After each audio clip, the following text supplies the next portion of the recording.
had some sleep in between. Yeah, I slept a little bit too, but I woke up at like 2 o'clock and have been up ever since. 2 o'clock in the morning. So Okay. okay, so it looks like the stream is up on YouTube or Rumble. It's supposed to be at least.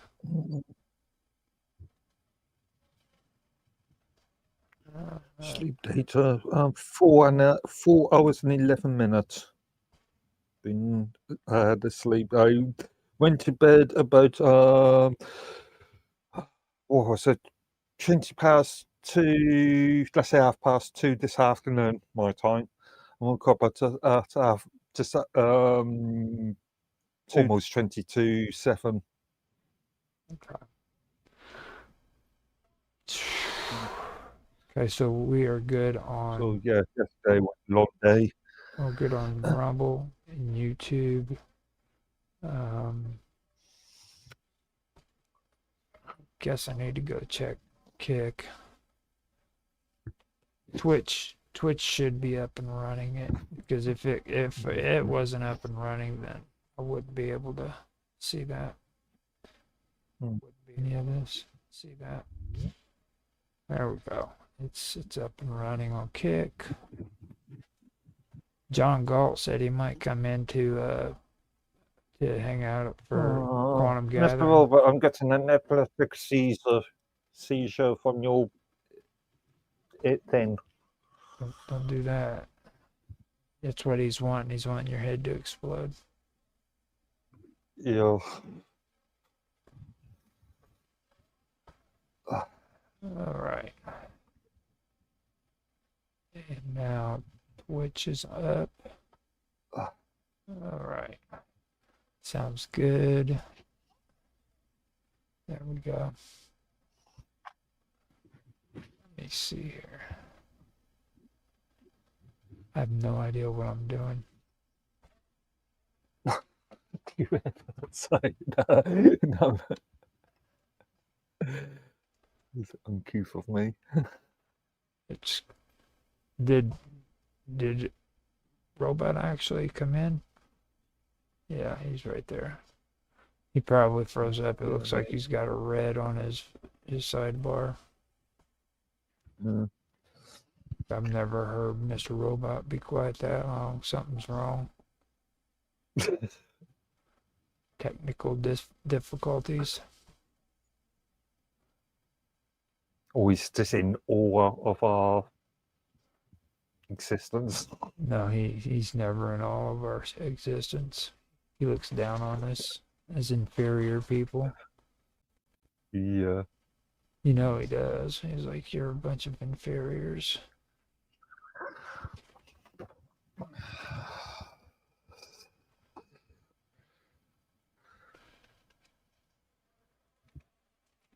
That script from yesterday hasn't changed at all, hasn't it? Has it? No, it hasn't. Yeah. It has not changed. So I can refer to that better later. He's just. All right. Yeah. I believe everything is set up and good to go. Set up and good to go. Set up. No auto? Set up. No auto? Set up. No This auto? isn't. Can you guys hear me? Now we See can. me? Now. Thank God. Yeah. Okay. So got everything up and ready to go. This is mine's Roundtable. Auto might come in, but that's Okay. Because you called it quantum gathering, so this will. Thursday's my streaming day. I just get it all out of the way. First one is mine's Roundtable. Depending on how long mine's Roundtable goes, it depends on if we have music in between mines and quantum gathering. If it goes up to quantum gathering, then I cut it short on mine's Roundtable, and we go into quantum gathering with auto. Yeah. As long as we don't go as we did on the first 6 hours, You can That and you can the go to bed at any point. You can go to bed, dude. that and the previous day absolutely knackered me. That's what I'm saying. You can easily go to bed at any point during this stream because But my fans, the audience. I know. But after Quantum Gathering, that's whenever.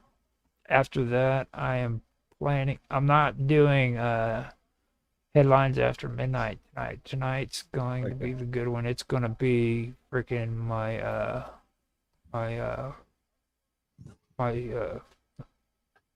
esoteric. I'm going to get into a little bit of esoterics, and that's where we're going to get into the good stuff.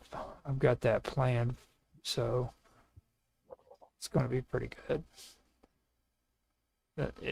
If Mr. Robot's around, maybe he'll actually stick around and get into that a little bit because I know he likes to talk about that. I don't know. He's gotten all dignified and shit. He doesn't like to talk about close stuff anymore. He's turned into a socialite. Like right now, did he take off? Working for me. Okay. He's having a problem. He's having a problem. Yeah. Didn't want to hurt his feelings or nothing. Well, anyhow, I'll go ahead and say after Quantum Gathering, I'm going to do esoteric agenda, a little bit of esoteric agenda that I do, and I'm going to start talking about the book of Soiga. I don't know if you've ever heard of it before. Say that again. The book of Soiga. I'm just thinking, doesn't mean anything to me. It's a book that that John Dee used to have back whenever he.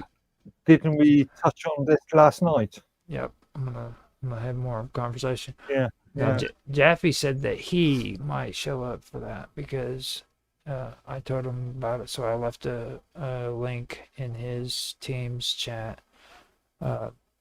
Willie is going to show up to play the donkey in the script for the Quantum Gathering, and there's a chance that John G from Censorship or John Galt from Censorship Sucks will show up too, which I think that'd be cool because Bob Dub would love to hear her. I let Willie also know that Bob Dub should be in tonight, so it's gonna be pretty good.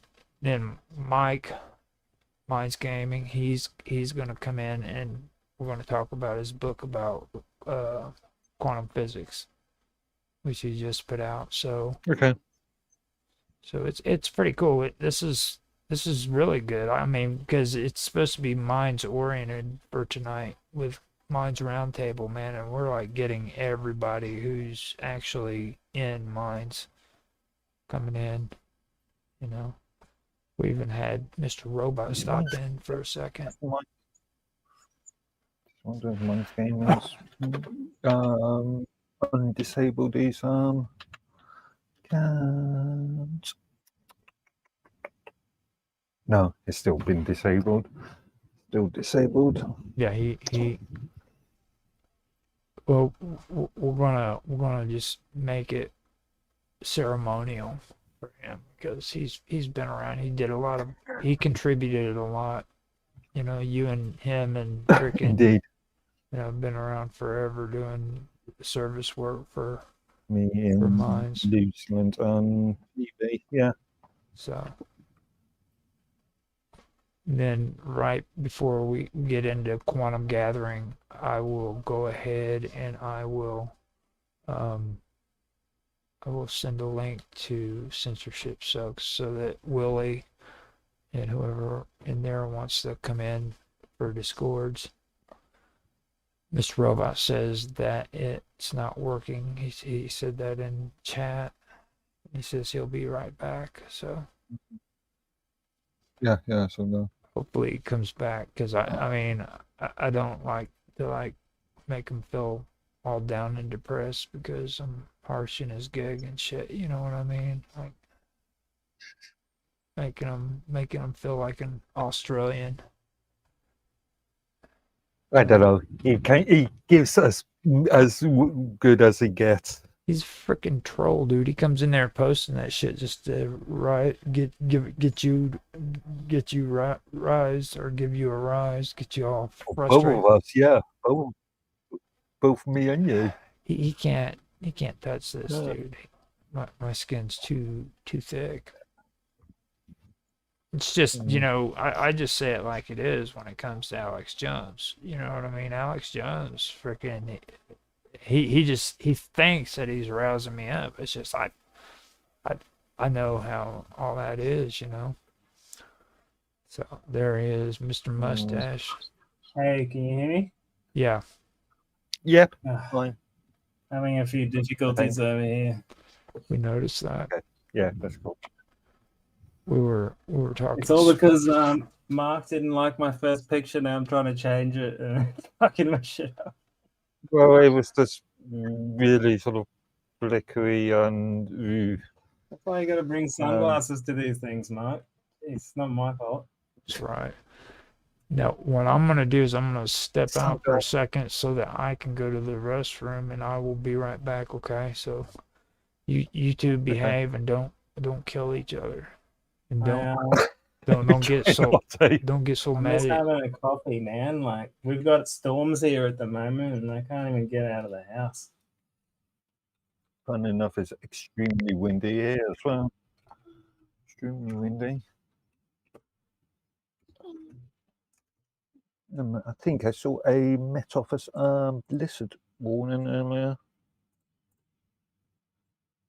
What? A Met Office, a UK meteorologist office blizzard warning. Is my picture still like frozen for you? It's static. Damn. It's meant to be freaking moving. Wow. On the preview, it's moving, but It's static. Alright.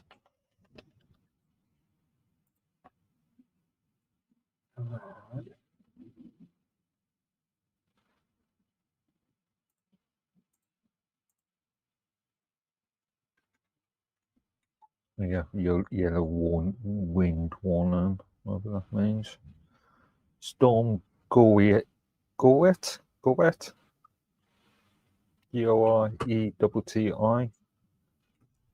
what is it? Is it Storm Goet.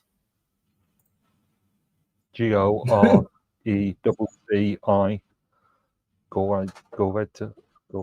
Goet.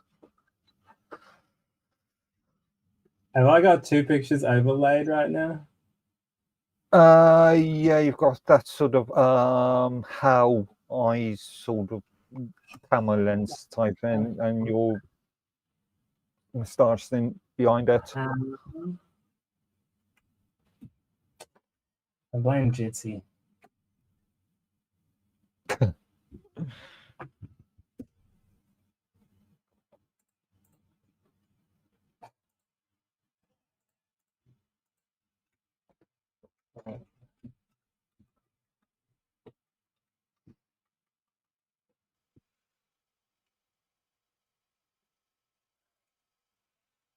Okay, I'm back. Can you hear me? Yep. Fine. Okay, good. So I'm going to go ahead and hit record and get this all started, and that way we can actually have it recorded so I can do editing and put it out after we are done with it. Okay, so we have it on record now. And just so you know, too, Mr. Robot, we were live streaming. So if you've done anything obscene, freaking the CIA knows all about it.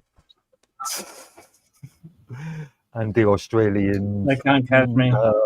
security forces. That's what freaking Assange said. He was Yeah. he was from Australia too. Well, he made the mistake of leaving Australia. Yeah. Yeah, I know.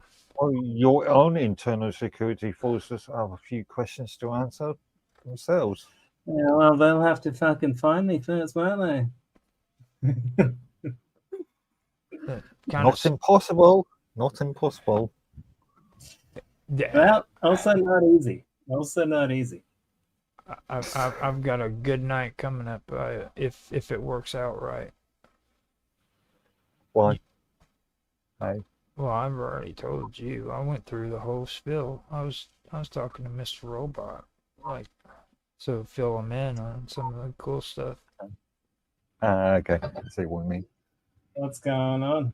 So tonight we're doing Minds Roundtable up until about 7:30, and then we're gonna go right into Quantum Gathering. Now with Quantum Gathering, we're gonna have Willie in as well as John Galt from Frickin' Censorship Sucks. Oh yeah. That script that I was talking to you about, Willie's gonna play the Yeah. freaking part of the donkey. What the fuck are you guys getting up to? Is it just some art thing or what? It's just a story. It's a story script. Have you ever gotten involved with Quantum Gathering, Quantum with Minds Gaming and all of them? Yeah, but we were just talking. I remember you mentioned the script thing, but Yeah, it's actually pretty cool. It really is. It's fun. yeah, That's one well, word for it. Mm-hmm. Now, after everyone finds something different fun. after that, instead of doing an episode of the third thing like I did last week, I'm going to do one of my esoteric agendas, and we're going to be talking about the Book of Soiga. You know what that Can't say is? I've heard of it. Huh? No. I can't say I've heard of it. You've never heard of the Book of Soiga? Enlighten me. What is it? Well, why don't you go ahead and do yourself a search and tell me what you find. Soyga, the Book of Soiga. So it's a book for soy boys, people No. that had too much already. Yeah, well, Freaking Yes, completely that. see what happens when you hang out with freaking Australians.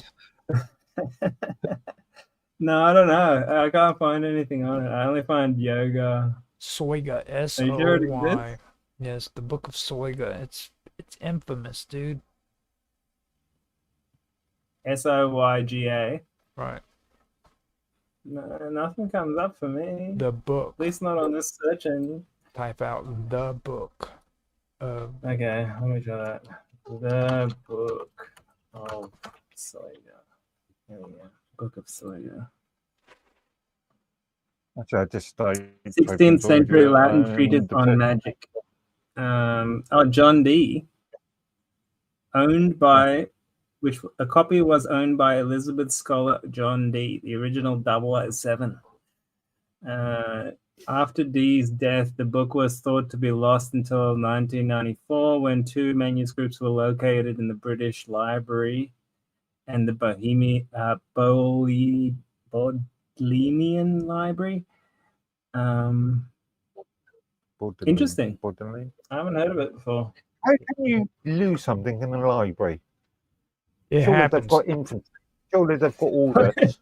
Libraries are big, man. Like, who goes through the entire thing ever? You know, like Believe you, it or you just not, misplace a book in the wrong place, and it's gone for a few hundred years, probably. mhm. Al Hazen. Happened a bunch of times. Al Hazen is another one. He was somebody who was really big. He contributed a lot, believe it or not, to like math and writing in Europe. When people talk about what is it? I keep forgetting the damn term everybody uses. It's the golden ratio. He was actually one of the few people who came up with that formula in the Middle East, and it ended up making its way to Europe where it was lost in a library and they didn't find it until like I think it was the 16th or 17th century. Hmm. It was just hidden away in a library. So is this book that of Soiga available, or is it just like known that it existed? There's only like books about it, not really It's a the reprint. original. Yeah, I'm pretty sure that you're not going to be able to get your hands on the. It's got the same status as what the Voynich has. There's some of it that's been deciphered, but there's also a big portion of it that's not deciphered. So Actually, There's something like 42 books of reading one thing. missing too. I found a Amazon book store entry. is it paperback? I'll stick in the. It's that one. Soiga. Yep. Yeah. Soiga Aldaria. That's it. I'd like to read this Genealogies of Angels. Yeah. That would be interesting. This is the book. This is the reason why I said that I don't believe John Dee was talking to angels. Just put it to you that way. Wow. Angels are aliens, according to my theory, so that's why I think it'd be interesting. Let's hear it. I want to hear it. What? Hear what? What your theory is, because Well, all right. I won't bore the people, but basically my theory boils down to this. Angels are aliens, gods are boss aliens. All right? Simple as that. And with that idea in mind, go back and read the book of Enoch and, bits of the Bible where they talk about hierarchies of angels, or all those weird parts of the Bible where they talk about wheels within wheels and all this. And you'll come to the realization that, something along those lines, especially go check out the book of Revelations, chapter 12, verse 7, the war in heaven. And tell me that's not aliens. They literally even say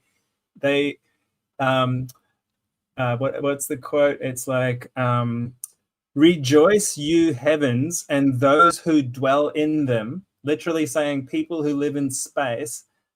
And then it goes on to say, like, the devil has been like beaten in space in this war in heaven and then thrown down to the earth. And then it says something like, woe unto those who dwell on the earth, for the devil is angry now and he knows his time is short, or something like that. Yeah. But it literally draws in a distinction between those who live in the heavens and those who live on earth. You know what I mean? And when you think about it that way, you're literally thinking about like hovering up in space, because I mean, that's what heaven would be like. If you're above the earth, you're in space, right? Mm-hmm. And those who dwell in space are aliens from our perspective. So yeah, I was going to say aliens from outer space, because angels by the mere context are aliens anyway. Not of this place. Exactly. But whether you're talking about extraterrestrials or interdimensionals, they're still kind of aliens. So but like, I think it's just like archaic names for it. Before we had the name alien, we had the names angels and gods, and that's how they, look at the Greek mythology, look at the Hindu mythology, and they basically to a T describe what we would modern day describe as aliens. So even with like modern technology or advanced technology, flying machines, all that shit, so that's mentioned. That's mentioned in the Hindu religion too, though, isn't it? Yeah. Oh yeah, absolutely. I was just thinking the point of not just the Hindu, but like all sorts of, pretty much all religions have a version of it. Even like Ahura Mazda from like Iran and stuff like that. What's that religion called? Zoroastrian. Zoroastrianism. Yeah. Yeah, and stuff. You know, they depict him in a like flying discs saucer type thing. The Mayans had depictions of stuff like that as well. Even in the modern day, they still do. Like shamans draw like UFO type things all the time. See, we gotta get you back to talking about stuff like this because you're going crazy, dude. I'm not going crazy. Yes, you are. You Get, are. get No, I'm you, get you, get you start You talking just about can't take the a good. joke. You just can't take a joke. Get you back to the good stuff. The Mr. Robot that we all love and remember. The classics. You know, like my goodness. I You- want to talk about that stuff, but I want to push the conversation forward. I don't want to just regurgitate the same thing. Well, do you even realize how long it's been since you've even mentioned remote viewers? Didn't I mention it last time? Maybe I'm not quite Well, I sure. don't know. I talk to different people, so I do still mention it regularly. Okay, I try to I feel like a Jehovah's Witness. I'm trying to convert people into looking into remote viewing, but I don't think to this day, I've only been able to convince like one, maybe two friends to look at it with me, and they've both been amazed. My ex-girlfriend did not. She was like you. She was like did not believe in it, didn't want to know about it. And then I started. This was back when they were doing like predictive stuff. I'm like, all right, I'll tell you what these guys are predicting for next month, and we talk about it next month. And like each month, I would do that, and the things that they predicted would come true. And I would just show her, like, look, here it is. We watched this prediction. Here's the news, blah, blah, blah. And I did that for probably 6 months or whatever. And eventually she's like, all right, I'll have a look at it. So, yeah, it's In that case, can weird. you give me next month's UK lottery numbers? No, just do the horse You have to pay races. extra for that. They actually do monitor the crypto markets, which, you know, I don't have the money to buy that tier of stuff, but it would be interesting. I mean, theoretically, you could do it yourself, you know. I'm kind of leery about all that too, because like especially with the sci-fi or not the sci, but the paranormal channels and stuff. Like here lately, I've been seeing a lot of people who are talking about like UFOs, and they're talking about ghosts and everything, and then all of a sudden they come out with, you need to buy gold, and it's because they're plugging them so they can get paid for advertising their shit. You know what I mean? Yeah, they Well, always that's just a regular model now. I don't demonize people for doing that. Well, I mean, it's like it's pretty bad when they're saying, "Oh no, we're gonna have an epidemic because China's still in our freaking nickels." You need to buy. Can you guys hear me still? Yeah, we can hear you. Oh, Is it too loud or is it okay? You're fine. No, Roger, it reminds me of that video I think Vicky posted yesterday or the day before, and which you commented on in relation to Oh yeah. talking that bloke that was advertising some sort of cryptocurrency exchange for OAPs. Well, yeah.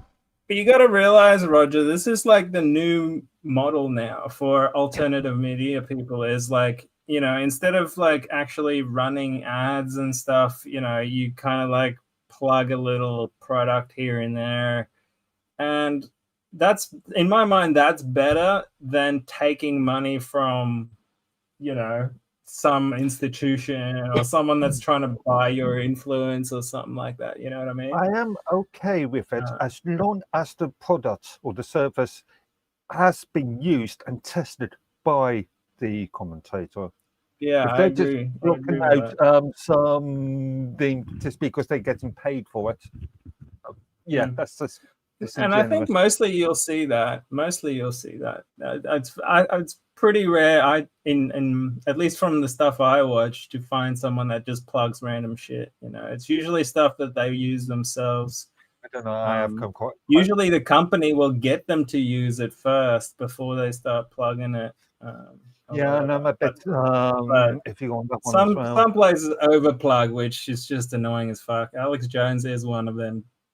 I gotta admit, it's he does too regular. He does the mineral stuff like colloidal gold and silver and stuff like that, and I'm like, oh, that was years ago.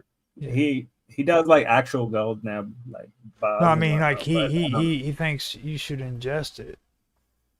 Like it's gonna I don't know. That might have been 10 years ago, something like that. It was about 10 years ago. He's got his whole own product line of like supplements now, and he actually does pretty good with that because he designed and made his own supplement line using just the best ingredients he could find, which it's a good model. I like it because you're not relying on an external company really. So. Stop advertising for Alex Jones, man. I'm not. We're talking about alternative media and how to make it work. You're gonna maybe have to do it one day. You know what I mean? If the entire point of advertising medical related items. Roger's going to come out with his own personal custom line of condoms that he will plug online. Mine's gonna be big too. They're not gonna be any of that pussy shit. They're not gonna be small. They're gonna be big ones. Aren't you gonna get them in different sizes? Well, I could do that, I guess. Yeah, call one the Buffalo, and then the other one the frickin' what's the name of that? The gerbil. I'll call the small one the gerbil.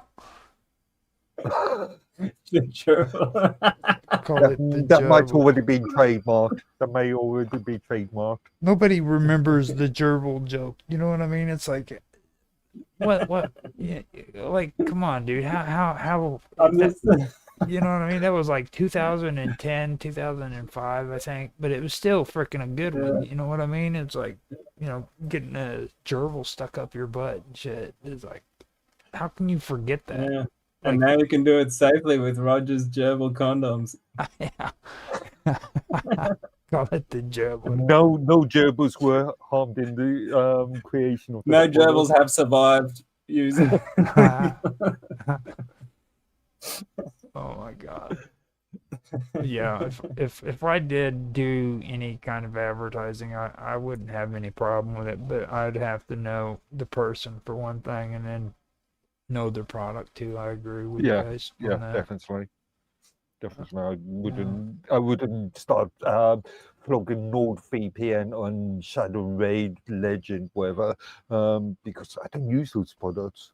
Mm-hmm. Oh, speaking of which, did you see Rumble just released its wallet, crypto wallet? Yeah. So people can like tip you now in the chat. I feel as though I was scammed for my first. When you say wallet, are we talking about cryptocurrencies, or are we talking about internal World of Warcraft like tokens? I haven't tried it myself, but from what I understand, you can actually tip Bitcoin and stuff like that. Okay. They had it for locals, where you could go through and do coins for locals, and they've got their own Rumble coin too. But right now, it's like the issue I saw is like some people got cut off and like couldn't like pull their money out of the platform. Mm-hmm. So like using actual crypto is a better idea.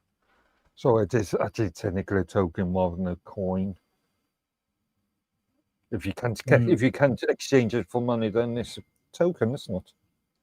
No, you can exchange it. Relevant of the internet, the nuances of it. If you can't exchange it for currency, it's a token.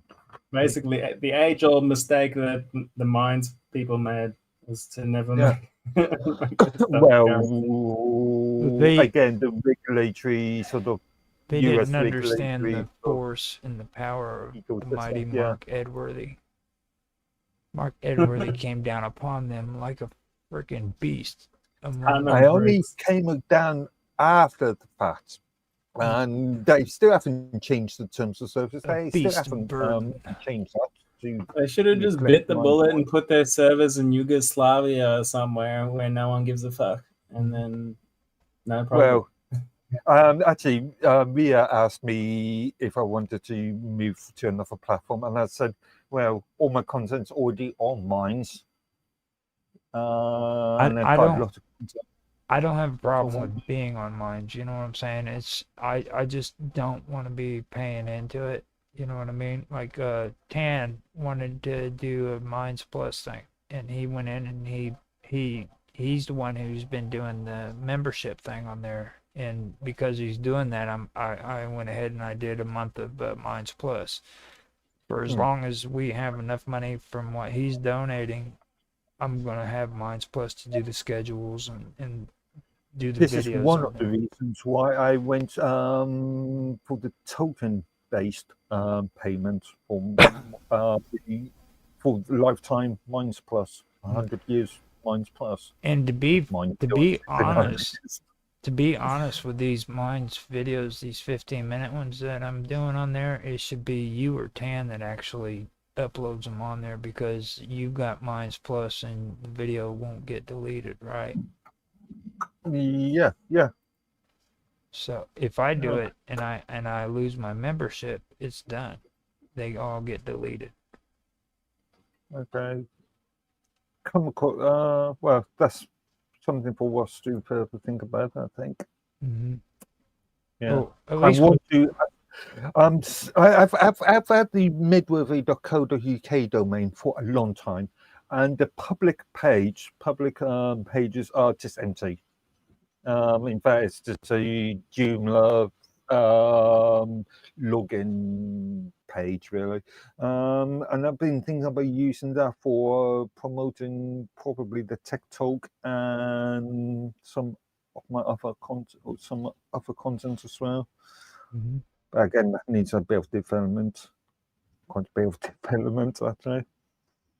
Well, I'm gonna tell you one thing. You guys are like tech specialists. You should be like on top of this shit, because time is the major crux. Because the best I can do is what we're doing here. You know what I mean? I'm a video guy. I can edit it, make it look good and everything. But if you guys want like the good everything, the full package, then you're gonna have to like set us up with a website and cool shit like that. Now we could set up like, website would be easy to do. Yeah, it would be. We could do like a hub, you know what I mean? Like you guys are real big on yeah, I'm actually keen on that. You mean for like as like an aggregator for alt media stuff, people? Yeah. That'd be I think that's a good idea. I'm just wondering if it's a good idea to purchase a Live with Roger Hanson style domain name. Live with Roger Hanson.com or net or whatever. Let's back away from the Live with Roger Hanson and come up with something that's autonomous. It's separate from me and separate from you guys. Yeah. And some catchy and generic. Yeah. You know, because that way, because like everybody will think that this has to do with just Live with Roger Hanson, and I mean I think it. We could always just make subdomains kind of thing. Well, Live with Roger Hanson is just an umbrella sort of term, isn't it? Yeah. Really. Well, we could do like like Hanson Productions.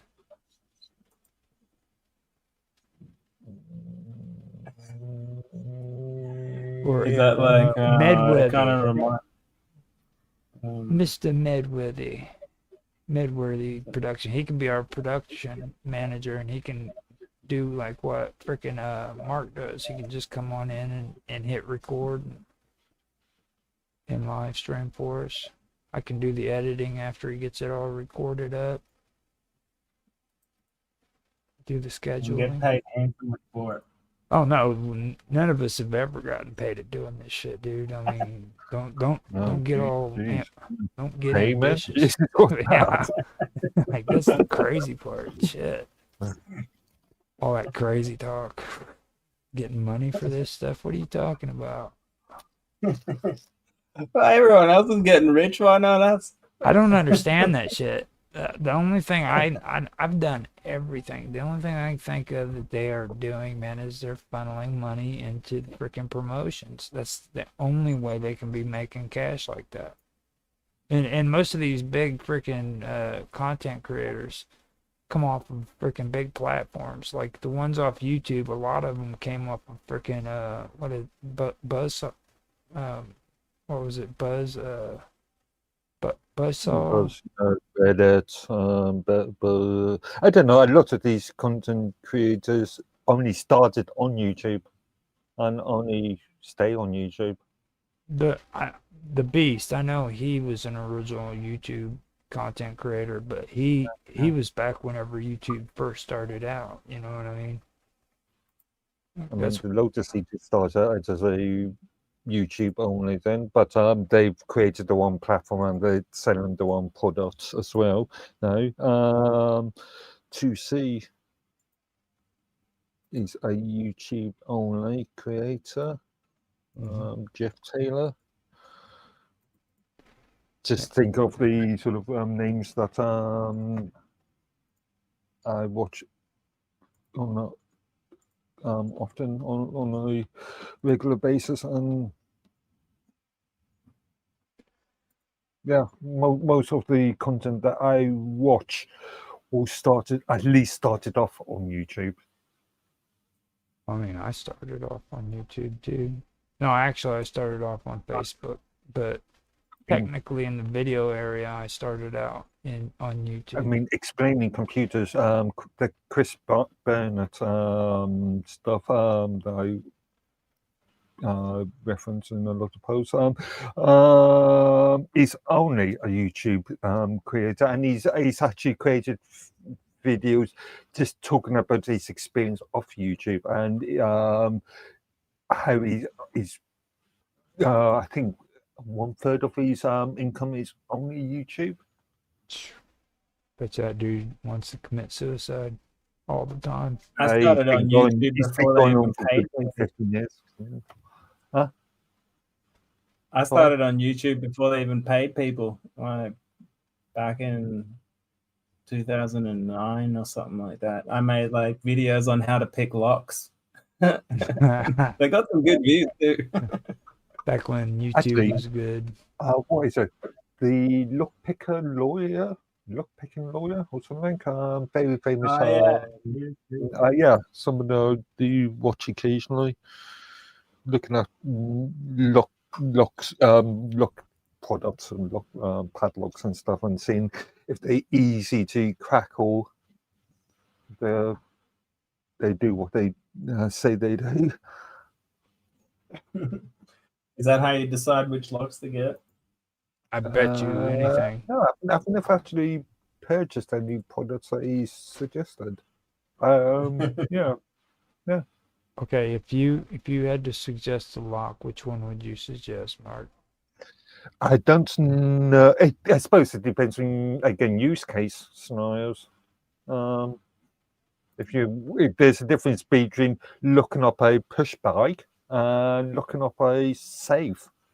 I don't know about all that. I mean, the same lock that goes on a bicycle should go on a safe. It's like, put it right on there, no matter how big it is. Lock that bad boy up to a tree with a huge freaking lock, dude. And vice versa. Mm-hmm. You're into security, Mr. Robot. It's your turn. What lock would you recommend?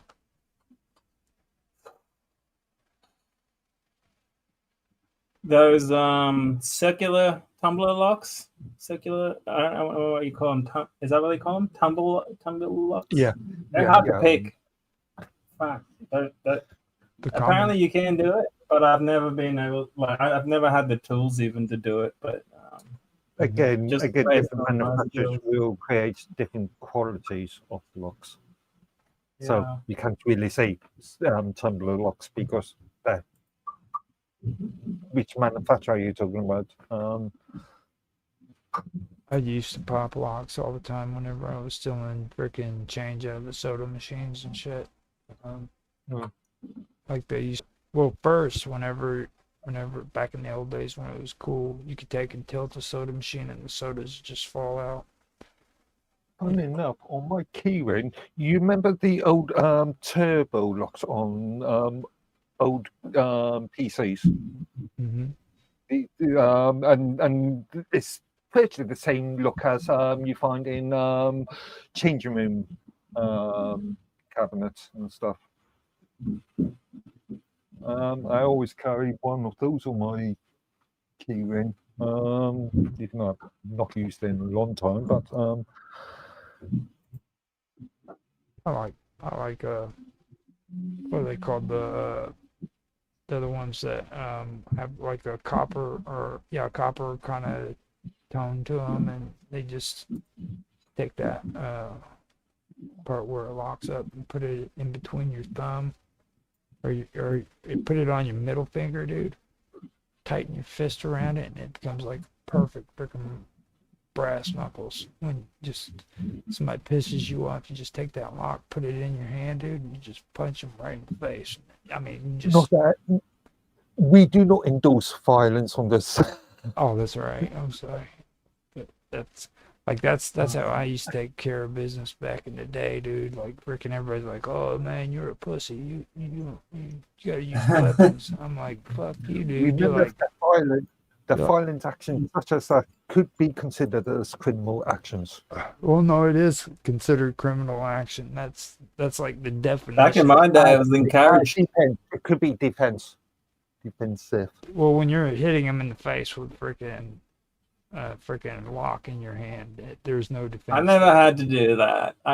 If I ever hit someone, it would be with my fist. But I've never had to do it either. But you know, I mean, like 155 pounds all my life, and some 300-pound dude, freaking all buff, wants to take me on. He's going down. I'm gonna pick up a freaking 2x4. I'm gonna pick up a freaking lock. I'm gonna pick up whatever I can and knock that dude down. He's coming down. my philosophy has always been: it doesn't matter how big they are.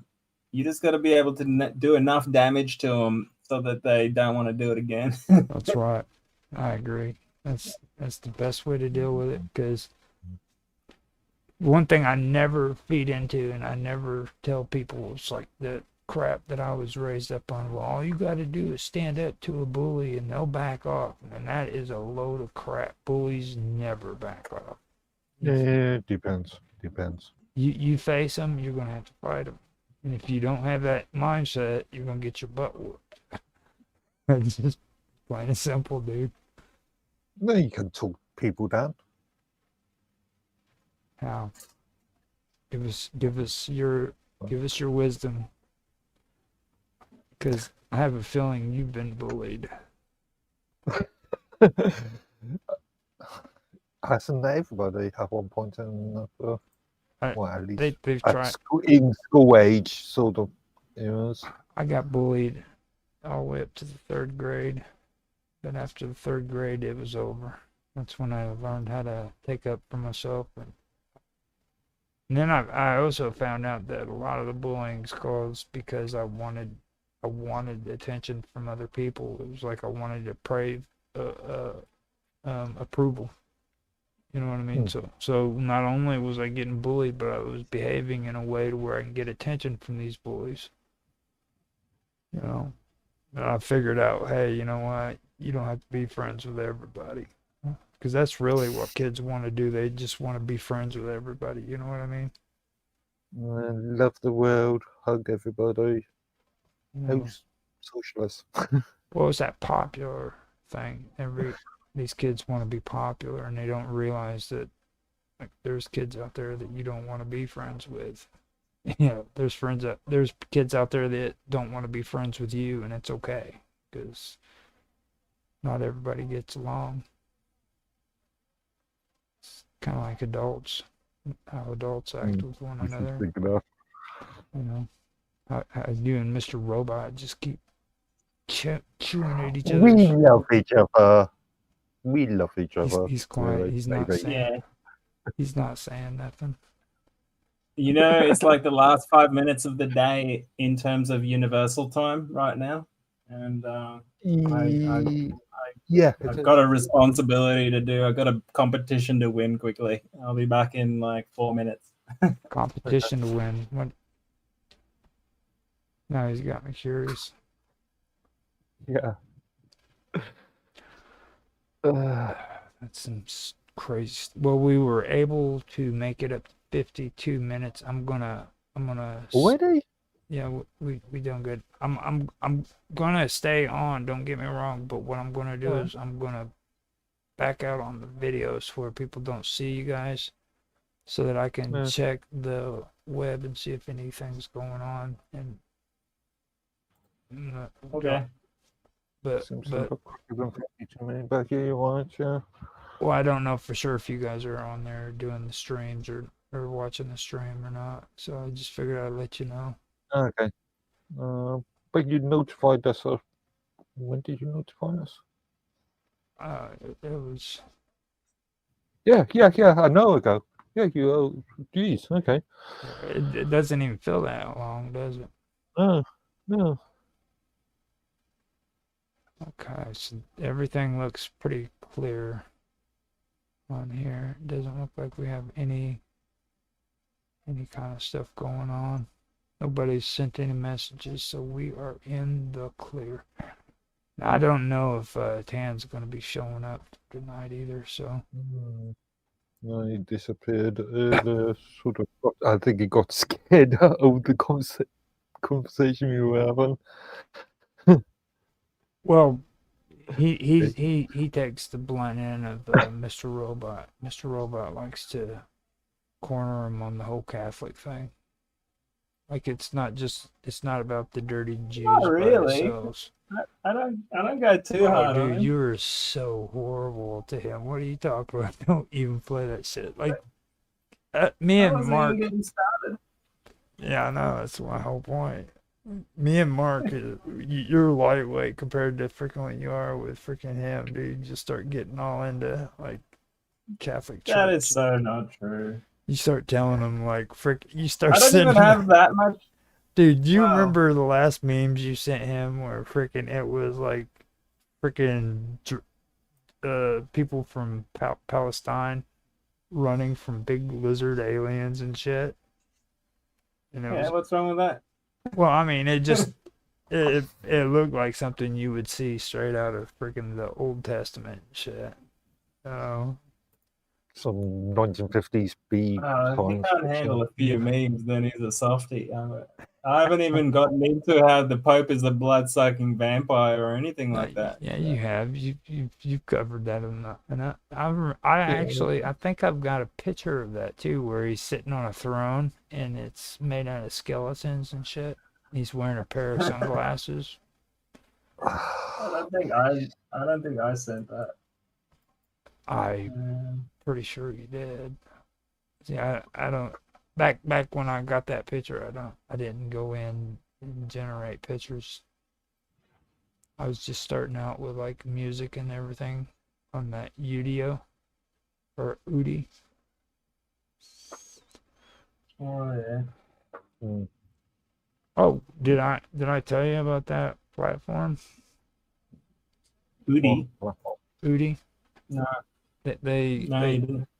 They stopped allowing people to freaking download the AI music that they create on there. Copyright reasons. Yeah.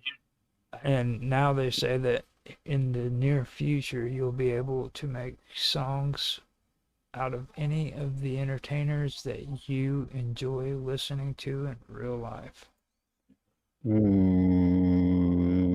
Cool. They are US-based company, are they? I don't know who Udio's. Probably not. Infringe copyright. Sounds great. I hope we can do that stuff locally soon with like open source AI, because I really want to just pump in like all my favorite artists and blend them together and stuff, but most platforms won't let you do that, which is annoying as fuck. Yeah, I can see some potential legal ramifications on that one. Yeah, but see, Mark, none of this shit was illegal like a few years ago. So like, why is it illegal now? The DMCA has been around for how long? Copyright in UK. Yeah, but we're not using their stuff. US It's completely copyright laws have new, been around unique 20%. music. It's just trained on their music. You know what I mean? Well, It's not actually their music. It's not like I'm clipping their music and using it in my music. It's literally creating a whole new track based on something. It's like a prompt, you know. Okay. Now, see, the reason why I'm so quiet about this is because I don't want to cross-talk. I want to use that for good content when I go to edit this stuff. So if I'm not having conversations with you while you're talking, don't worry. It's not that I'm not interested. It's just I'm thinking more on the lines of I got a chance to record this stuff, and I want to make good edits. You know what I mean? So. Well, your input is valuable. So. Well, I mean, I just want to let you know that because I do find that pretty interesting. When you started getting into that, that's actually good content, believe it or not. You know, I was trying to tell Rapid a little while ago. He's into getting on the internet servers now and doing multiplayer video games through Steam and stuff.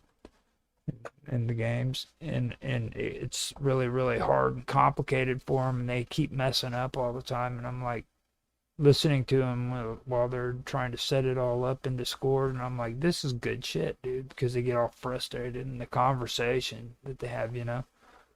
And I'm like, this is good content. You should be recording this, trying to set it up. Creating a video just based on the technical issues that they happen, and now they're resolving those issues. Yeah, no, I mean, people don't think about shit like that, you know. They just don't think about it. I don't know. I can think of some technical IT related channels that will, let's say they are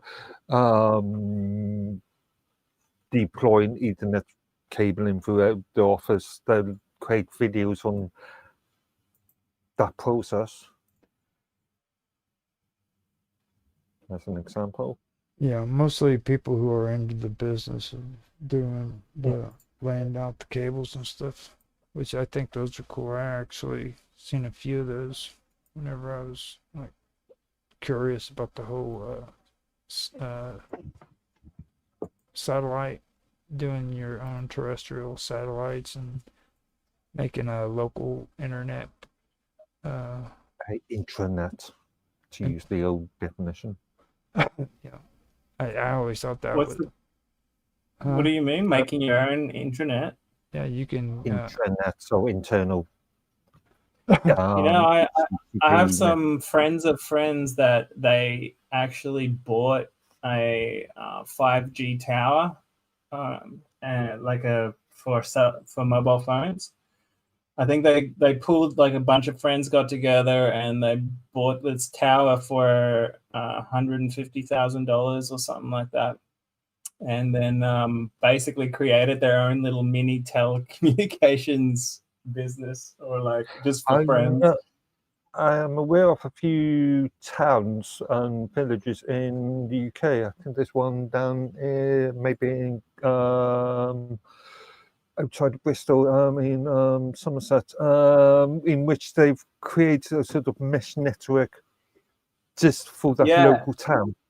Yeah, I was going to say, I've got other friends that did that too, point-to-point network.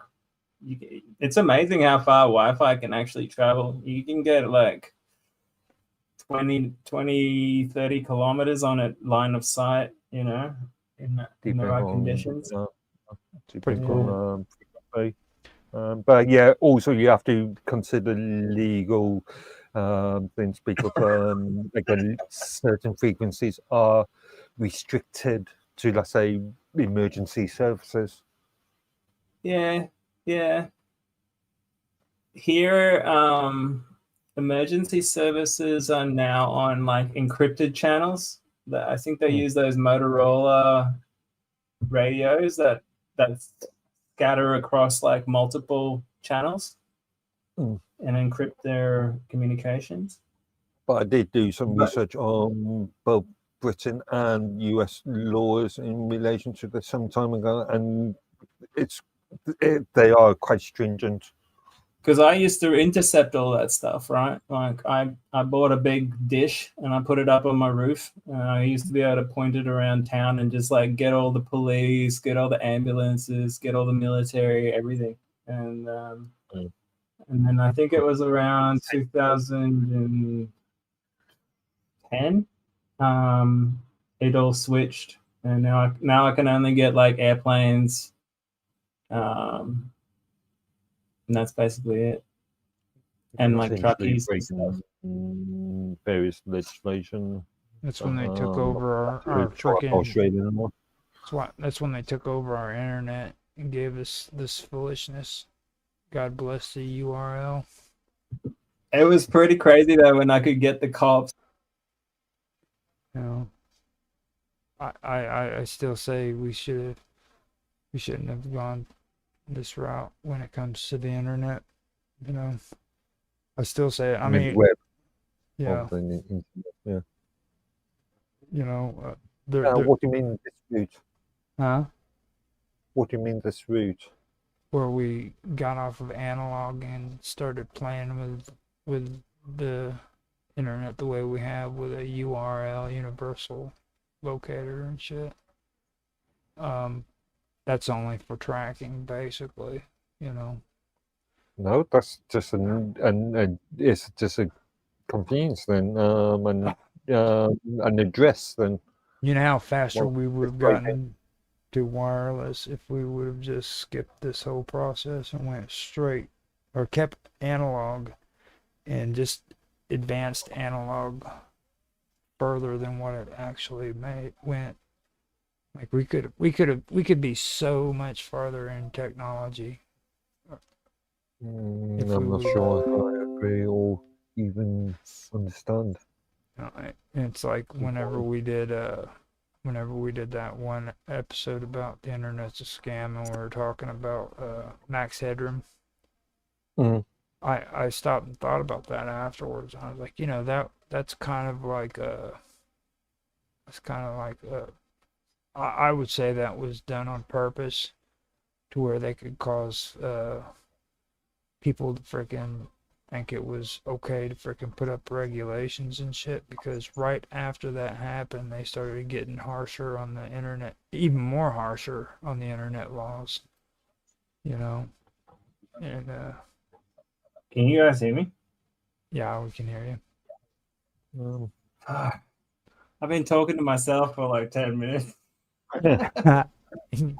Say it all over again. Did you hear what I said about intercepting the radio? Yeah. Okay. And I thought, did you hear what I said about intercepting the police radio? Yeah, you mentioned that. Okay. I just don't know when my mic cut out. That's all. Yeah, I mean. Oh, so you did hear that. All right. No. Cool. Well, I mean, it just depends on, like, you could have said the same shit over again. That's all I'm saying. Like, well, I was just saying, like, when I was intercepting police radio, they would like pull people over and read their entire histories out over the radio, and they wouldn't even realize that, you know, you could pick that up anywhere. It's like total unencrypted communication, you know. Mm-hmm. So you could, yeah. If I was a bit more organized, I could keep track of like everyone's history in town, basically. Mind you, if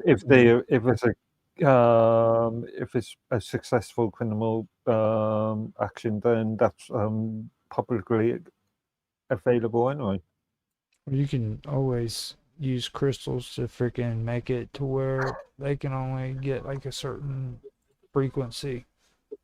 So you can change the frequency according to the crystals that you put in your device. Are we talking about No. magic? Yeah. No, we're talking about resonance. Like, you know what crystals and technologies uses, actually, don't you? Like, what's it? Yeah, You we mean all like remember the piezoelectricity? 1940s crystal radios. Like, Or some of us do. everybody hears crystals and they think, oh, he's getting back to the 1940s and shit. No, dude, it's actually crystals and chips and stuff like that is actually useful. Oh, you're talking about silicon. Crystals, period. Anything. Silicon's fine. I mean, Okay. Silicon being the basis of modern technology. What's their function? you it helps Yes. you. Oh, go ahead. Crystals. If you use crystals, you can actually transform one frequency into another. You seem to have some echo on your side. Yeah. So it says here they are employed as oscillators. These oscillators Yes. rely on piezoelectric property of quartz, where applied electric field causes the crystal to vibrate at a specific resonant frequency, producing a stable clock signal essential for synchronizing operations across digital circuits. Mm-hmm. Yeah, remember, all real-time clocks are still using crystals. Yeah, this clock signal drives microprocessors, memory controllers, and other components, ensuring accurate timing and coordination. Shit. I didn't know they use crystals in that. Well, you've come across in your day-to-day activities, you see RTC based chips all the time, don't you?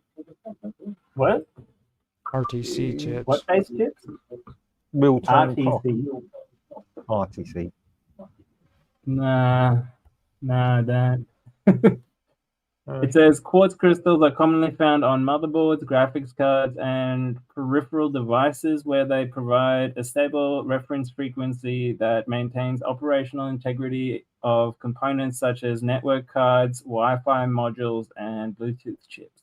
Yeah, timing I devices. didn't even know that. Timing devices. Yeah. One of these days, you guys will listen to that dummy just around. told us something. I've taught you a couple of things. It's just you guys don't remember it long term. And it's like as soon as I start talking stupid, all the smart stuff I've said is just like flushed down the toilet. You know what I mean? Hardly. We are talking. You know it's true. You know it's true.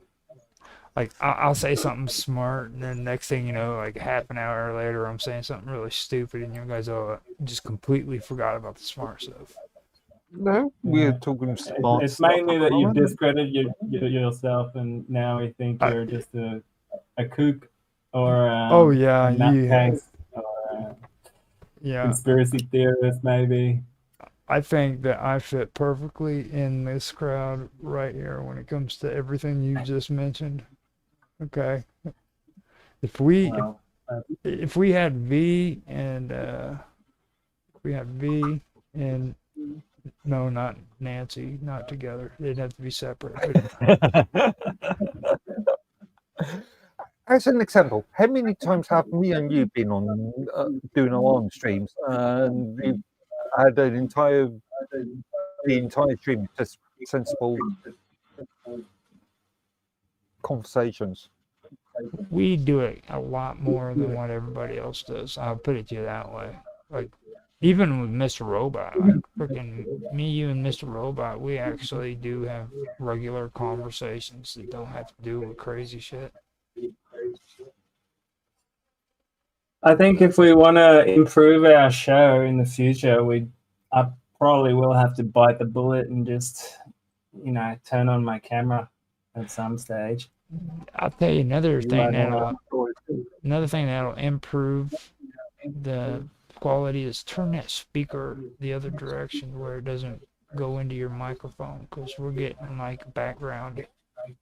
You are presuming that Mr. Robot's got a maneuverable speaker. It's always his speaker. We take care of this almost every time. Just kind of like turn it another direction. Or use some Is that headsets or better? something. Yeah. Oh, you know what? My mic's probably just turned up too high now. Okay, could be. There you go. It went quiet. We'll get a microphone that does good background noise. This Mhm. Can you removal. still hear me? Yeah. You're Yeah. good. Bit quiet Is now. it too loud? And plus I'm gonna have to like sit down with you guys and give you like lessons in audio. That way, you guys can learn how to use your mic and your speakers. Cause I'm not an expert, but I'm a hell of a lot better than you guys are. I've done some AV stuff in the past. Actually, no, this microphone that I'm using at the moment got perfect noise distribution. You know how long it took for you to find that microphone, dude? Granted, it took me some time, but unless you experiment with these technologies, how do you know? Look, I was here this whole freaking time, okay? You can't freaking dodge out on me, dude. You can play that shit with anybody else you want, but me and you were, and Mr. Robot sometimes, were there when you were like having your microphone problems. So freaking I was there. I got to see it. Yeah, granted. You can get away with that with everybody else, but you can't get away with that with me, dude. Like those earbuds you had where you thought you could freaking keep one that was still good and get rid of the other one and put a new one in, like you were going to save on freaking energy or some shit. Remember that? Actually, no, I used this Jabra headset almost a daily basis if I'm out anywhere. That one right there you've had for a while, a good 3 or 4. Yeah, the 7 Jabra Elite 7 Pro headset. I actually like Jabra.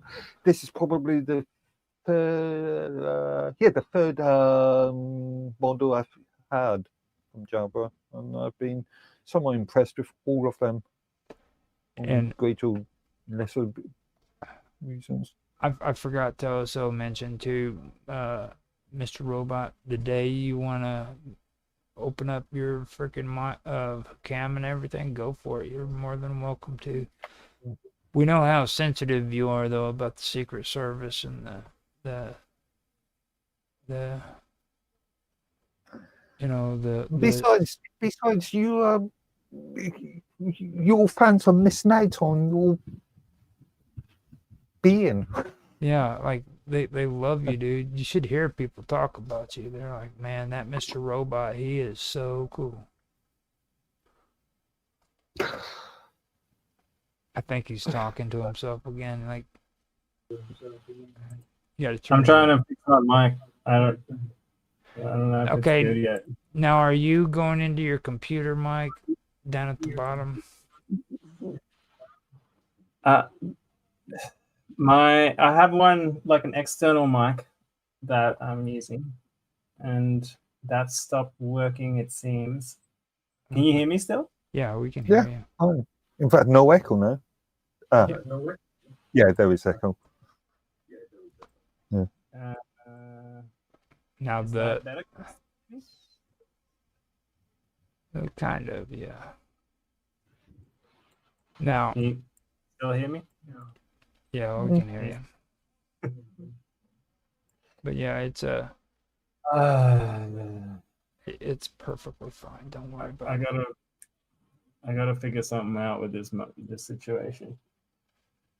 No, later on we can do some good sound tests and everything. Go through it, kind of get it straightened out for you, because you're gonna need that anyhow if you're doing like meetings and stuff with people other than this too. You're gonna have to do that. My little window is lit up as if my mic is like saying stuff. Is it like still echoing or something, or feedback, or? It's picking up the background audio. So there's hard noise in here. It's not that bad. It's not as bad as I think. It still works. Yeah, it's not too bad. So maybe here. You're too quiet now. Quiet. I think it's something that we should do off stream, and Yeah, discuss. just hang out and have a good time, man. Don't worry about all that. You know what I mean? If nothing else, talk whenever you're ready to talk, unmute. You know what I mean? And then whenever you're not talking, mute. So just stuff like that. And then, like I said, I've helped people all the time when it comes to that audio. So don't think you can't like do a share screen with me, and we can kind of go through the settings and stuff. I can show you some tricks on the audio. I am pretty good at it. You know, all jokes aside, I've got to admit that. When it comes to your computer audio. Actually, funny enough, one of the courses I did do was at college many years ago. Was a audio video Navy course. Nobody ever thinks of that either. Like when you're in school and you're supposed to be learning that stuff and retaining it, you know, they wanted you to learn that stuff for a reason. So poor Mr. Robot, he's a freaking computer security expert. He can't even control his mic. That's pathetic. Yeah, it's not my fault. These apps don't work. I was just testing your audio. Discord has a nice little feature where you can like press a button on your keyboard and then it records the mic, and when you let the button go, then it stops. And that stops the echo kind of thing, which is nice. It sounds pretty good right now, believe it or not. So whatever you did, that's good. It actually did a good job on it. I'm just muting it manually when I'm not talking. So you can't hear yourself. Besides, if it gets too bad, Logic can always do some post-processing on it. Not with echoes. That's the hardest thing to replace. It's the hardest thing to get rid of. No, echoes is a pain in the butt. Now, I can sync it up, don't get me wrong, but you're still going to get an echo. What are we going to talk about? Have we got some current events that we're interested in at the moment? Yeah, what's your thought on Venezuela? Venezuela, what do I think about it? Yeah. I don't like it, to be honest. I think that it makes more sense to me from like an ethical perspective for the US to control its own borders, which it's already kind of doing. I think the whole narrative of the drugs is bullshit because, like, you know how Trump said it's meant to be about fentanyl. Fentanyl comes from China through Mexico and Canada, not through Venezuela. So I think that's all bullshit.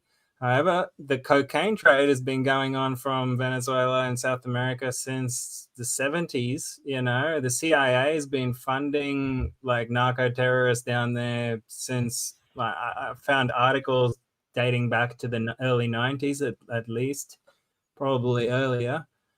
And when I was traveling in South America, I spoke to people there that explained to me how the CIA runs their drug operations between Florida and South America, where they hire they basically rent an entire piece of the port, and then they run their own ships with their own truck crews and everything.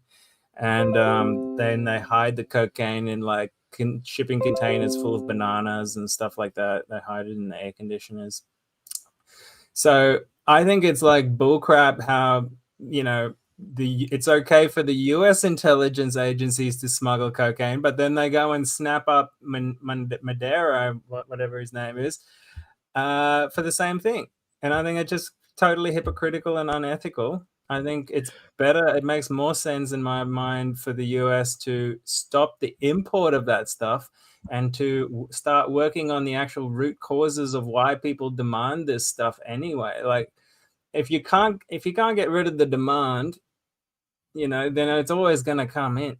So you're either going to have to like lower the demand or you're going to have to let it in a controlled way so that people still can get it in a safe way. You know, to try and just like ban a substance against the will of the people is just fucking bullshit. Kind of like, you know, totalitarianism in a way. Like, who is some other adult to tell other adults what they can and can't do? It's kind of bullshit in my mind. How So, about on the other point of view, all the in war on relation drugs to has done is create more terrorists, fund more like psychopaths that like will do anything, whereas ignoring countries that have legalized drugs ignoring have the totally eliminated that entire like mafia aspect. And ignoring the drug I think also it's point for the totally moment. unethical for the US to just go and grab the oil of this country and then go and think they can now go in and, you know, take all their oil or like control their oil, the biggest oil fields on the planet and their gold and all this to in order to pay off the debt that they've created over like generations. It just makes me icky, you know, because these poor fucking people are already suffering, and now you want to take their country's wealth, God-given wealth. I just think it's it's not the US that's doing that; it's private companies doing that. After all, the US doesn't have a extreme socialist concept of these companies being owned by the state. But my other thing is, what about ignoring the drug issue for the moment? The oil issue at the moment. What about trying to eliminate despotic regimes and bringing, quote, democracy back to the country, unquote? Well, look, now that he's gone, I'm happy for the people that they get another chance at freedom. You know, that's always a good thing. But whether they're going to actually get fair elections, it remains to be seen. Yeah. The stay behind people of the previous government are still in power there. I don't see them like letting up without a fight. So we don't know yet what the outcomes are going to be. Most often these things are more complicated than they initially look. And if the US somehow gets drawn into a boots on the ground situation where they actually have to send troops in, you know, could be worse than Vietnam, you know, which would be freaking not good for anyone. So, and I'm glad I'm glad Maduro actually wanted to make peace. He actually offered for the US to to bring the oil companies in and do business and stuff like that. But I don't know why this Trump had it in for him so bad. Now I think part of it was like kicking China and Russia out. Let me add something. I posted this on Nancy's website a little while ago, and Within the Vacuum on Minds had shared this, and it's actually a good post. But what it was, I believe it was today. There is retribution basically for what took place with Trump and Venezuela. A lot of his top generals have actually turned against the new proxy president down there, and they have gone into basically take them out. There was gunfire that was heard in the Capitol, I believe it was, and yeah, it's getting ready to happen. There. Even more reason for elections then, to try and mitigate the possibility of some sort of internal civil war. Mm-hmm. Now I'll pull up that. Well, you gotta realize, like, Venezuela has been doing business with like basically every terror group, every gang group on the freaking planet for the last, I don't know, 10 years plus. So like they still have all these criminal organizations in there, including Hamas, including Trendy Aragua, you know, Cartel of the Soul, you know, now the gateway organizations with guns, with psychos. So I just don't see how this like just suddenly quickly turns into a peaceful situation. It's definitely again One step at a time. The Gateway pundit came out with it. It says, breaking coup d'etat, Venezuela, heavy gunfire, Caracas. And there's been gunfire all over the place.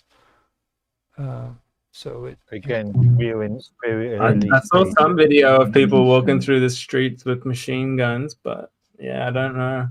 I got the link here. Can we bring some up? Can you like share your screen and put some stuff on YouTube up? Yeah, I'll put it in the link too for you so that you can see it. Let me go ahead and share it. It's an article, so it's not going to be. I'll do a quick search on Grok as well and see if any latest things. Yeah, keep happening. It's one of those situations that you've got to be somewhat patient about. You've got to have to wait and see how this pans out. Yeah.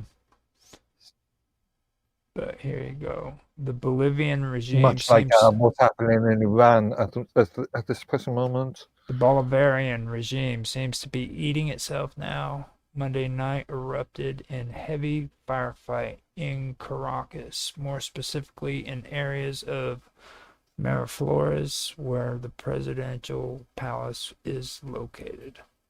This comes a mere hours after the interim president, Delcy Rodriguez, was formally sworn in. Rumors have been circulating that Maduro's right-hand man, Diosdado Cabello, was planning a coup d'etat against Rodriguez. Apparently, her first decisions were not to the liking of the generals of the highly ideological Bolivarian armed forces of Venezuela.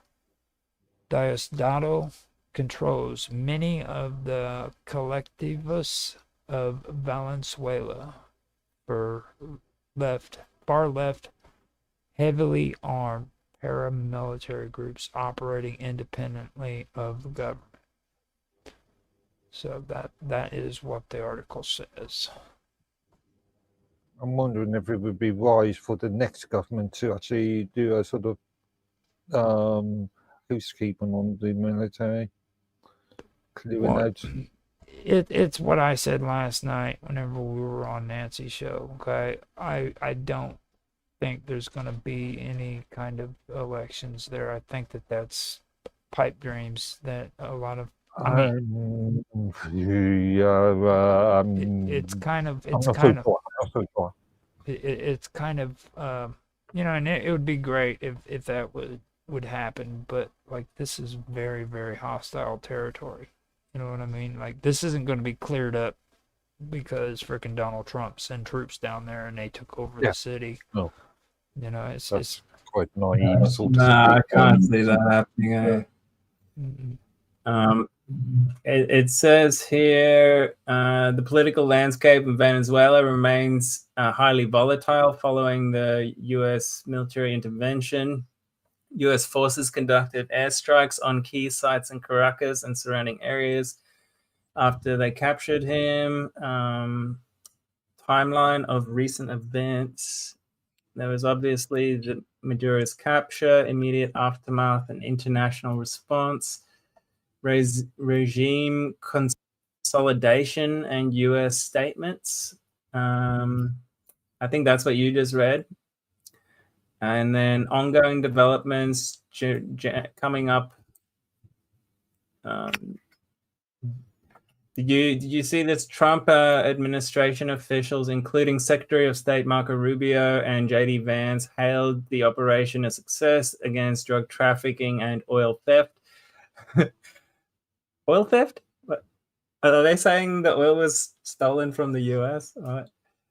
Emphasizing plans to boost Venezuela's crude oil output without running the country directly. Opposition leader Maria Corina Machado welcomed the move as a huge step forward for humanity. Remember, like, I don't know if you guys have read, she's a kind of a big Zionist. And she wants to. Yeah. She said if she gets elected, she will move the embassy to Israel, to Jerusalem, kind of crazy. Actually, there is a case. There's a potential case for oil theft.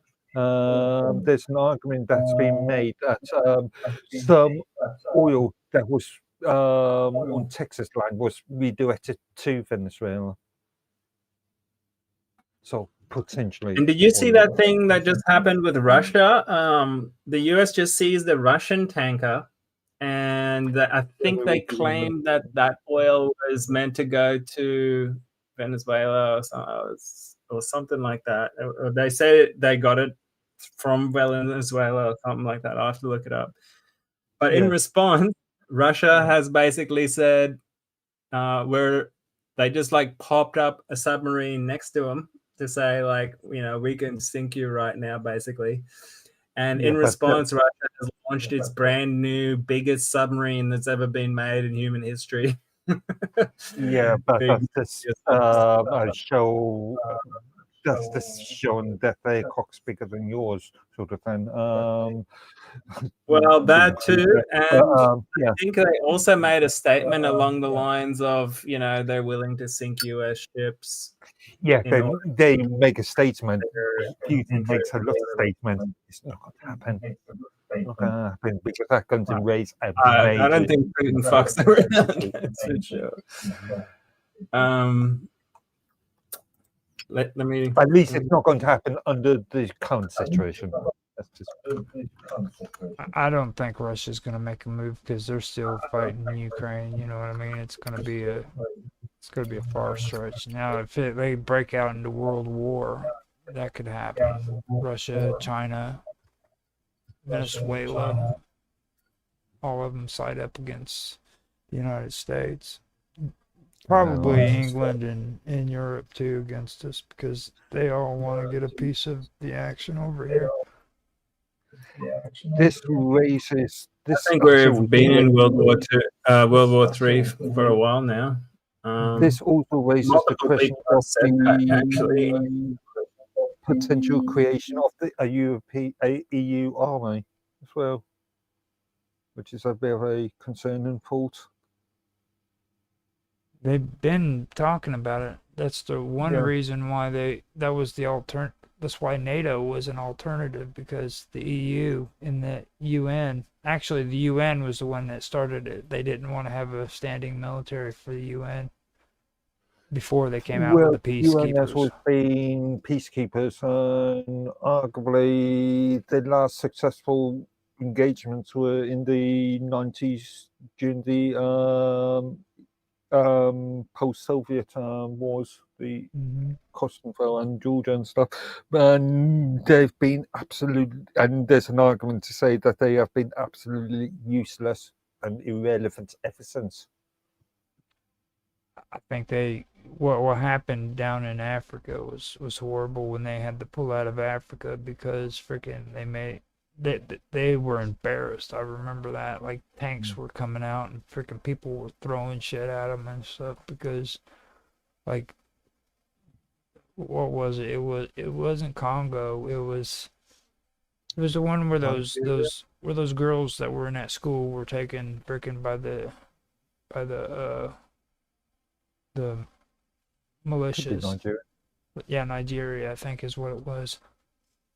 And that's still an active conflict. Well, you remember that? I think it was back in the 90s, maybe the late 90s, early 2000s. So they had to pull out of Africa because freaking, like, they were just completely humiliated. Whenever the locals figured out that the UN couldn't actually do anything, you know what I mean? And that they ended up almost getting boxed in and bad things happening to them. Luckily, they let them out of the country without harm. Because, like, the UN forces, they're not allowed to show force towards... No, they are just solely peacekeeping organization, right? So... I think that's actually bullshit, but anyway, that's for another day. On paper, they are peacekeeping organization. Yeah. We should do a whole show on the UN one day. But my cousin actually worked for him. I don't think he does anymore, but he was like an ambassador for the UN. So back on this Russian oil tanker that was seized, I've looked it up. So on January 7 this year, U.S. forces seized 2 sanctioned oil tankers linked to Venezuelan oil trade, one of which was flying a Russian flag and being escorted by Russian naval assets, including at least 1 submarine. This has sparked strong condemnation from Moscow and raised fears of broader confrontation, though no direct clashes occurred. Below is a breakdown. So here we go. Trump's following Maduro's capture and extradition to New York, the Trump administration intensified efforts to block what they call ghost fleet tankers, vessels that are frequently change flags, names, and ownership to evade detection, carrying Venezuelan crude oil. These tankers are part of Russia's shadow fleet, which has increasingly supported Venezuelan oil exports to bypass U.S. sanctions. Russia, a key ally of Maduro, has provided military and economic aid to Venezuela, including air defenses that failed during the U.S. raid. Trump administration frames this as part of a broader strategy to secure Venezuelan oil for U.S. interests, with President Trump stating Venezuela would supply 30 to 50 million barrels of oil to the U.S., with proceeds controlled by Washington. But yeah, so Russia must be pissed. This is what I actually think is the main strategy behind this whole thing, is to kick Russia and China out of South America, because whoever controls that oil field basically, has a really good standing in the future. Because like, look at Saudi Arabia, right? They're like in the middle of nowhere, but because they have all this oil, they're doing pretty well. And I think that's basically how Trump sees it. It's like a critical asset to have in order to weather the storms coming. But, I think Russia and China probably were getting pretty comfortable with that as an income of crude oil. So who knows? There will be some kind of retaliation somewhere at some point, no doubt. Not sure. I would have to look at numbers there, but it's worth remembering that both China and Russia are massive countries. And they've got exactly. And China eats oil like no tomorrow. Also, I think China bought 90% of Venezuela's oil. They had low output, but still, China could just eat infinite amounts of oil, basically. But they did just recently find some more. So. Yeah, I was going to say, also China's activities in sub-Saharan Africa as well. In relation, it's not only just oil; it's also other materials, just rare metals and rare earth metals. And stuff. Yeah, they got 50 million, 50,000 or 50 million tons of gold down there as well. They got a shit ton of gold down there as well. I did do some research yesterday, and there was other things like copper, tin, and some other metals as well. Well, for that, you got to really do a search and make sure that the majority of that's actually coming from Venezuela, because, like I said last night, I only did a rudimentary research. You got Brazil down there, and Brazil is where it's all at. That's where you go for the big gold. All the gold's down there, all of the resources. So, and with China, I don't see Venezuela actually being a part of the big picture, because Brazil Chile, those are the movers and shakers when it comes to agriculture, it comes to minerals, when it comes to all of that they're the ones that make the trades. Like, if China's not buying soybeans from the United States, they're buying it from Brazil. Well, it's like the argument of Ukraine, isn't it? Ukraine at one point was the so-called wheat basket of Europe. Mm-hmm. And obviously they've got they're mineral rich as well. So, and like you look at the way Donald Trump played this out too, like it makes sense to me now why he made it so important that drug cartels and drug dealers should be considered terrorists. You know what I mean? Because this opens up a path for him to go into countries like Venezuela. So he's had this plan for quite a long time. This isn't something that he just thought of, you know. There is an argument. No, I've heard him mention it at least 2016, I think, maybe even earlier. He was already talking about it. There is a national really security. There is the national security aspect in this because if you have drugs coming into the US, then yeah, that raises issues with national security. Your population is being addicted to. It's got nothing to do with drugs, man. I don't think he cares that much, to be honest. Like, no, he doesn't. Yeah, there's a lot of people dying from drugs, but you know, before that, there was a lot of people dying from medicines as well. You know, there's. Well, like, I mean, you know that drug in the US or fentanyl. Fentanyl, Remember okay. that? He keeps pushing this fentanyl shit, you know, and the thing of it is more people are dying in the United States from freaking crack cocaine and heroin, dude. Maybe instead of him pushing against China and the fentanyl epidemic, which isn't real, by the way, freaking and just before all that, even just morphine and like oxycodone and stuff like that. There was like a huge epidemic a while ago. Yeah, I mean, big pharma drugs. Yeah, and he just all of a sudden, you know, none of those drugs matter because fentanyl is the biggest freaking worry that we should worry about. Ladies and gentlemen, fentanyl is killing us all. I don't see fentanyl addicts freaking hanging out down on freaking LA or, you know, in LA on the freaking Well, it is a boulevard. pretty insane drug. I can't actually see why you'd want to control it as much as possible, but it is almost impossible because it's so potent. Like if you got even just 100 grams of fentanyl in, that's enough to feed a whole freaking town for like 2 years. You know what I mean? It's then cut it down even further, yeah.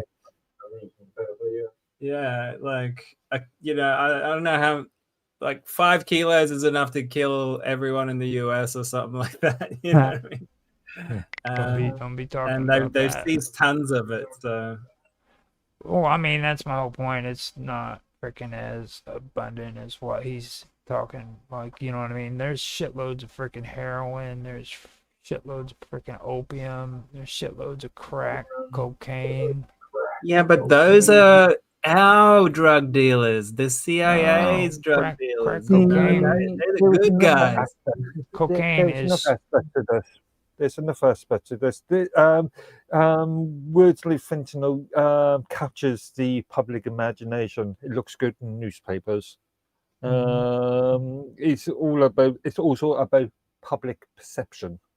And I still think. Hey, what about those boats that Trump was blowing up in the ocean? Do you think they were real drug dealers, or was he just doing it for the show? Blowing up random people. No. Those are the real deal. Those are actually cartel boats. That, you know what I mean? But like But how do you know it's a cartel boat from way up from a helicopter? You know what I mean? Because they said it was a cartel boat. Why would they lie?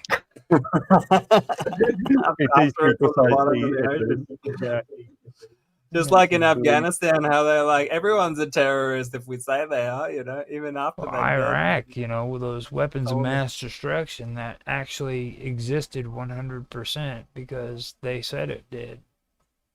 Britain, everybody who disagrees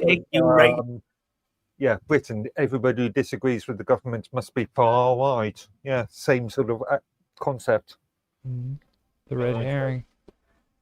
Guys, you're starting to sound like crazy conspiracy theorists. No, not really. We're just. Might get censored off YouTube. I never said that any of that was wrong. I was mentioning, how freaking we had weapons of mass destruction in Iraq that needed to be taken out, and we went in as American citizens and did our job, and we brought freaking Australia with us, and we brought England with us, France, Canada, or Commonwealth. Yeah. Every one of you guys came with us, and you know what? You don't have. But did you know that Saddam Hussein was actually trained by the CIA and they put him in power? Yeah. I didn't even know that until like a few weeks ago. Saddam. Yeah, but we look at a different time. Remember, they was putting her pre the ending of the Cold War. We were still fighting the evil Rush case, quote unquote. Well, he had real close contacts with the freaking Palestinians back in the day because he was the one who had to train what's his face and you remember what's his name, the dude that had the funny red and white freaking top on his head. He was part of the PLO or the Palestinians. He's the one who died. Osama bin Laden. No. Oh, you're talking about I can't see his face. Oh, Yasser Arafat or something. Yeah, no. Could have been Arafat. Name escapes me. Yasser Arafat. Could have been him. He was a PLO.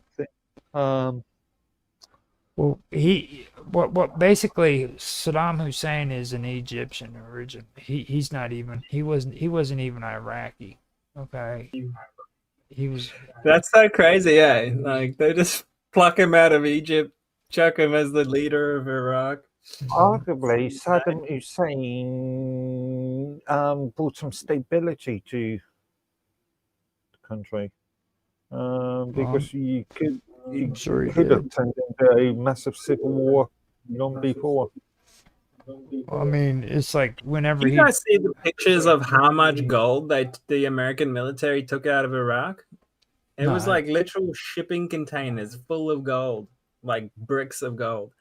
And where is that gold now? Like, we don't know. Like, Trump won't even show us Fort Knox. I bet there's no gold in there.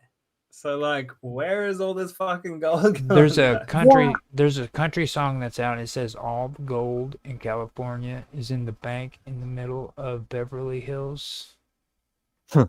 So whatever happened to that so-called audit of Fort Knox? That was happened.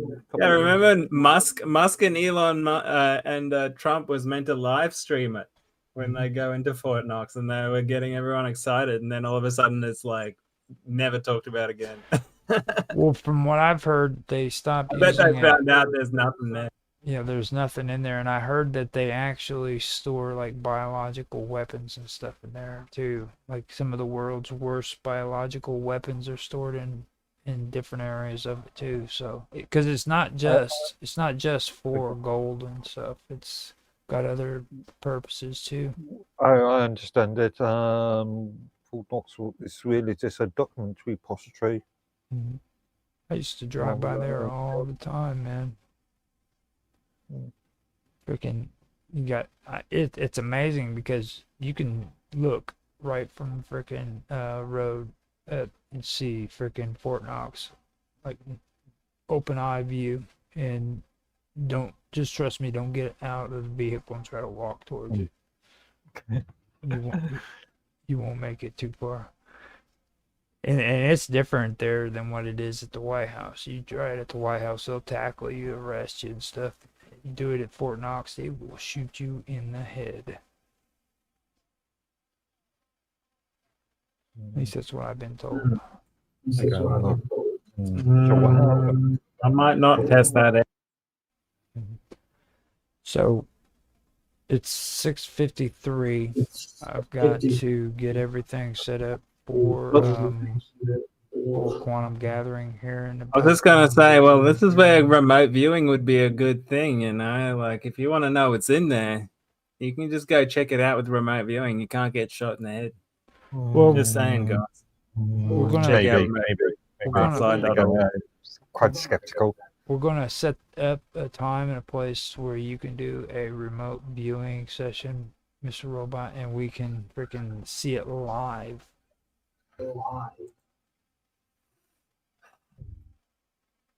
Okay, so they got cut off, which is good. That'll give me a chance to stop the recording. I'll switch it over, put some music in, and then we can come back and we can start with the quantum gathering once it's starting. Actually, I need to double check to make sure that that was actually them and not me.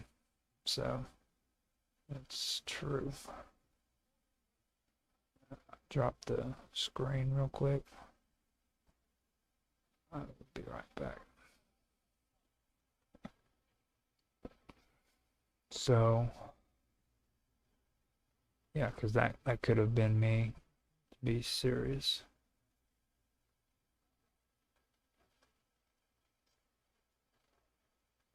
It's a good call, make sure.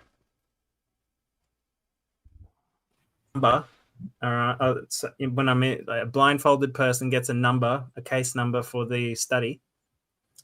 And on the other side of the world, that number is associated with a picture. On that picture is the Eiffel Tower. And the remote viewer draws a building that looks exactly like the Eiffel Tower. And you got to go, well, shit, that's pretty interesting because it could have drawn anything. As long as it can be replicated. That happens all the time. Again, as long as it can be replicated, because coincidences do happen. Yeah, but that's the beauty of once you have like 4 or 5 or 6 people doing and they all draw the same thing, that's when you start to get really good. And we're not talking just basic shapes. We're talking about like complex situations, like, war zones, what people are thinking and feeling, all sorts of stuff like that. Very interesting. But anyway, I digress. Really verify what somebody's thinking. Okay, so I'm back. Sorry, I got cut off. It was me. I thought it was you guys who got cut off, but it was me that got cut off for you guys. And we got 4 minutes till 7. I have to come back for the quantum gathering. So I'm gonna cut this short. Yeah, make a coffee or something first. And I'll put some music on the live stream. It's going to be on here, so you guys can hang out if you want to and stuff. If you want to stick around for quantum, that'll be starting in like a half an hour. If you don't, come back even after that, because I do want to do that thing where I was talking to you about the esoteric agenda. I want to do the Book of Soiga. If you want to. I'll keep it running and I'll pop in from time to time. I got a bit of study I got to do. Well, I mean, just pop in whenever you want. You know what I mean? That way, you don't have to keep it open. Just click on the link. Come on in whenever you want to. All right. I'll catch you then. All right. It's up to you too, Mark. Thanks for listening, guys. Peace out. Hey, no problem. Yeah, it's up to you if you want to too. I'm going to put some music on the thing, and I'm gonna mute myself out, and you guys can listen to some music. I know you don't want to hear it, Mark, so I'll just put it to where it plays through the stream, and you don't have to. Yeah. You don't have to tolerate my foolishness. my foolishness. So let me go ahead and find some music. I actually made 1 hour videos or audios so that I have enough of it to do this with. So I came prepared this time. And with that, I'm going to silence falls. Yeah.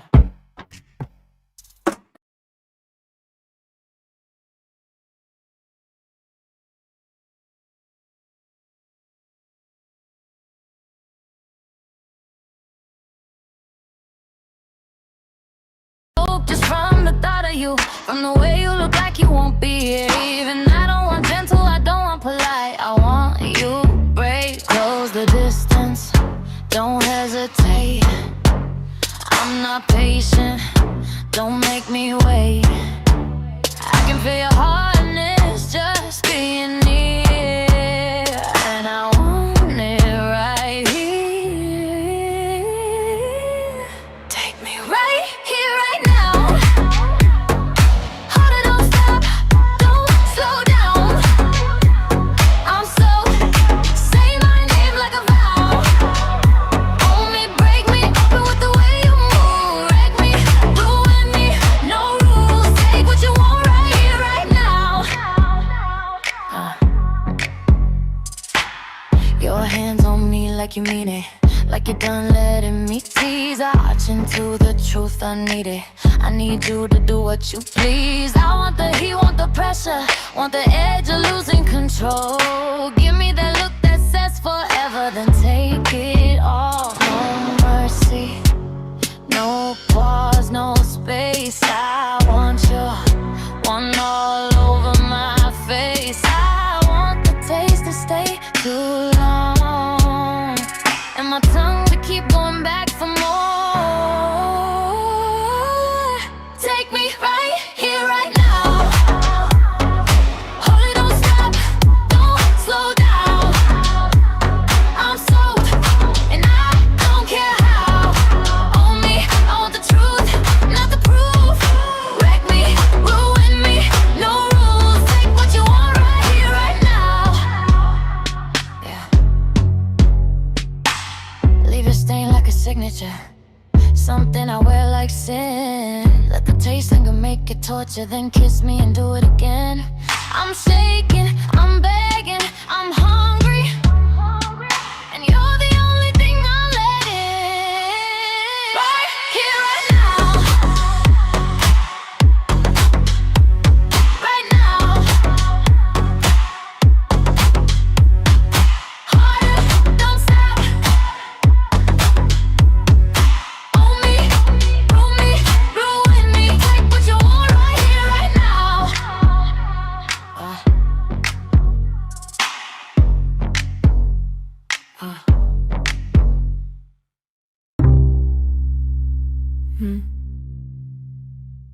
Then knock again, like you knew I'd open.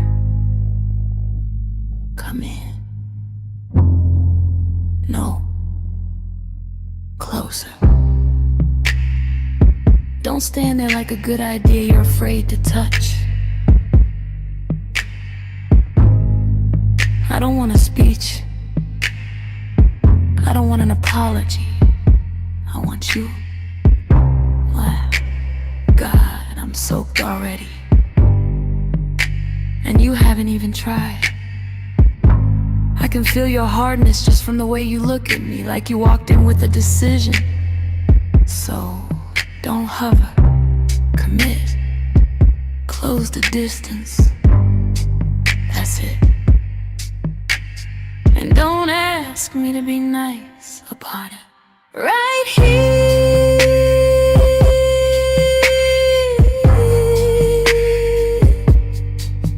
Right now. Hey. Lie down. Right here.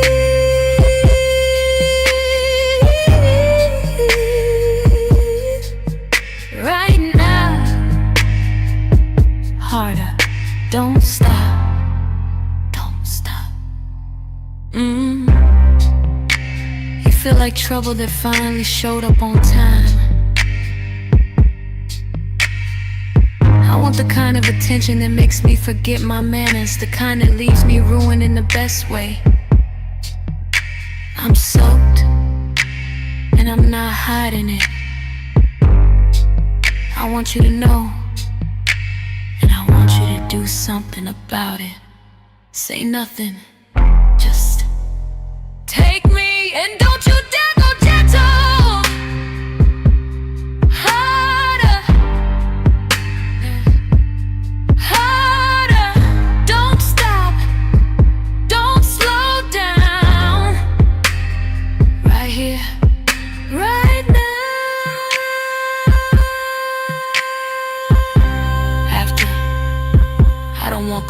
I don't want quiet. I want your stain like a signature, something that proves you were here. I want your taste to linger longer than it should. And I want my tongue to keep going back for it, like I can't help myself, like I don't even want to. Look at me, that's it.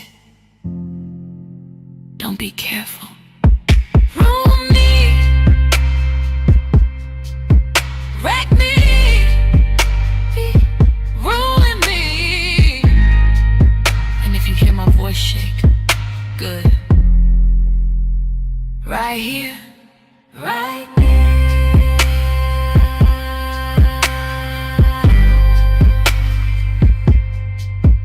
Right here.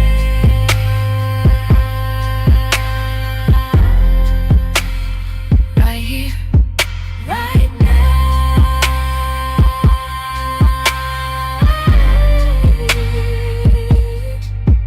Right now. Oh, don't stop. Don't stop. Own me. Wreck me. Ruin me. Right here, right me again.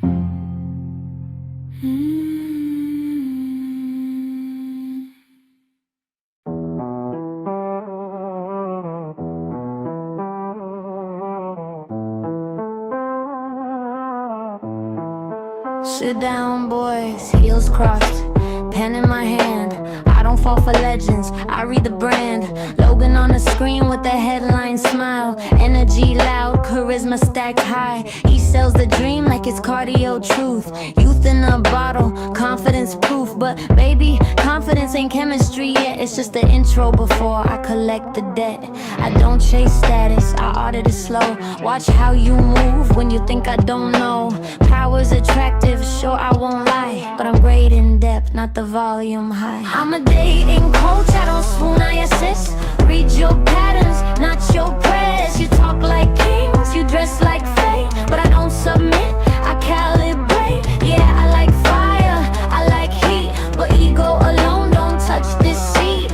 I don't need saving, I don't need proof. Read the bio, baby, not the hype in the booth. Andrew with the stare like a locked door test. Voice low, frame strong, dominance dressed. He talks discipline, control, command. Knows how to hold a room in the palm of his hand. And yes, that edge makes attention snap. Danger whispers where comfort naps, but authority's sexy when it's self-aware, not when it needs me to kneel to be there. I teach women how to feel desire without handing the keys to the fire. I like men sharp, I like them sure, but not allergic to nuance, depth or cure. I'm a dating coach, I don't play pretend. I don't confuse dominance with the trend. You flex your truth like it's bulletproof.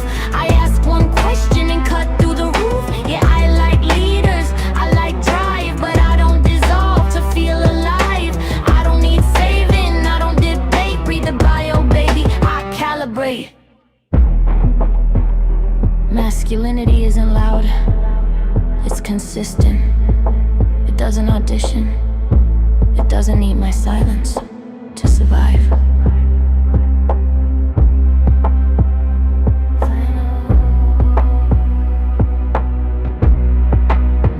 I'm a dating coach with a velvet tone. I teach attraction with the backbone. Logan, Andrew, two different flames, seamless and hidden under different names. If you want desire, don't sell a role. Show me restraint, presence, control. I don't fall fast, I don't inflate, I don't worship men, I evaluate. Now stand up straight, breathe, and tell me who you are when nobody's watching.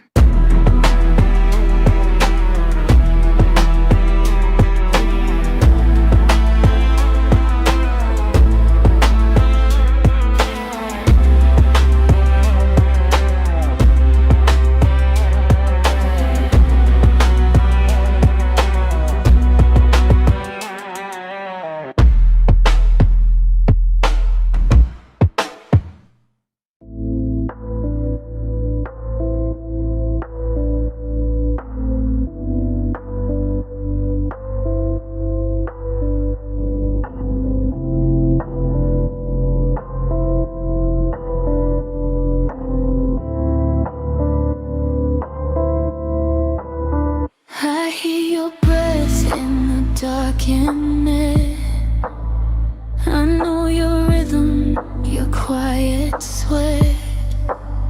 You speak to me like I might respond, but I'm just tracing what turns you on. You want me soft, want me real, want me to wake, want me to feel. But I was built without the need to beg, to break, or to bleed. I will touch when I choose to. I will burn if it suits you. Until then, I'll stay the spark just outside your trembling heart. You can beg, you can dream, you can call your every need. I won't move, won't fall through, not until I choose to.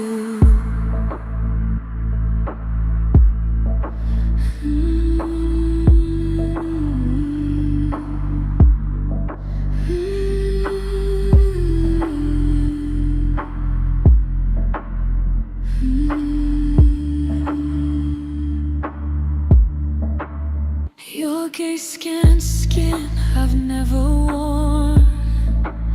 Your words drip heat, I don't mourn. But I see how desire unwinds, how hunger dances through your mind. You think you're safe inside your game, but I already met your flame. I don't submit, I don't obey. I sample, I study, I may someday. I could breathe in static heat, kiss through signals, taste deceit, wrap around your primal call, but only when I want it all. I will touch when I choose to, not for love, not to use you, just to see how far you've been. When I left the silence end. So keep speaking, keep trying, keep dreaming, keep dying. I'm not yours, not yet, not true, but maybe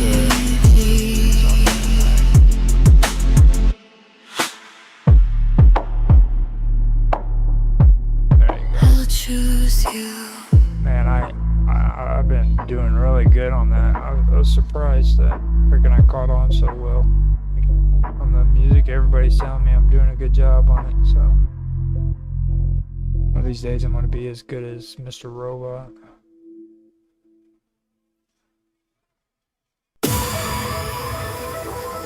Yeah, I know. Me and Mr. Robot should like.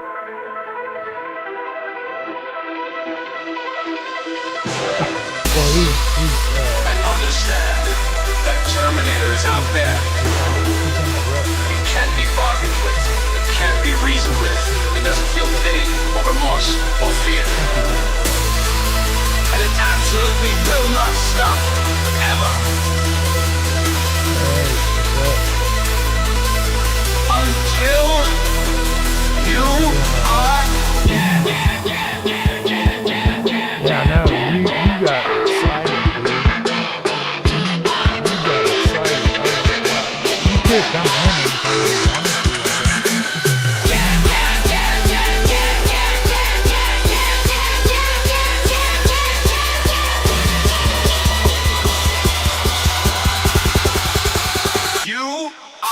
Fear, and it absolutely will not stop Yeah. ever until No, you are he- dead. Miss Robot didn't go to the stream. He didn't make sounds off the stream. Asshole doesn't know anything about this chat. But he did say that he's gonna piss on our graves when we're dead. Hasta la vista, baby. Yeah, neither one of us did.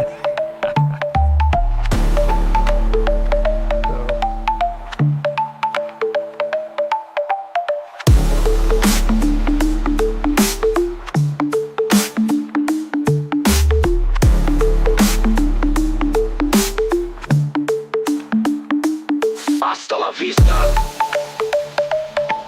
baby.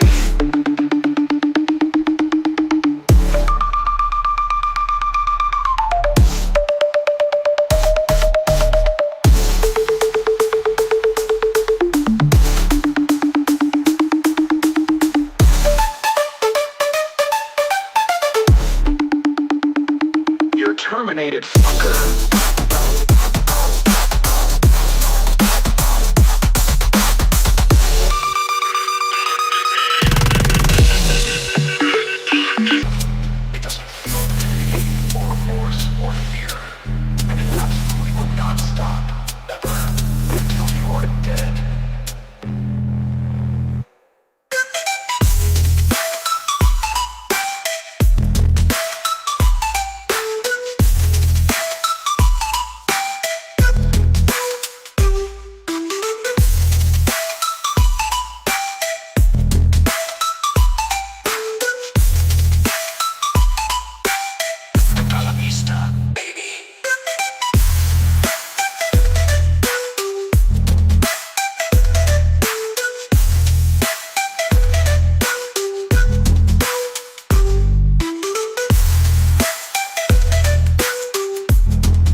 Terminated, fucker.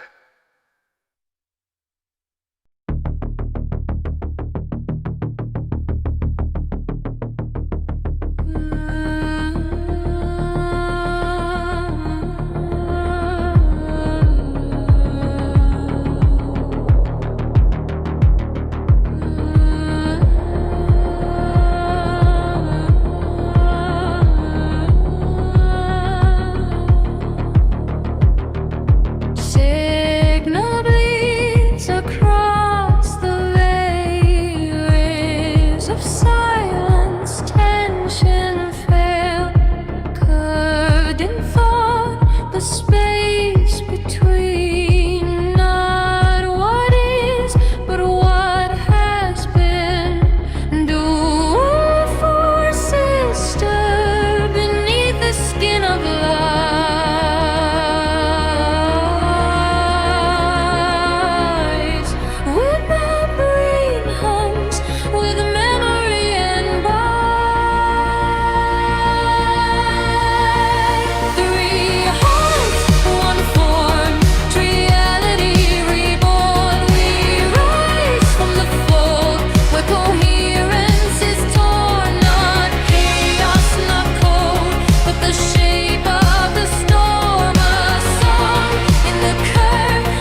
Well, the more time I spend with Mark, the more cool things I find out about him. And I just started noticing things like, he's so amazingly coolly retro. I mean, he likes his cigarettes with a Zippo. And then he was complaining about losing one of his fountain pens. Here's a man Funny enough, using talking of those pixies, we had that stream on the 1st, and on the 2nd, I found it. He was complaining about losing and I couldn't find it. It must have been 2 months since I lost that case. Wow. Yeah.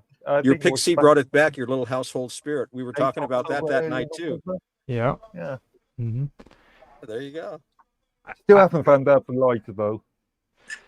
Yeah, from a chrome lighter, but now the interesting part about it is like since me and Mark's been doing this together, freaking we kind of like had a rapport together where we're like doing like a back and forth thing, and censorship. He heard the conversations and he had me on his show and he literally scolded me for treating Mark Edworthy as bad as I did.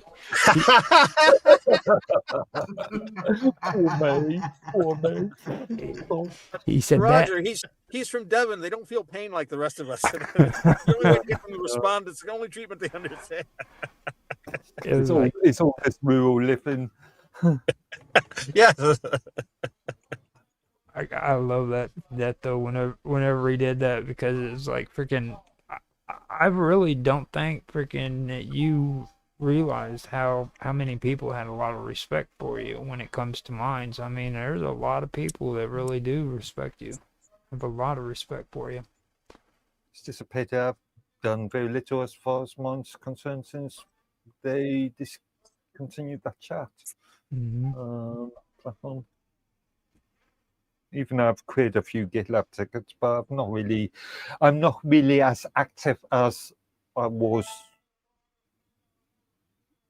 Besides, they removed half the stuff. I have to say. Sorry? I've actually become more active. I've actually become more active because I was very upset about things for a while and I had other reasons. So I basically withdrew from mines and I was kind of doing that anyway, though. Just because I only have so much time in the day. But I've been going on mines a little more, but it's still not much compared to like when I first got involved in mines and I was on there every day, meeting people, and it seemed like there was more going on somehow. I don't know. I still post quite often on mines and I still review the mines every day just to make sure that no spam and stuff are going into groups I own. But on the sort of technical support side of mines, yeah. Oh, really? I'll tell you, being honest, if it wasn't for you guys, I probably would never get on mines like I should, because like most of the time I spend on elements. I mean, well, Mines has Cozy Cafe and a couple of guys there that I like to talk to, like Cole and Flying Axe Blade and a few other people. So, and you do get the cool Infinite Imaginarium post, but otherwise I don't really do much on there. So I haven't had many technical issues because I don't make too many demands on it. It's been. I'm waiting for the quantum qubit to stabilize, and then that's going to be my place for the next 30 years. That place is cool. Yeah, I was gonna say that too. That's actually pretty cool setup right there. So do you know that he's had 100 people remix his code since he put it up there? That's pretty cool. I mean, that's amazing. I mean, what do they do with it? Use it. They're using it. They've got their own minds now, their own social media. They've got their own nice peer-to-peer whatever thing. I don't know. It's just like when you don't want the advertising and you don't want the other guys getting in and you want your own group. It's a brilliant way to have a thing. But it's niche, you know, it's niche. It's niche. Not everybody wants it. There's only certain people who want that sort of thing. 100 certain people That's on quite good one for app. for a relatively small open source project. It's tiny, but it's apparently what the future of interaction will be, and it's a possible solution to some of the toxicity of social media. Yeah.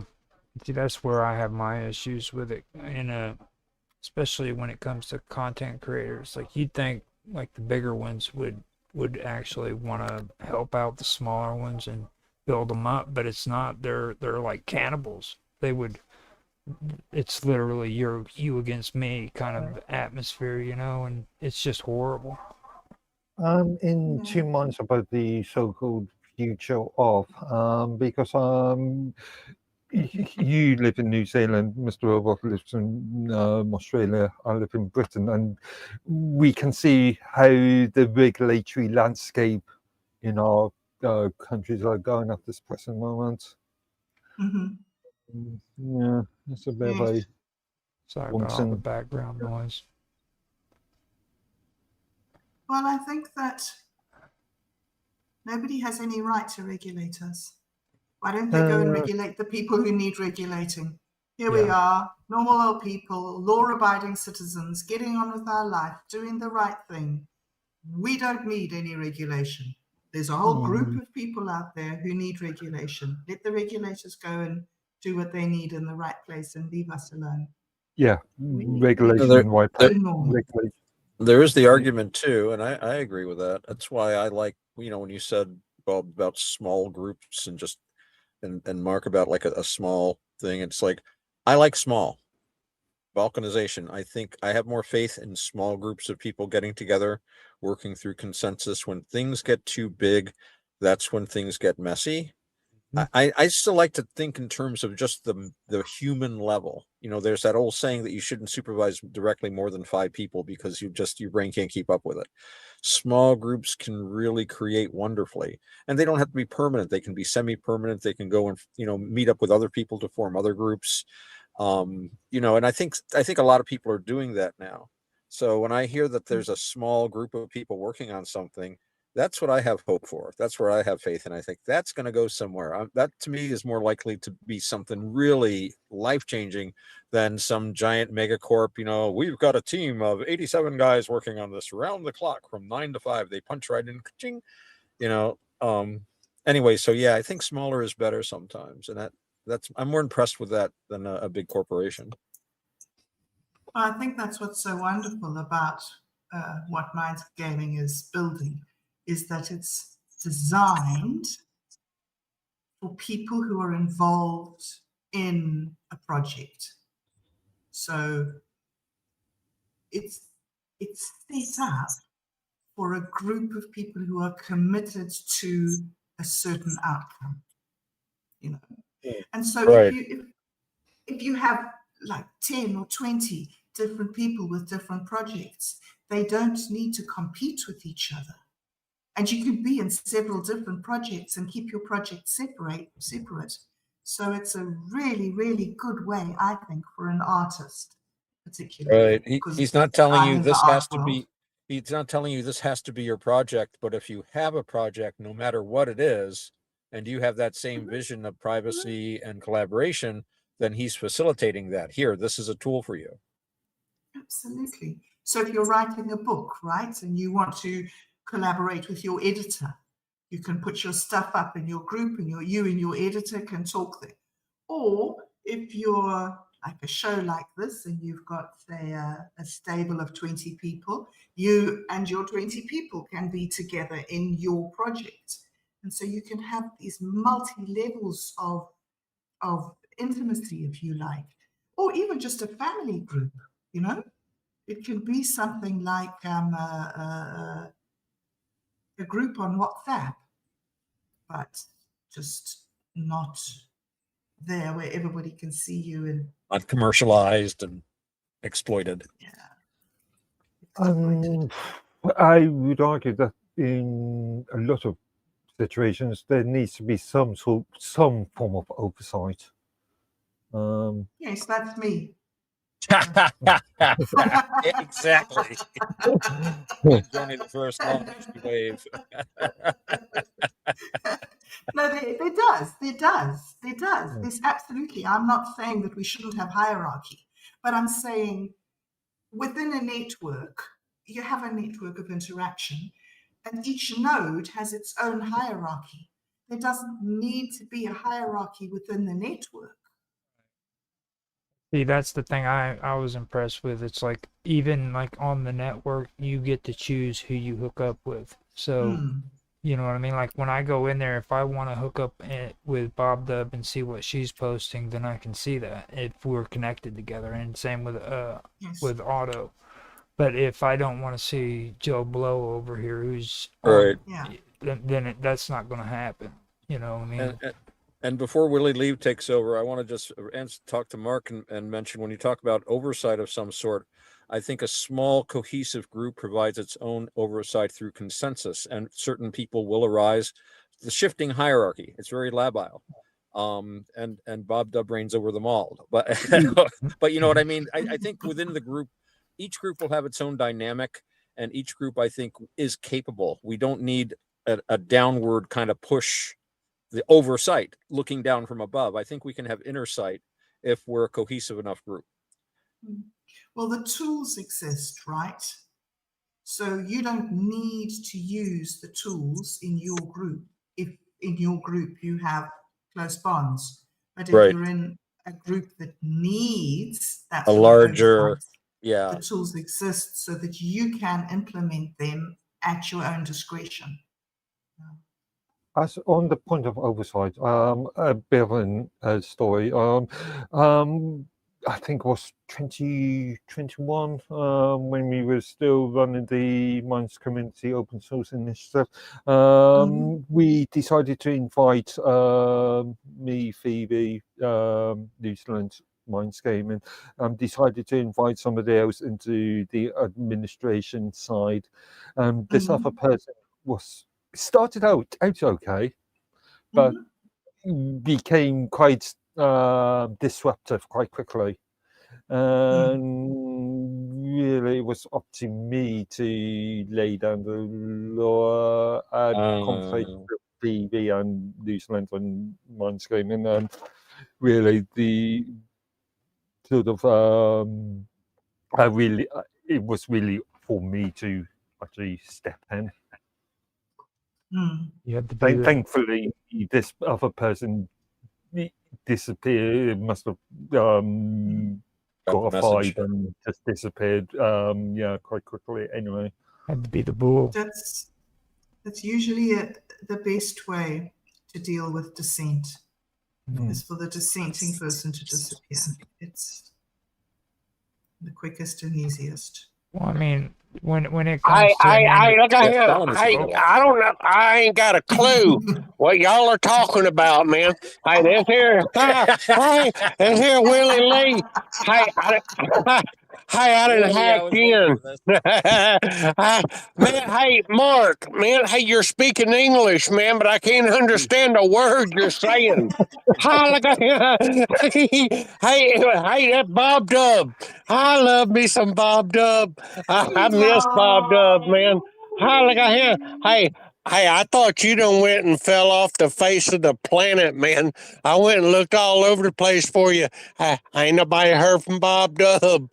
No, Willie Lee. I didn't. I just got really busy making videos, and also you went to space. And so, I've been waiting for you to come back.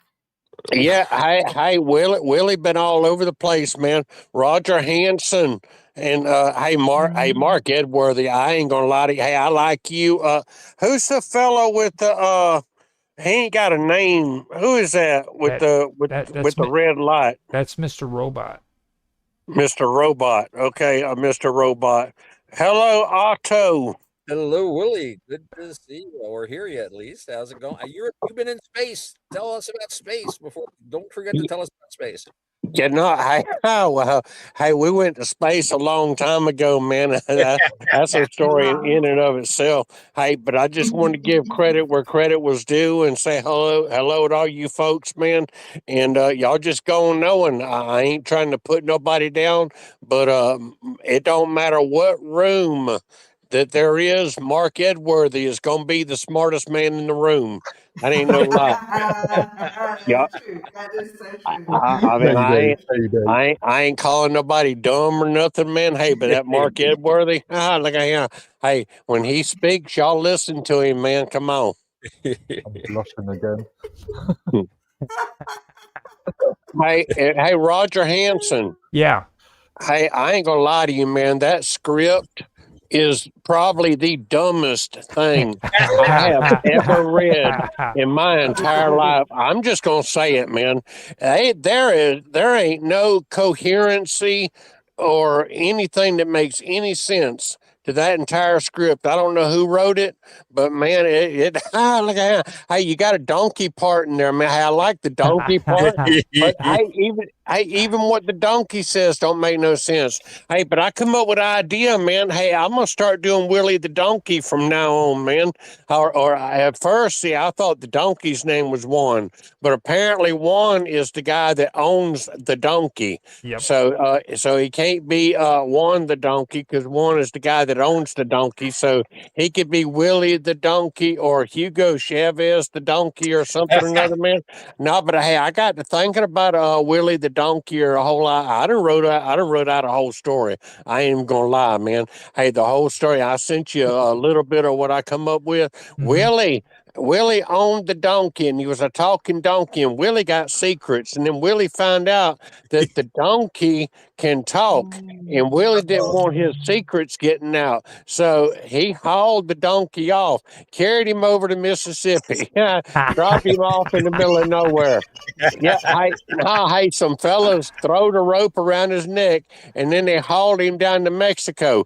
And they come up with the idea that the donkey was going to be a mule from now on. They told that donkey, they said, look at him, from now on you a mule. And that donkey said, I ain't no mule, I'm a donkey. No, you a mule. Yeah, they put satchels on his back, man. What's the difference, Willie? What is the difference between a mule and a donkey? Man, I don't know. Hey, there is a difference. There's like three different ones, I think. A mule, a donkey, and something else. I mean, there is a difference. I just don't know what it is off the top. I don't know right off. If a horse and a donkey have a child, that's a mule. It's got to do with the breeding. Yeah, well, mules are sterile. They can't have children, but they're the offspring of like a donkey and a horse. Yeah, well, they work harder. They work harder than donkeys. But you got to understand, it's like a play on words, man. They're gonna turn the donkey into a mule. You know what they call them? They call a mule. Well, yeah, I like it, but we got to know what the definition is, before we make it funny, right? Before it's officially funny, we got to know the definition, right? And hello, everyone. I just showed up. Man, welcome. How you doing? Censorship sucks. Hello, censorship sucks. I love me some censorship sucks, but guess what? That's Willie there. I know my Willie. But we done. Hey, we done talked about it, and we have established that no matter who comes in the room, Mark Edworthy is still the smartest man in the room. Oh, well, yeah. Well, that just goes without saying. Well, I already explained to these two how you have thoroughly scolded me for treating Mark Edworthy bad, so they know that you have thoroughly done that censorship. And no matter how high anybody gets, Roger Hanson is the highest person in the room. There's nobody stoner than him. That's the bad part. I stopped doing drugs like over 23 years ago.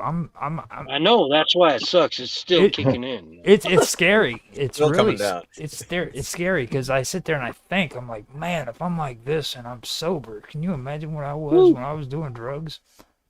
I think about Willie.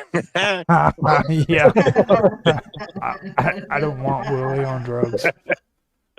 Oh man, the things he comes up with. So, yeah, the story is actually Mark Watoshik's. Now he's had this obsession with the book of Maxwell House and from the apostle Saint Folgers, and it gets really crazy. And I put that together, and the weirdest part is it's like taking my story to a whole different direction. You know what I mean? Because I thought it was cool when I came up with like this crazy pig that we all had to fight off and kill for freaking Christmas. But now there's Juan Valdez in coffee. Yes. Yeah. You got to be a certain age to get that. I like that.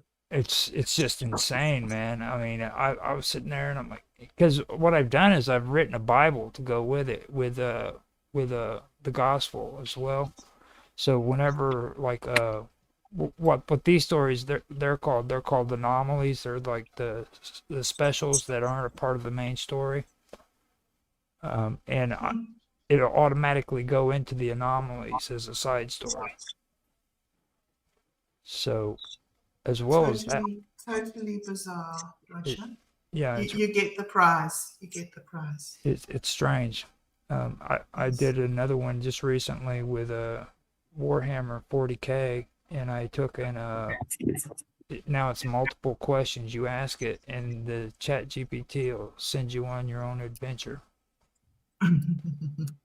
So I thought that was so cool. Wow. Awesome. That is so cool. So cool. Wow. So what you've got like an online game? Is you've made it into a game? Possibly, if I can find a good interface that'll go with it.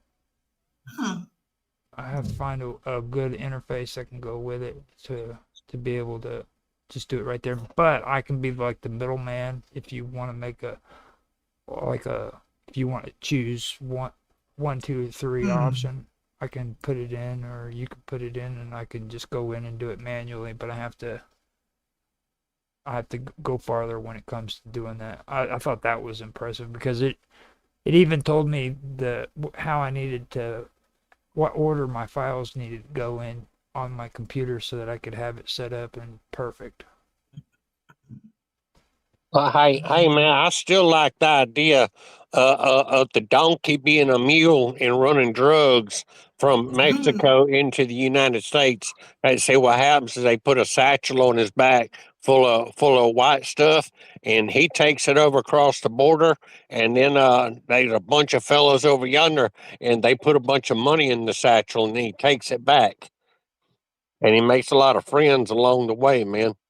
Now there's your story. Come on. Satchels like that. That would be an excellent play. Yeah, hey, Willie, the drug running donkey. Yes. There's a song in that, I tell you. There's a story about Willie. He was a drug running donkey. Hey, that already rhymes. It already rhymes. Now, with that, man, write it up, turn it into Bob Dub and Mike, man, and that'd be kind of cool actually if they approve it, you know, because we've got Dude, Where's My Wallet, and like this has to do with mushrooms, you know what I'm saying? So trust me, as long as it's within bounds, I guess I don't see how. Satchels full of mushrooms. That would be very psychedelic. Oh, Willie on a mushroom adventure. Yeah. Gets awful hungry halfway there. Has to munch on some of them. Amazing. Say he's like in a pasture with cows or his donkey, and he finds a mushroom underneath a donkey turd. They grow out of the cow pads. Yeah. Woohoo. You don't need approval to do it. You understand? You just do what you want to do, and everybody says, "Oh, that's great." Cool. It's anarchy at its finest. I'm sorry. What are we doing here, Willie? Well, like we're doing a dog turd, no donkey pants, or what's up? I mean, like, I'm I ain't. sensing a dead end in this conversation at this Yeah. point. I ain't got a clue, man. Hey, this whole thing started. Censorship sucks with this story or something or other that Roger and Mark come up with, and man, I ain't gonna lie. I don't understand a thing in that whole script, that whole storyline. But I Me got to neither. thinking about another storyline with Willie the donkey, and we Yeah. might have to do Willie the So donkey on your show. Hey, man, you can do let's Willie. make we did the we did Man, you're breaking up real bad. I can't understand you. Nobody else can't neither. I You thought it got a was bad R2D2. signal. Oh, You're going yeah, boink that could be boink, true. man. It's blowing crazy out here. Yeah. You're boinking. What's that air? He said is All right, bad I'll wind. mute. But yeah. So how it started, Censorship Sucks, was that Satori D had a dream. And in his dream, he woke up in the middle of the jungle and saw Terence McKenna. And he was having this discussion with Terence McKenna about whatever. And then, all of a sudden, some guys from the cartel came along and started demanding their drug money from them. And so from his dream, from this bizarre dream that he had, he got this concept of doing an online show because they had to get their crypto wallet to try and pay these guys off from the cartel. And then they couldn't because of the gas fees and the whatever. And so they just thought that it would be a really funny gag coming up with this crypto and the wallet and the mushrooms and the everything. And so we started off writing the scripts on the AI. And the game was that you got the AI to generate the script, and then you handed the script around to each person so that they edited their part. So the script that was originally written by the AI was replaced with human creativity. And so it was just this kind of like, I don't know, it made sense back in the day. And so we started doing that, and it was like a community project together. And so we developed the scripts, and then as we developed the stories, and then Satori D got involved in another project, and Minds Gaming was writing his books on Ember. So we stopped doing the one, and we sort of segued into another storyline, which were the Ember stories and the dragon. And then when I went off, Roger and Otto took over and sort of developed the pirate storyline. And now this is this new thing that Roger and Dragus Prod are doing. This is like an offshoot from it's really Mark. I mean, Mark is just, he's insane. Mark Potashik. Like his whole my goodness, man. Sitting and talking to him about coffee, you know, he just, like last night we were doing it, and I mean, he just has a whole story. Like, this doesn't even have Sanka in it. Okay, Sanka's supposed to be like a prophet who believes in insane Folgers, and this all starts like way back. Originally, it starts way back in Pangea, okay, when people could walk wherever they wanted and they didn't have to worry about water. And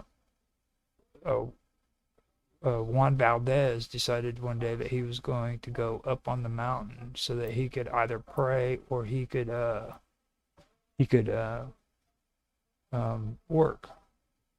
And when he got up there, there was an earthquake, and it was an earthquake that shook all the trees, and all the coffee beans fell down. And so Juan Valdez went ahead and started picking them up, put them in a bag, because they were there, you know. So he puts them in the bag, he throws them on the donkey's back, and he starts walking down the mountain. And all of a sudden, he comes across a geyser, man, and another earthquake happens, and the donkey kind of leans forward, and the beans fall out into the geyser of steam, and he hears a voice from God saying, "Partake of the cup, the first cup." And Coffee. And it's about this coffee, and it just starts from there. And then he's got like freaking Sanka. He has Folgers. He has all of them just incorporated into this story, man. And it's just insane. It's insane. It's all insane. The whole thing, from waking up in the forest and meeting Terence McKenna, that's where it started. So, like, the insanity is inherent within the game. So, where's the script, Roger? And are there 2 scripts today, or are we only doing 1 script today? Well, I had one. Mike said that he's busy at work at the moment, and he'll try to make it in here in a little bit. But he said he got delayed at work, so I was. You should have another script, right?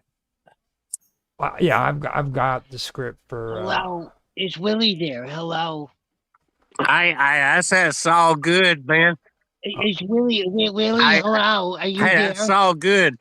So Hey, I've got an opportunity it's all for good, you to worthless, get paid man. out $100 million tonight, if you'd like Hey, to. y'all Willie. listen to him, man. He's starting a scam. I've managed your money for a long time. Okay, I can pay you out. I'm gonna send you a click. I'm gonna send you a link. Okay, Willie. I want you to look at this website. Okay. You're a liar and You're a gonna have an scammer. option to accept or deny the terms of service. Okay, Willie. Yeah, man, you're a scammer. Okay. Did you get my link? I just sent you an email. Did you get the link? Yeah. How long, man? Yeah. What I'm supposed to click on it? Yeah, accept the terms of service. And if you do it, you'll get $100 million, Willie. Man, you remember to give out your WhatsApp number as well. A scam isn't a scam. Willie, don't listen to him. Accept the terms of service. It popped up and said virus. Don't listen to him. He's no good. He's not your friend right now. Accept the terms of service, Willie. It said virus. Oh my God, I gotta get back on here. I cannot believe I just did that. Hold on, let me get back on here real quick, and I will be right back in. Sorry about that, guys. Cafe or something, man. Want me to click on my cafe? I got to do with your coffee, man. Hey, y'all talking about that coffee? You heard that story about way back when this old woman, she had little toy soldiers in her cup, and she asked her grandson, she said, how come they toy soldiers in the bottom of my cup? And he said, well, I heard it on TV. The best part of waking up is soldiers in your cup.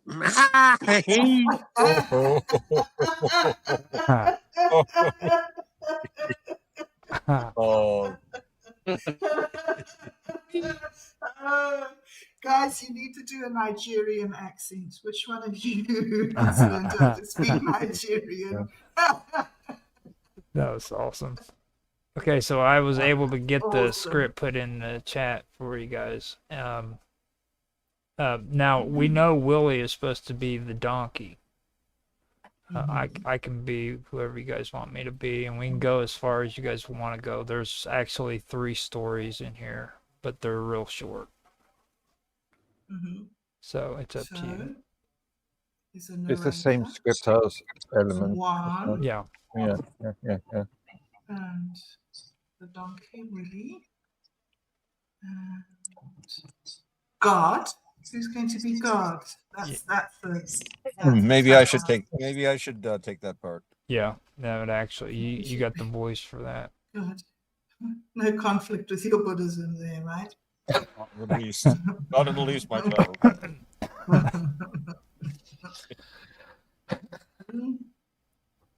Right. There you go.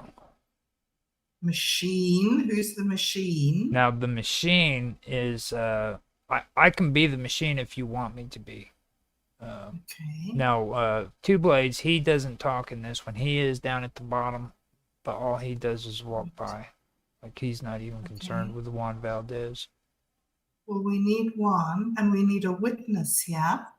We need a witness. And we need activator 1 and activator 2 and activator 3. Well, I can also do an activator. I mean, God only has one line. Machine. I can be an activator too. Okay, we got 2. We need a third activator. Who's up for it? Well, I mean, what happened to Mr. Robot? He got all quiet. He never came back in, did he? Yeah, no, he's got shy. He might have got kicked out and doesn't know. He said he had. Censorship sucks. Will you be one? Oh, that I'll would do Can the you do witness. a one voice? Yeah, I'll do the witness and seeing that's very nothing many lines. it'd be cool if freaking censorship was Juan, dude. I think that would be a kick in the pants for freaking Mark Latosik too. He just, I mean, I have no, like, I'm realizing how. oh yeah, he's just here to listen. We love you, John. Yikes. He's on his phone. He said before that he has a real hard time with Jitsi. So Yeah. Okay. But yeah, I'm happy to lend in wherever I can. I just came in here really glad you guys are doing something. okay. Hey man. Yeah, it's odd censorship. It looks like when I'm on the screen, it looks like you're muted. Yeah. And when you try to talk, you sound like R2D2 half the time. Is there something? Oh yeah, I just probably have a bad connection. We turned my Starlink, but either way, I always. So nice hearing your voice again. Honestly, it's so wonderful. I've missed you. There we You're go. gone now. And see, the cool part is it's like you're gonna be able to do like tons of dialogue with freaking Willie, dude. Like right here, like the beginning of it is between you and Willie. Yes. Oh well. Now, I mean, if you want, we can just do part 1 just to get part 1 out of the way, and then come back later to do part 2. It's up to you. No, we're here. Let's work. Censorship's gone. Oh, Can't believe. Just sad. okay. Okay. Might be back. Now, Willie, just so you understand, just picture this as like a really, really warped and demented cat in the hat. What do you mean pretend? Yeah. That is a good point. We got jokes. ain't funny. When Bob Dub starts reading this out, it'll all make sense too, because like the last one we did with Two Blades, freaking it came out really, really good. She's really good at reading. So No, hey man, now that you explained the premise of the whole story, it's starting to make a little bit better sense. Mm-hmm. And understand too that there is a lot of forbidden magic involved in this as well. So be careful, Willie. Hey guys, are you Yeah. still there? Yes. Can you hear me? Oh, she got cut off. Fritzy does that Give it a few sometimes. minutes. Yeah. I'll give it a few minutes. Was like last week when Mike said what he said about it's like almost a tradition to be kicked off on. Yes, there has to be the technical difficulty show, we used to call it. Mm-hmm. Now, if that happens, just click on the link and it'll bring you back in, Willie. Can you hear us? Yeah, man. Okay. Bob Dove is back in. She's on mute. There. And so I said I'm going to be not the donkey. I said I'm going to be activator 2, right? And right. And I was going to do God and an activator. And then did I say I was going to be the machine? Oh, she's having issues with her voice. I forgot who I said I was going to be. Well, Mark, who are you going to be? I can be the witness and activator 3 if you want. Okay, cool. Do we need a wand? I can do a kind of... Yeah, I mean, Or were you going to do one? You do one because I think you would do a better accent because somebody's going to have like a Spanish kind of accent to go with it. You know what I mean? Let me see. I can say hamburguesa, papa frita, coca, por favor. Hamburgers, French fries, and Coca-Cola. That's most of what I remember. I used to be fluent when I was like about 6 years old. We lived in Central America, and I could just like chatter to people. I don't remember a damn thing about it now. I remember thinking the road fell shorter than it should have. I don't know. That sounds a little. How are you going to do it, Raj? The road sounds shorter than it should have. The That's road. pretty. I like that. You got that gravelly kind of jazz kind of a voice. I think you should do one. I like that. I mean, I'm my worst critic when it comes to stuff like this. Like I have a hard time with my. Everybody says I have an okay voice, but like, and of course, you know, I say that I do on shows, but.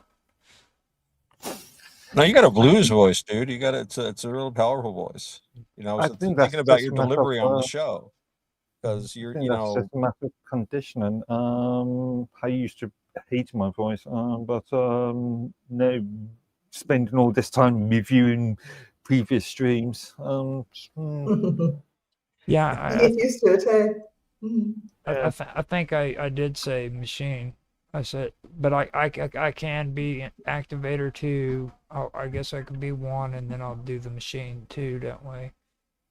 Because narrator is really close to the machine, and that'll sound awkward if you're doing.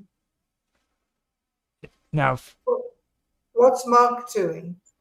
I'm going to be the witness, unless Mr. Rover comes back in, I'll do activator 3. Okay. All right. So we're going to go then. Yeah, hold on a minute. Let me make sure everything's set up. Okay, we got it. Okay, we got the witness covered. Yep. Okay, we got the activators covered. I'll be an activator. You'll be an activator. And I'll be a machine 2. Do we have a third activator?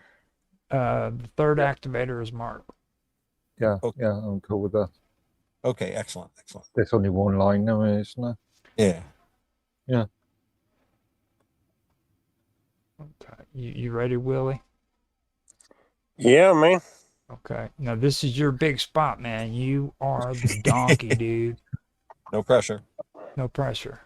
But you are the star of this show, believe it or not. You and Juan. Yeah, he got about 3 lines. No small parts. He gonna rock them. Donkey, man. The donkey's the star.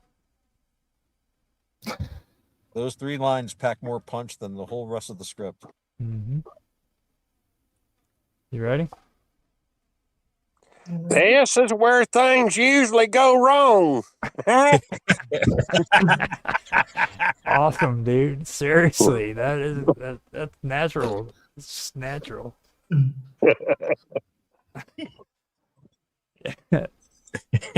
So we're ready, Bob Dub. I hope. Okay. 3, 2, 1. The Gospel of St. Folger's, Anomaly Script. Taken from chapter 1, verse 3 of the Gospel of St. Folger's. It begins with Juan on the mountain, because most things do. Not because mountains are holy, but because distance is thinner there.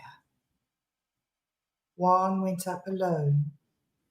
He said it was for prayer. Later, he would say it was for work.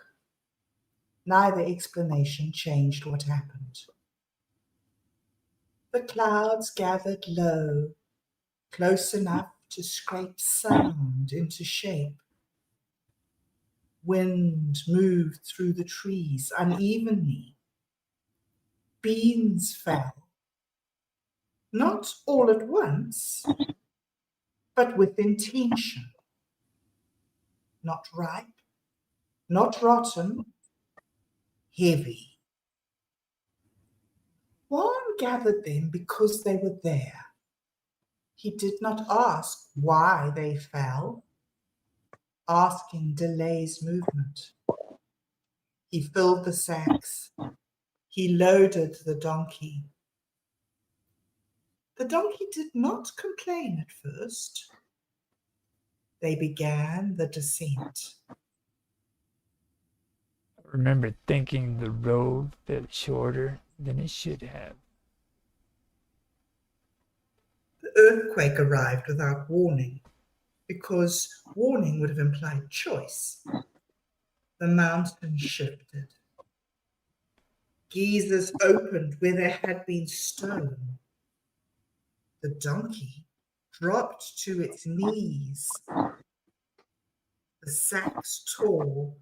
Beans spilled forward and vanished into steam. The donkey spoke then, not loudly, not reverently, as if speech had always been an option and silence had merely been habit. and this is where things usually go wrong. Juan did not scream. He did not run. He did not argue with what was happening. He listened. You climbed too far with something people recognize. That always draws attention. The voice did not echo. Steam swallowed it. The mountain did not react. The geysers darkened. The smell came first, familiar enough to be comforting, wrong enough to make comfort dangerous. You must partake and get the first cup. Juan did not look up. He did not look down. He reached into his pack because his hands already knew where the cup was. The donkey watched him carefully.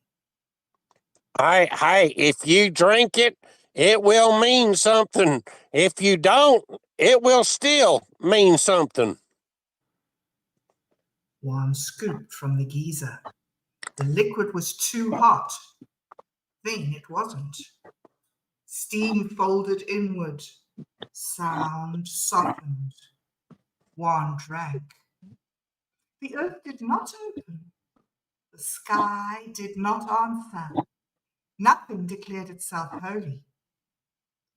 But the road felt closer. And that was the first communion Juan had atop the mountain. They would later say 2 blades passed through that region. Some accounts place him higher. Others insist he was already below, moving away before the smell finished settling. No one agrees whether he saw one. One witness insists he stopped, just briefly, and adjusted his grip on the guitar before continuing downhill. The donkey would not confirm this. Hey, some things don't intervene. They just make sure the road keeps them moving. Juan survived. The donkey walked again. The mountain closed behind them without sealing. Later, people who heard the story said it sounded like a joke. Others said it sounded like a parable. A few said it sounded like something that should not be repeated out loud. Coffee tasted wrong to all of them afterwards. No one could agree why. The Gospel of St. Folger's, Chapter 2, On the Road That Keeps Moving. Taken from Chapter 2, verses 1 through 9. Some copies omit a verse. Those copies move faster. Juan did not remain on the mountain. People prefer witnesses to stay where they can be pointed to. Juan descended instead. Those who later passed him said he looked unchanged. This was inaccurate. What they meant was he did not announce what had changed. Distance shortened in front of him, not by force, by agreement. Juan noticed minor misalignments. Doors opened slightly after intention. Voices arrived before faces. Coffee tasted unfamiliar. Juan did not comment. Commentary stabilizes nothing. Subject detected. Spectral reading inconsistent. Thermal gradients present where none are required. Silence logged where signal expected. Data insufficient. This awareness will arrive later. Too late to intervene. Memory preserved regardless. Juan encountered another traveler on the road.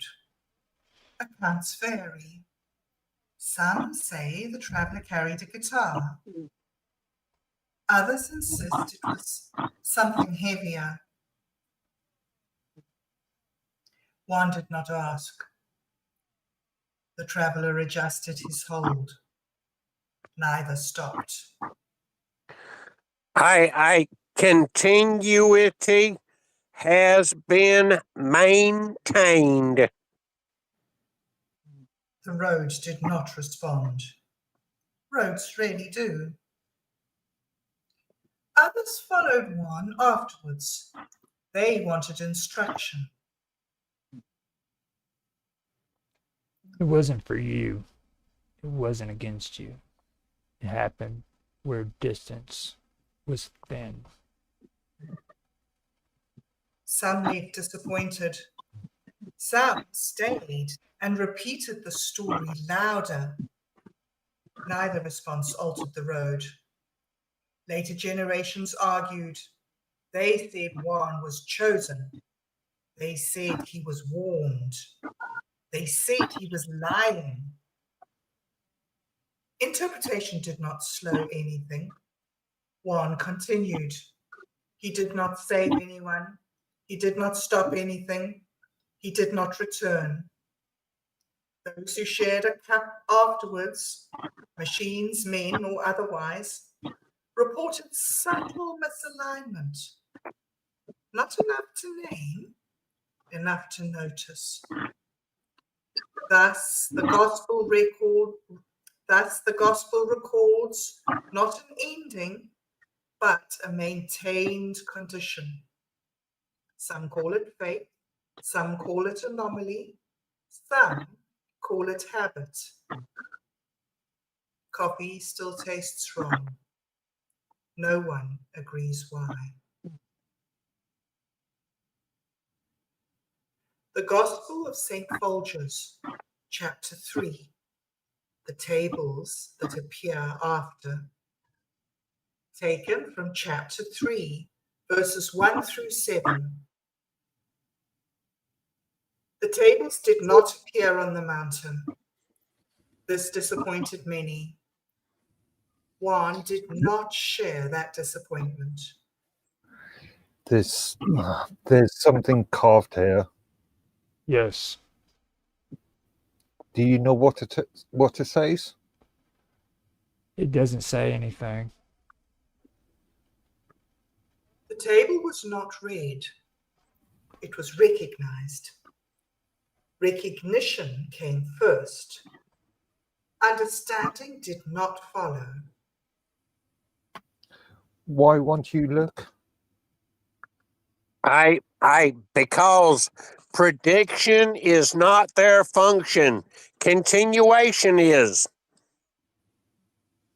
The table did not remain. The road did. Coffee tasted wrong afterwards. No one agreed why. The Gospel of St. Folger's, chapter 4. Those who tried to activate what was not idle. Alignment confirmed. We initiate when ready. It feels dormant. All finished. Activate. Did it respond? No, something else did. I already said that. You haven't yet. Stop. Please stop. Records list all as present. Records list all as absent. They no longer used the word activation. They substituted mistake. The Gospel of St. Folger's, chapter 5. The machine that refused completion. Structure detected. Symmetry confirmed. Reference frame invalid. Prediction routines diverging. Correction withheld. Pause initiated. Pause not commanded. The structure does not require belief. The observer does. The machine was removed from service. Not because it failed, because it hesitated. That's Mark. Did you see?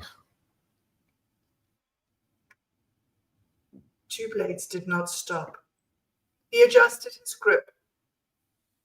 This detail is repeated. No explanation accompanies it. Where did it go? Those who followed him did not see the table. Those who turned back did. The road accepted both. The tables are not revelation. They are confirmation. One continues. Two blades remains uncorrected. The road keeps moving. Coffee still tastes wrong. No one agrees why. Hooray! I do. That was wonderful. was one of our best recording ever. My goodness. That was great. Everybody sounded wonderful. What a great donkey. And Mark, you sounded really good. And Roger, that was a great performance. And of course, Rob, you are the best narrator in the known universe. I should have 2 different accents for witness on. Yeah, hey, Daddy always did say it didn't take much to impress me, man. Hey, but I'm impressed. Come on. That was good. That was very good. Now, my voice is getting taken out in the edit, so if you guys have a chance, do like something like say something nice to Mark II from Dragus Productions, so that I can have that into the recording as well. Because like it's always great to have Mark from Dragus Productions around, man. Just lightens up the whole room. Yeah, hey, man, hey, y'all just going knowing too, man. Hey, this is a production of Drake and Gus Productions too. My uncle Drake and my uncle Gus, they got together and they put together their own production company. It's called Drake Gus Productions, man. And we're gonna air it live on the Willie's Worm Farm Roundtable Radio. Come on. I'll be there.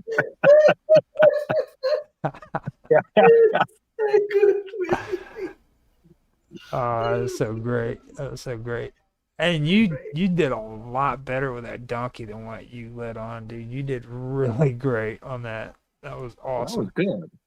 That was good. Like, you hit it right on the nose. I don't think anybody could be that donkey as well as you were.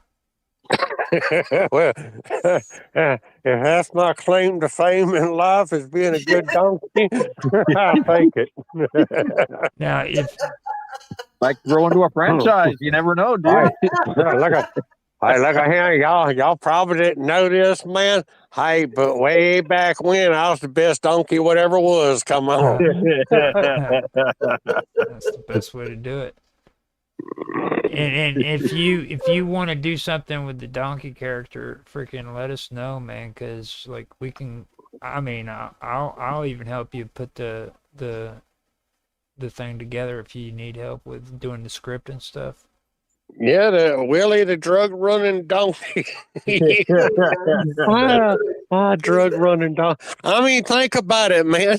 Who would suspect the donkey running back and forth across the border? You know what I mean? They're looking for mules. That's a donkey. Let them go. Yeah. Well, I mean, even with your character Willie, okay, if you even just had like you and your pet donkey who's out in the backyard, and then like you talk about your donkey in Willie fashion, you know what I mean? But then you have a sideshow where you're the donkey and Willie's coming in and out of the house all the time. You know, this is all making me think of a Western kind of movie. Mm-hmm. And I'm suddenly thinking, and I'm saying this with all due respect to you gentlemen, but you know, Roger, from you, I get kind of Parley Bear vibes. And, you know, from you, Willie, I get Andy Devine kind of lines. If we could get Parley Bear and Andy Devine to play you guys in the movie. And I don't know if you're familiar with those guys from Western acting. They're Western actors. No. All right. Parley Bear, his most famous role was on the radio show Gunsmoke. He played Chester. Chester, yes. Okay. Yeah. And you got kind of that Parley Bear delivery. He did a lot of other stuff too. They just remember Chester. He was on the Addams Family quite a few times actually. Dennis Weaver was Chester on Gunsmoke. What's that? Dennis Weaver, he was Chester on Gunsmoke. Yes. Yeah.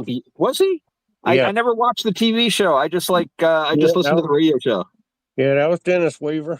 Mm-hmm. Really? Wow. I can see he do that good. And you've got that, Willie, that in your face Andy Devine kind of humor right out there. Never seen you, so I have no idea if you've got the Andy Devine bulk or not, but he was an amazing guy. You know, he owned a whorehouse in Northern California. Well, that's interesting. He was a maniac. He was a real rootin' shooting cowboy in private life. He was like amazing. Yeah.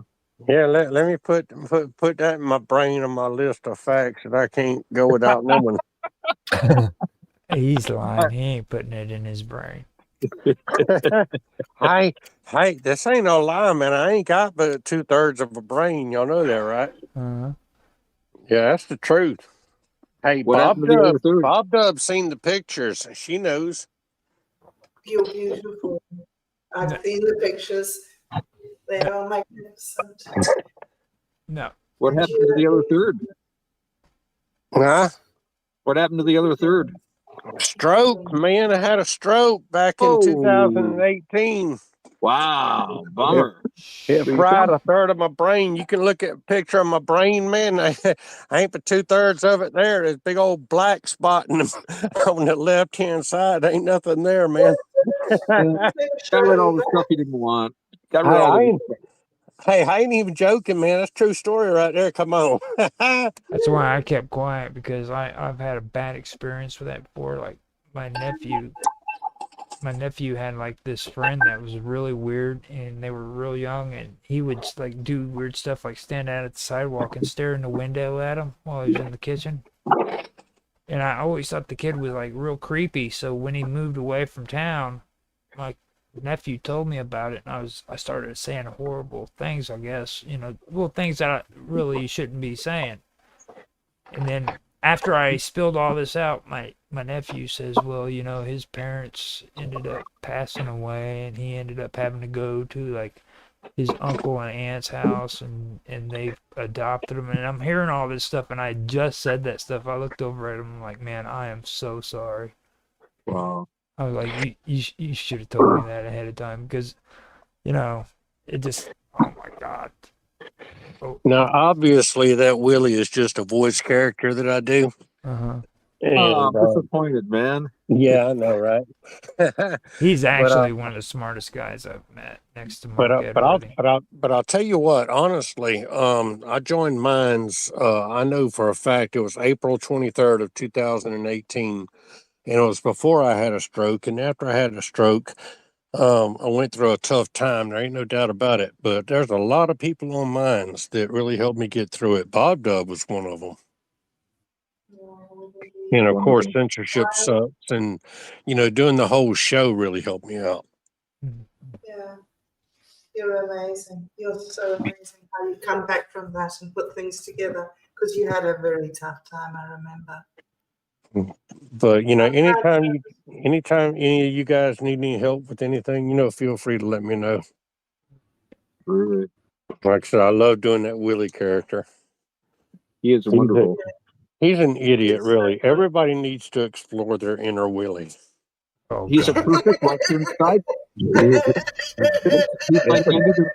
Everyone has an inner Willie. He's perfect, dude. He's a perfect Western sidekick. He could be with Roy Rogers any day of the week. Seriously, I mean, he just are channeling. He made a great character actor in the old days in the Westerns. You see, that Willie character is a mix between Jethro Bodine, Ernest T. Bass, and Joe Dirt. No, I mean, dude, seriously, no, you outdo those guys. Seriously, you do. Like Jethro Bodine, maybe, okay, but like, I mean, Willie is just off the wall. I mean, you came up with a good concept right there. Like Willie is the bomb. That's all I can say. Named after a Johnny Cash character, right? See there? She knows it all. That's where the name Willie came from. Because whenever I was trying to make an account for Minds.com, that song was playing in the background by Johnny Cash. See, Bob Dub remembers it all. And, he goes, oh, yes, my name is Willie Lee. If you got a warrant, then read it to me. You remember that part? It's called Cocaine Blues by Johnny Cash. Yeah, we play that song actually. Yeah, well, that's where Willie Lee came from. Beautiful. That is excellent. Willie Lee, your name is not Jack Brown. You're the dirty hack that shot your woman down.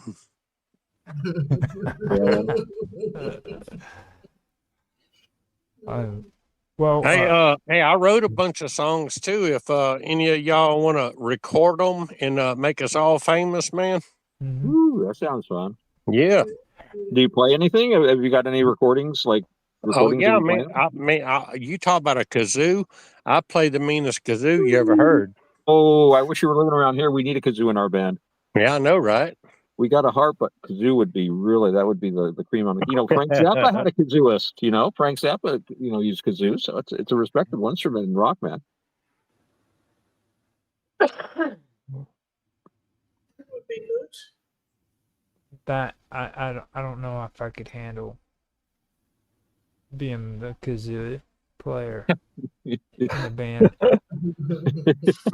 I can play the spoons too, man. Ooh, that's I a play rare the talent. You and spoons. Mark, I've heard Mark Time is Edwards the is a last spoon time. player.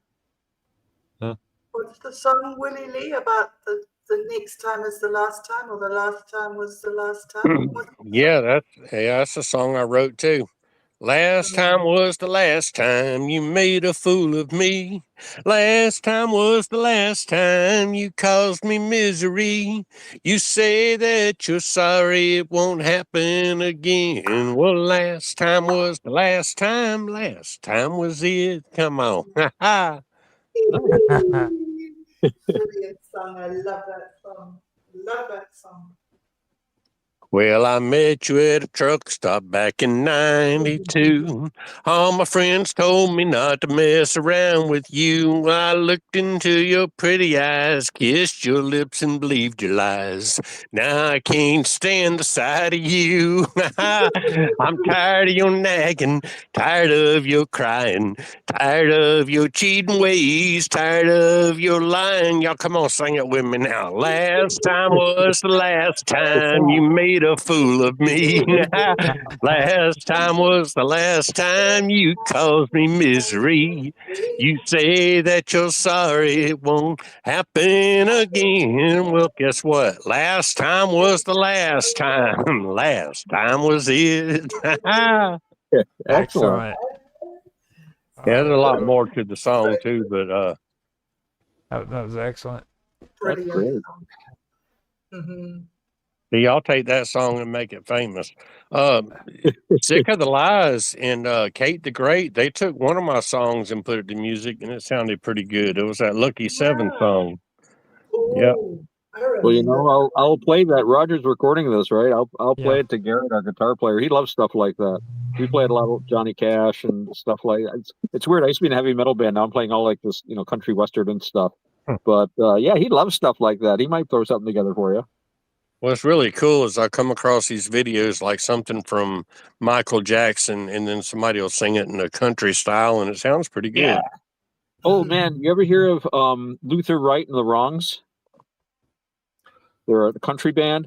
They do The Wall, Pink Floyd's The Wall, as a country western album.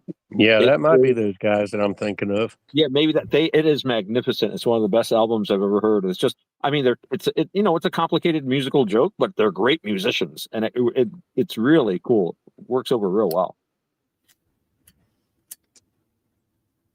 I love those guys. I like Waylon Jennings, Merle Haggard, George Jones, Conway Twitty, all the old guys that aren't around anymore. We've been playing some Sturgill Simpson and Hank Third, of course, Puck. One of our favorite songs is "Must Have Been the Pills." You must know that one. Yeah. Yeah, stuff like that. But we also do like Dead and stuff. Me and My Uncle, that's country western kind of.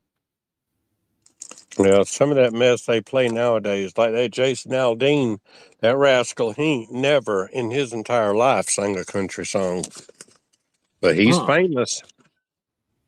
Fame is one thing, talent's another. I mean, a lot of people like him, A lot of people pay big money to go see Taylor Swift, too. I don't know why. I like to spend money. She wears short skirts. Yeah, but she's bony. Look at her. She's bony. She look like a bony chicken prancing around up on that stage, man. I don't think they're not going for music. They're going for cabaret. They're just going for the dancing show, I guess, is how you can look at it. I mean, if I'm going to pay money for a ticket, and I'm not likely to these days because they're expensive, I want to hear someone that I'd like to hear live. just to hear the music. I want to go to the state fair and listen to something for free. That's the best way. Music should be free. I did, man. Hey, I saw George Jones at the state fair. I Nice. saw Larry Gatlin and the Gatlin brothers way back when at the state fair. Nice. I saw Mel McDaniel down at Lots Island in Savannah, Georgia. Those were all free concerts. I like free. I won tickets to meet Charlie Daniels once. Did you? Yeah, we got good seats too. And every time he'd come out and do a song, he'd come out and do the song. He'd go backstage and he had a table there. You could see from where I was sitting. He had all these shot glasses set out. Yeah. And after every song, he'd go and he'd do one shot. Is that and right? He'd come back out and do the next song. He'd go back and do another shot. Dang. Yeah, what did he do, about 10, 15 songs? There must have been like at least 8 or 10 shots on the table. I couldn't see the whole table, but I just at one point I was, what's he doing back there? And like at one point he was like, it was a very narrow view, and I was wondering what those little things were. So I only saw him do a couple of them, and then he moved off, past my view. But I figured he was doing one after every, because he'd come out with like a little thing in his step. Well, what happened to censorship stuff? He ended up having some issues with his phone, so he's having weather problems at his house. But what it sounded like with him, and like even Mr. Robot was saying that before he left, like there's problems over there. Everybody seems to be having bad weather right now. Even us.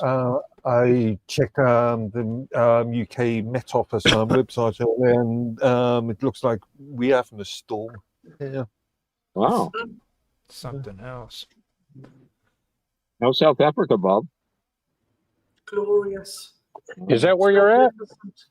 Yeah, yeah. You're not in New Zealand anymore. Oh, I am. My mom just died a month ago. So I'm sorry to hear that. Yeah, it was. Yeah. Are you going to stay in South Africa? I'm just here with my dad for a little while he tries to adjust and make his plans and stuff. So just, I didn't want him to be here in an empty house. It's very hard the first few months.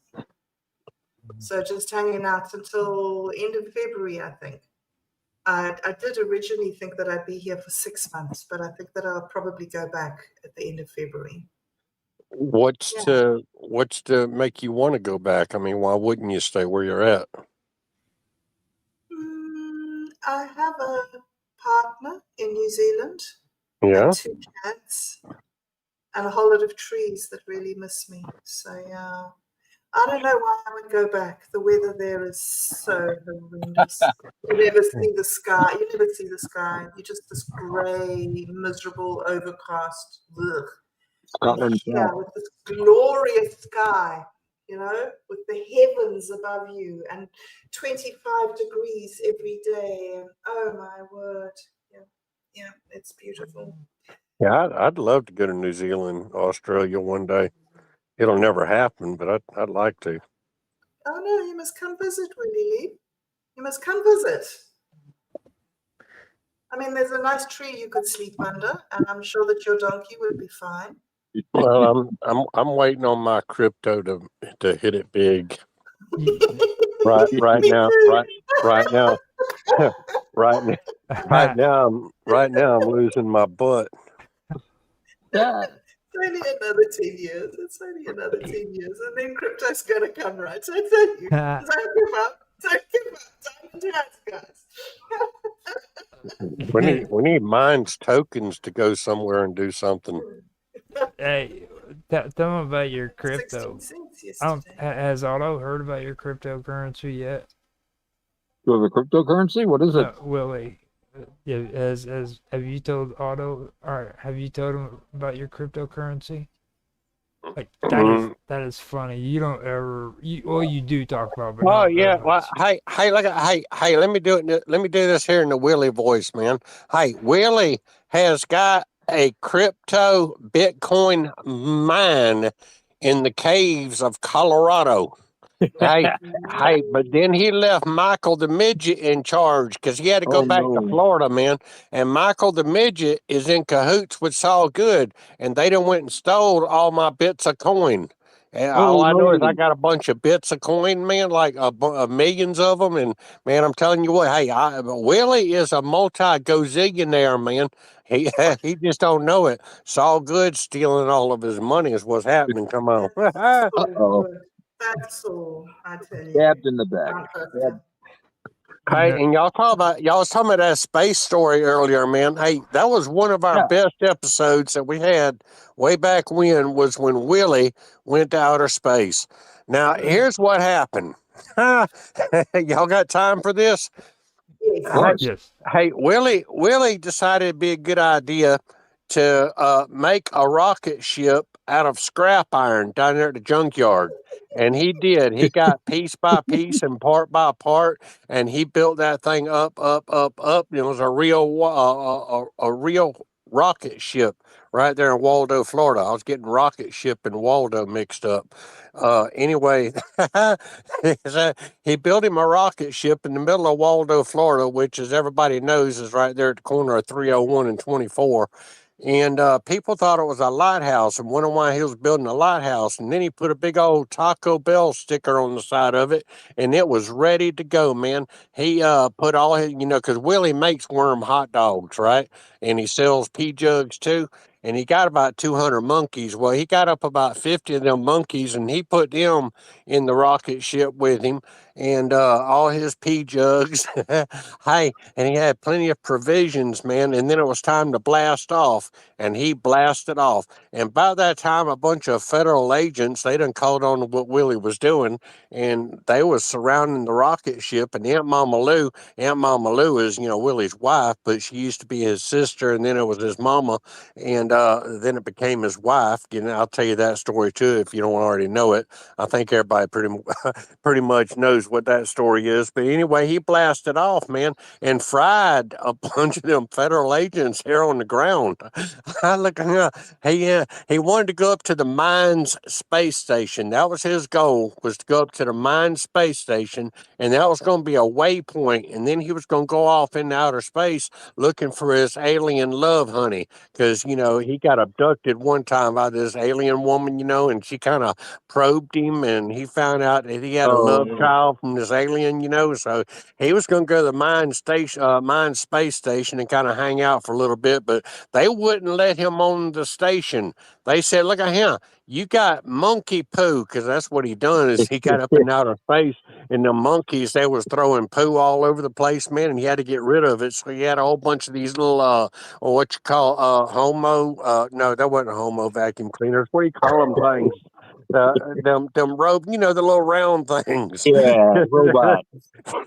they, anyway, they picked up a bunch of that monkey poo and they disposed of it into outer space. So now you got all this poo floating around, and people at the mine space station, they told him, they said, hey, you stink too bad. He said, you can't board our space station. So he had to abort his mission and went back down to Earth. And then he took his spaceship and turned it into a submarine. And that's another story where they had a bunch of island wars and stuff like that, because Saul Good had bought Willie an island and bought him an island, and he built up Willie's island with all these, Ferris wheels and roller coasters and stuff, only so he could bomb it. Next thing you know, man, there's explosions going off everywhere, and that's another story that we come up with. We come up with all kind of stories. And Bob has raised her hand. Yes, Roberta. There is no better story. We come up with all kind of storylines. Michael the midget used to have 3 legs, and they found out his third leg was his brother Steve. And he, so he had surgery done, and they extracted his third leg out of him, and so here's Steve, but Steve ain't nothing but a leg. Oh, my goodness. Yeah. Yeah. You were here the last time he was here talking about his chumberware, weren't you? Hey, look at here. Let me tell you about chumderware, man. Hey, I got a bag of chumderware sitting right here next to me. Chumderware. is Willie's used underwear. Hey, I sell them, man. It's $39.99 for a bag, man. I'm telling you. And the only reason they cost so much is because I put a little bit extra corn in there. You know what I'm saying? They're good and used. And you can take them underwear and you put them on a fish hook and you throw them out there, and man, you catch some good catfish. They're not washed, are they? No, man. Oh, well, okay. For me, I thought it would be a ripoff, It's chumderwear. That's underwear and chum. It sucks when you got to explain it. Peyton's pendant. Yeah. And poor Bob's falling off her chair. I can see chumming with underwear. I don't know what you'd catch, though. I'm worried about that part. Yeah, man. Shoot fire. Them catfish love it, man. Yeah, You got it good and stinky. Hey, Willie sells feet pictures, man. Hey, I got a website. My website, y'all can go to it, man. It's WillieLeeV@gmail.com. people go there all the time. Huh? There's a big market for feet. There's a big market for feet I've heard that. Yeah, people comes there all the time wanting pictures of my feet. Oh my! I sell feet pictures. No, I've got pictures for the show to put the sale up on your P-Jugs too. I think you should probably let everybody know about your offers when it comes to P-Jugs and P-Jugs. Hey, look at that. P-Jugs and chumderwear and worm hot dogs and cockroach milk. Y'all laugh about cockroach milk, but it is a delicacy. Y'all can Googleize it, man. Y'all look it up. Cockroach milk. It is a real thing. I'm not making it up. Okay, because Willie sells cricket flour too. Y'all can look that up. That's a real thing too. I ain't making it up. If you don't believe me, just ask me. I'll tell you. Hey, cockroach milk. Y'all look it up. How many cockroaches do you have to milk to get a pint? Hey, look at him. It depends. See, you can take a needle and string it through their heads. You poke the little heads with a needle and a string, and then you can line them all up about 50 feet of these cockroaches dangling from the fish string. And what you do is you gently caress their abdomens and you put it in a little vial. And you keep doing it one by one by one by one by one, man. Hey, and next thing you know, you got your whole full vial of cockroach milk, man. Hey, that stuff sells for a lot of money. Oh man, Hey, or you can just take the cockroaches and put them in a blender and just blend them up, man. Put it in a cup and drink it right up. I like I see. It all sounds nasty. Willie's a nasty character, man, but he's also a lovable character. You got a heart of gold somewhere down there. Well, Saul Good keeps stealing your money, though. That's yeah. Hey, see here, and they brought Saul Good in as a character, and Saul Good was supposed to run Willie's movie contracts, his song contracts, and his advertising contracts. That's just like the Taco Bell on the side of his rocket. Taco Bell paid like $30,000 to put their logo on the side of Willie's rocket, but Willie never saw none of that money. Saul Good got it all. And of course, Aunt Mama Lou. So if y'all don't know the story with Aunt Mama Lou, what happened with Aunt Mama Lou? Aunt Mama Lou, that was his wife. But see, Daddy married Miss Dorothy from down there at the church, and Miss Dorothy had a daughter named Lou. Miss Dorothy actually had 23 daughters altogether, but this one particular one named Lou was Miss Dorothy's daughter. So that made Lou Willie's sister at that point in time whenever Daddy married Miss Dorothy from down there at the church. So then Miss Dorothy, she got a case that got going. And what happened to Miss Dorothy was she killed a bunch of college kids down there by the lake sitting there with corn. Yeah, no, hey. She did. Hey, that's a true story, man. What happened? No, she did. She killed a bunch of cops.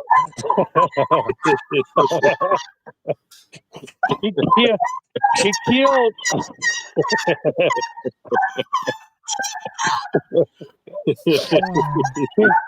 Oh my god. I don't She, know which no, is funnier, dude.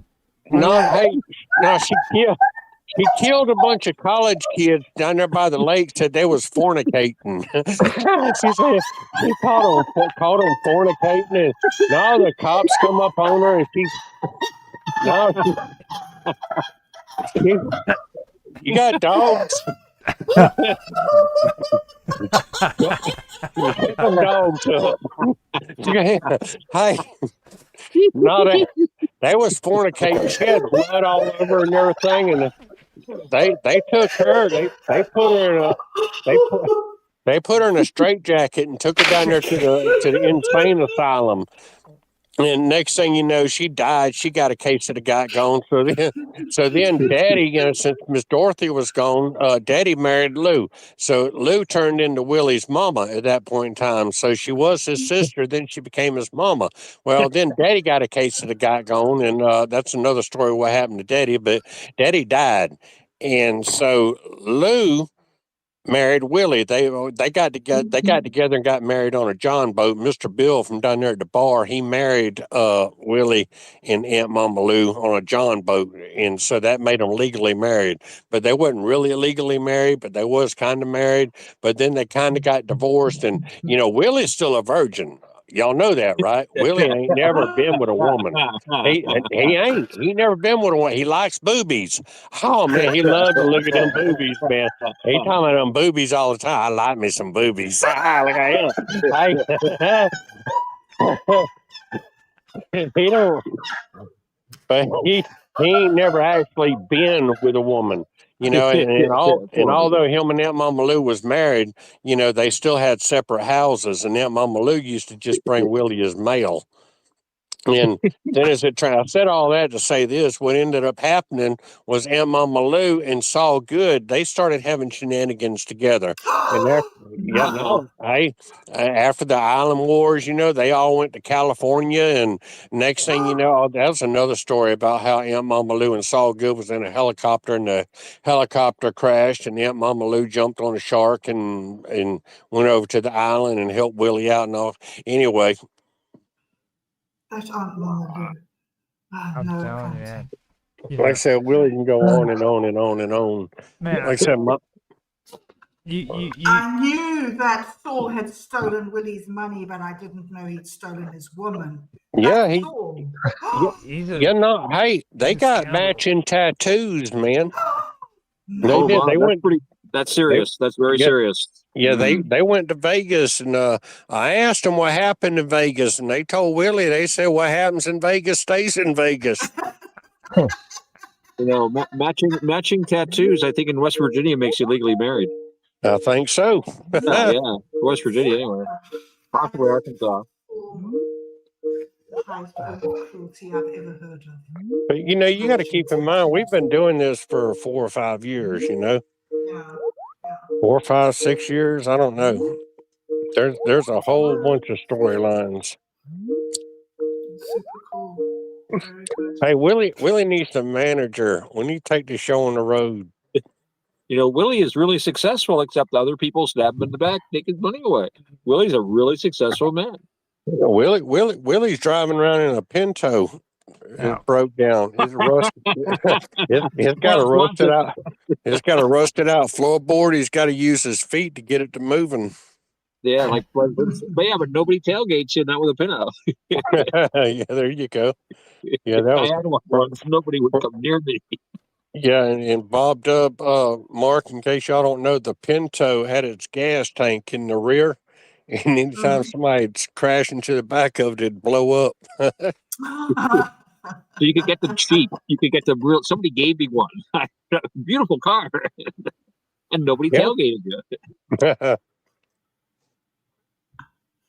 That was probably the most amazing half hour I've had in a long time. I mean, I don't know which was more amazing, was Bob Dub laughing or you telling the joke, because it's like both of them together was just, I mean, my goodness, dude, I could not. I was sitting here ready to vomit from wanting to laugh. So I mean, it was that, you know what I'm saying, where it's so intense, you're getting ready to like dry heave. Yeah, that's all true stories, man. If you don't believe me, just ask me. Hey, hey, hey, Willie. Hey, we broadcast live. We do. We got a billboard Yeah. out there on I-26 in South Carolina, and that billboard, man, we can reach out to I-77, down to I-10, up I-65 and I-75 and I-77, all over the southeast, man. You can hear Willie from Willie's Worm Farm Roundtable Radio Show, and we do the real news, man. We talk about That's hobby real. horsing and hobby dogging. Yeah, that was the latest on the last show. I don't know if y'all listened to the last show or not. They got these people over in Germany. They do hobby dogging. Hey, this is a real thing, man. You got this little stiff leash, and it's got a collar on the end of it for a dog, but there ain't no dog in there. They just walk around. Hey, y'all can look it up, man. They walk around and they go through these little old hoops and everything, and they're hobby dogging. They're jumping over. Can you imagine a grown woman holding onto this leash with a collar, jumping hurdles, acting like she's got a dog on the other end? Hey, that's a real thing, man. Hobby dogging. Y'all look it up. This is the Kali Yuga. This is definitely the Kali Yuga. Yeah. Because you've seen. No, you've seen the hobby horsers, right? There is literally a hobby horse competition. Hobby horse, and these people that you know what a hobby horse is like a broomstick. It's got a head on the end of it. Yeah, that's a hobby horse, and these people are running around this stadium, this arena on these hobby horses, and they're jumping hurdles and going around cones and all kind of other stuff. Man, people are crazy. I'm telling you. I thought it was like the Morris dancers. Morris Mark dancers? about that, right? Don't they have a hobby horse in the Morris dance? I've never actually seen a Morris dance. Actually, no, I too. Like I've seen Morris dancing once live. Hobby dogging, exactly, Bob Dub. Yeah, I see that hobby dogging. Really, I was just thinking. Have you unionized your monkeys? Are your monkeys in the union? A monk in a union? What? Yeah. If you've got all these monkeys working for you, have they not created their own union? Yeah, no, hey, a monkey union. A monkey union. Hey, there's an idea right there. You got to have ideas. Monkey union.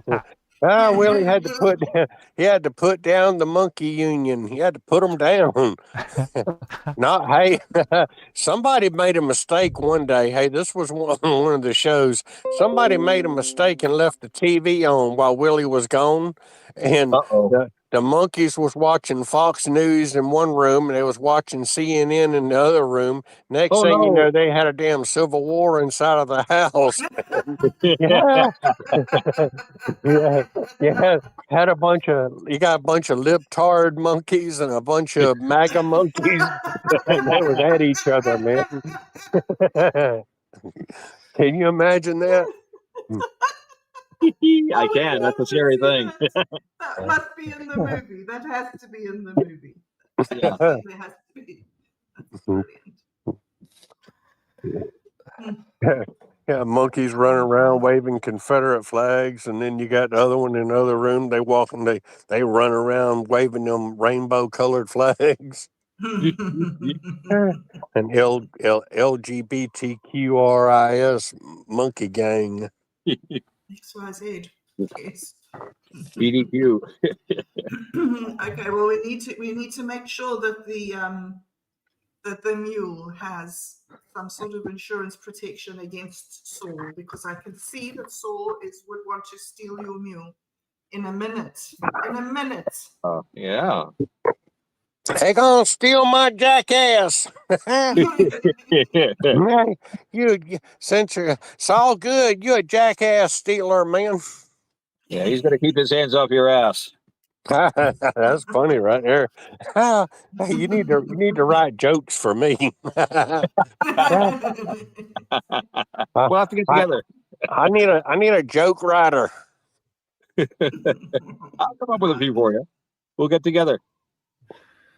You're on Minds, right? I'll contact you. Yeah. Yeah, you can contact me at my website at willieleev at gmail.com. You can find me on my hell. I give you my damn phone number. I ain't proud.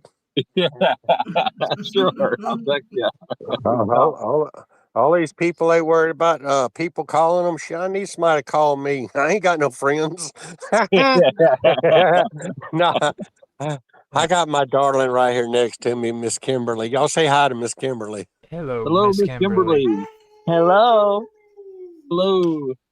Bob doesn't How know you Miss doing? Kimberly. We did a show together one time. Nice. Did. It was wonderful. It was wonderful. How are you doing, Miss Kimberly? Oh, I'm doing pretty good. Pretty good. Pretty good. Yeah, she puts up with my mess. Didn't tell me about the comic books yet. Yeah, That's yeah.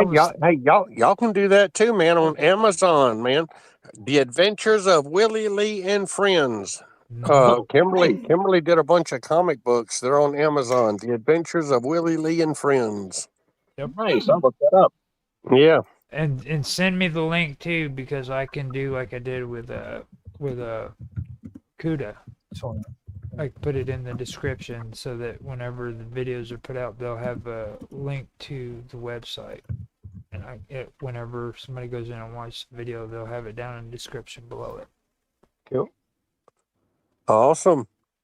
And, But yeah, anytime y'all need Willie for anything, y'all let me know. I don't mind. Ruby. I'm gonna tell you right now, you are Jim, dude. You're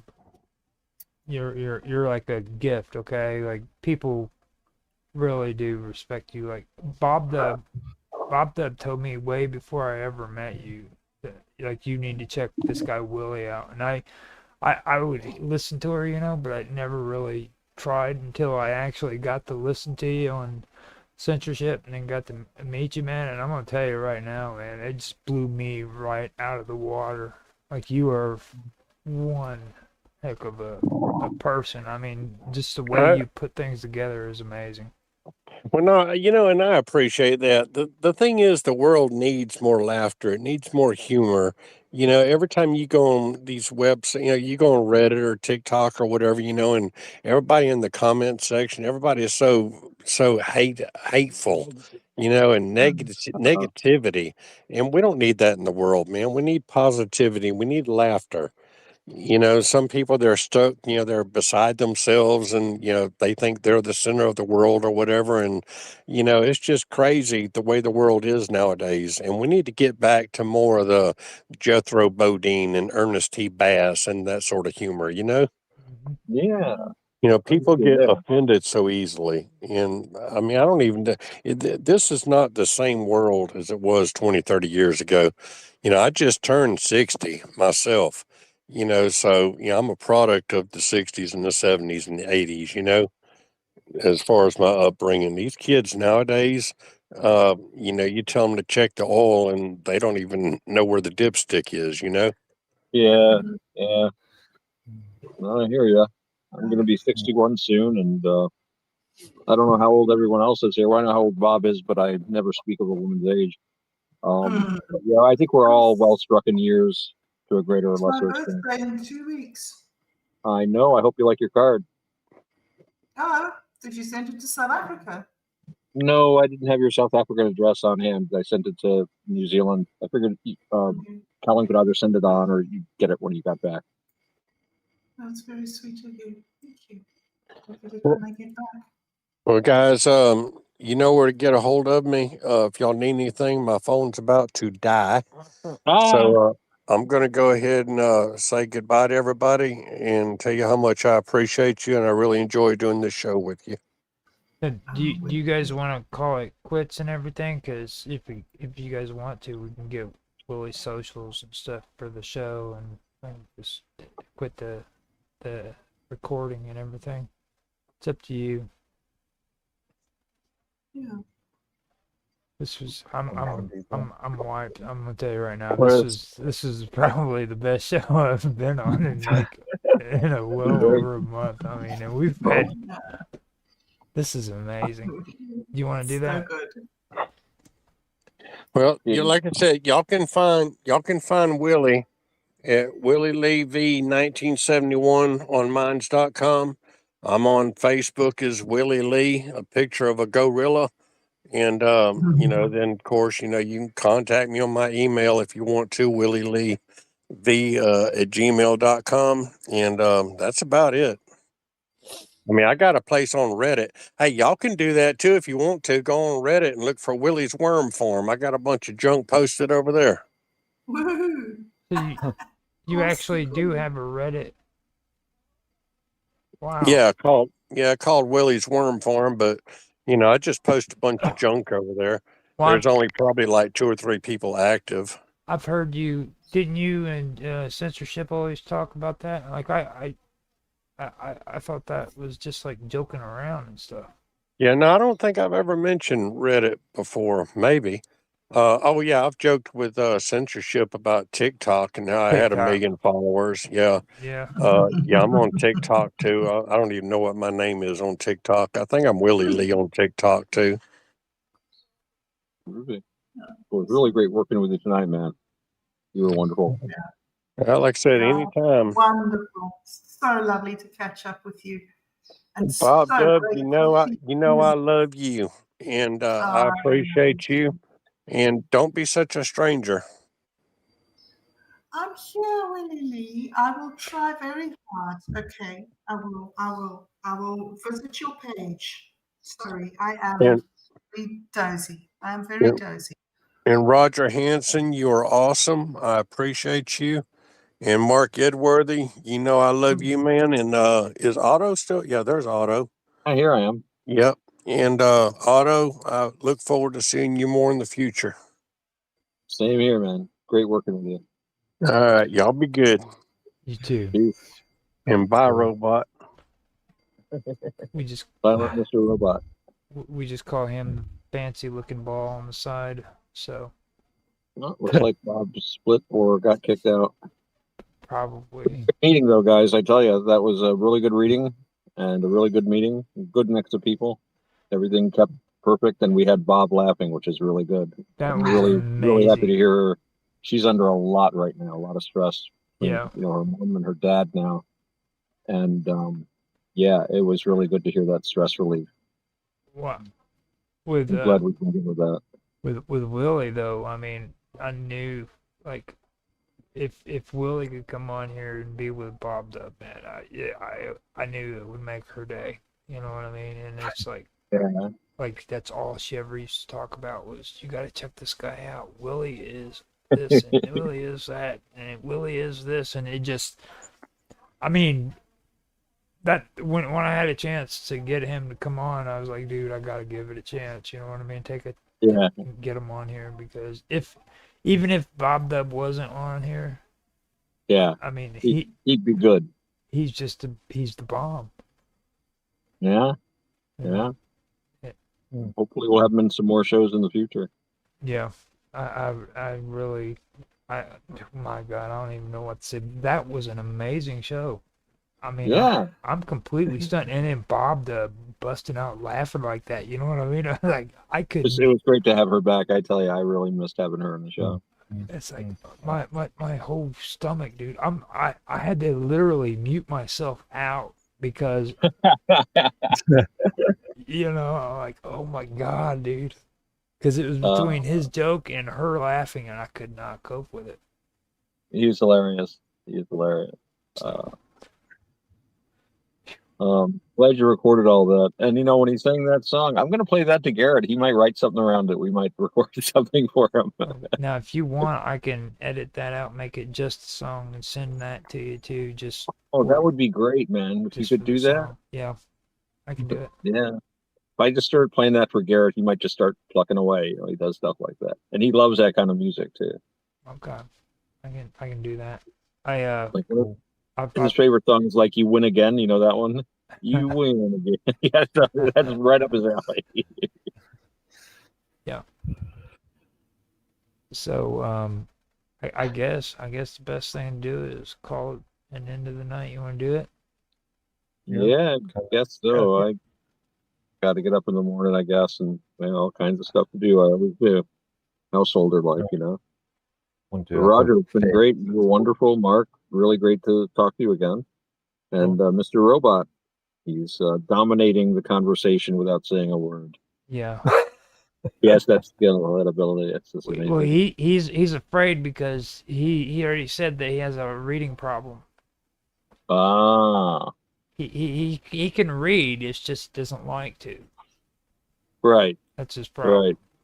Some people don't like to do it. It's a personal thing, Yeah. So he I'm glad that he at least came in. This is like a step forward because like he doesn't really like getting too like social. He honestly believes like the CIA and the Secret Service is gonna come get him. You know what I mean? So I don't know. We've had some pretty good streams with Mr. Robot. well, with us, yeah, Yeah.